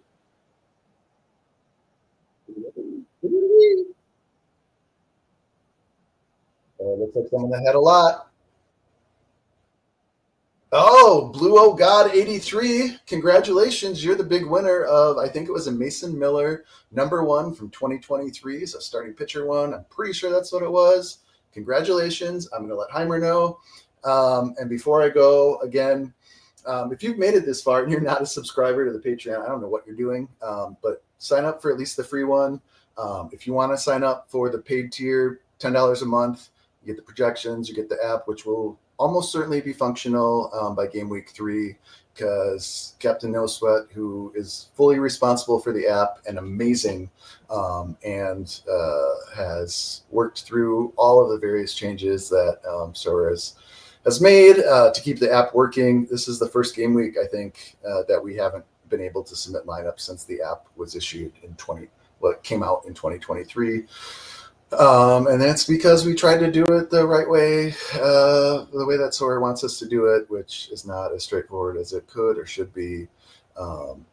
If we could have perfectly done, I think, the token-based method that we've used before, I think he probably would have set that up first. But again, thank you to NBA Jet, who I know was talking to and working with Captain No Sweat as well. Again, this community is amazing. I think it's so cool that people are willing to share information and how to do things, and how to approach the game and how to build tools for the game. It's amazing. So thank you to him. Thank you to is it Lucian? That's PSR at Sorare Edge.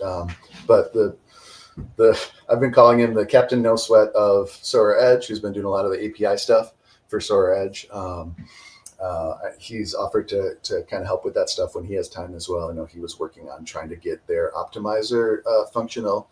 So similar to what I think NBA Jet has done with NBA, and what I know Sorare Edge as well had for NBA. I know that they were working on getting that stuff going. So the dorky stuff that I'm excited about, as far as being able to pull data on, competition entries and all of that. He's offered to help with that as well, which I think is awesome. But again, for SorareFP, if you'd like to subscribe to our stuff, the stuff's on the bottom. If you do the free one before the end of the day today, you're gonna get an entry into another limited lineup giveaway. If you sign up for the paid tier by the end of the day, you're going to be entered in the rare lineup giveaway. And I need to check on costs and things like that. But what I've wanted to do since I started playing around with SorareFP was do SorareFP merch, and that's just fun for me.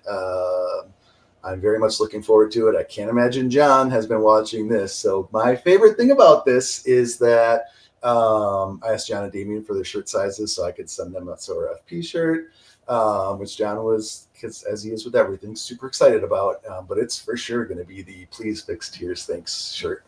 So if you sign up by the end of the day, you're going to get whatever initial merch that we do. We'll probably do things in the future just for the folks that are have been long-term subscribers. We'll probably do an OG tier or something like that. If we do end up having to put a lot of time into the API stuff, as far as like automated sheets, so that the projections, so that your gallery is automatically getting updated in a sheet that we put together for you. Like I said, Sorare Edge does that. I'm thinking it probably makes sense for us to just collaborate and for you to subscribe there, and get that from them. And then whatever they're producing, we can work on getting it in a format so we can load it right into the app. And so I believe Nate at Sorare Edge, I think he's doing an OG tier where if you sign up before, I want to say the end of the month, or it might have been before opening day. I bet if you asked politely, he would probably be willing to do it if it was closed, to get you in on the OG tier and keep it at $5 a month. But yeah, so that's been a big focus of theirs. And like I said, they are super in tune with the common. Like if folks are asking about the common game, we're happy to work with people on that. Oh, there's a new one showing up for pirated streams. That's cool. But the focus for us has not been as much on the common game. So if you've been asking about common, Sorare Edge is the place to go. Nate's a great guy. He's doing great work. And that's the other thing. I'm not sure we're going to be able to do dailies if Sorare does start putting information about what the daily slate will be for the entire normal game week. It'll be a lot easier for me to be able to get that on the app and make it a lot more straightforward, because especially when the school year is going on, I typically don't have time. I can't imagine I'm going to have time to every day make adjustments, whether it's a scoring change or different players being allowable in lineups in different spots. We can certainly, we'd easily be able to just, let you all submit whoever you want. And if it doesn't meet the requirements, it would just get rejected as a lineup that you tried to submit. But to the extent we want to get that, we want to try to get that stuff right, it's going to be hard if I need to do it every day and they don't release it until, 7 at night, after the lock for the day before, and we need to get it out, and within 12 hours or something like that. It's going to be hard for me to do, but I know Nate has been doing that with at Sorare Edge with the NBA daily game, and so I think that's probably the place to go for that stuff. And so that's one of the things I'm going to be looking at kind of over the next couple of weeks is, does it make sense for us to try to do daily, or is it something where it's probably best to leave that to the folks that are already focusing on it. So let's see. Yeah, I think that's all. Again, sign up today if you want to do paid. Like I said, I mean, unless you're a jerk, I'm happy to refund you if you do this for a couple weeks. You know what? I'm sure there are a number of people that I've refunded. Sometimes, like, there's issues with the signups, and like Kika, I know, is accidentally subscribed for like both through Apple and through Patreon. And so, like, I sent him his money back. I think I actually couldn't refund as far back as I needed to, so I think I probably like Venmo'd him. One of the other new members, it might have been Greg Klamp or someone else, but I know they similarly, like, their sign up wasn't working, or they weren't getting into Discord because the email was wrong or something like that. So they ended up with 2 subscriptions. So I think I was able to get them money back. So hopefully, if you ask around, like, we're not doing this to get rich off of it or to scam people out of money. And so, again, as long as you're not being a jerk to me, I'm happy to refund money to you if it's not useful for you. And like I said, if you're not an Apple user, if it makes sense, if you don't use Discord, I think for me, a lot of the value is being in the Discord, which I haven't been in. I kind of want to stay on until 5:30, 5 hours and 30 minutes, but I'm not going to do that. I'm going to go. Thank you all for doing this with me. Thanks for being part of the Sorare MLB community. This game is freaking amazing. I hope you guys like it as much as I do, and good luck this game week.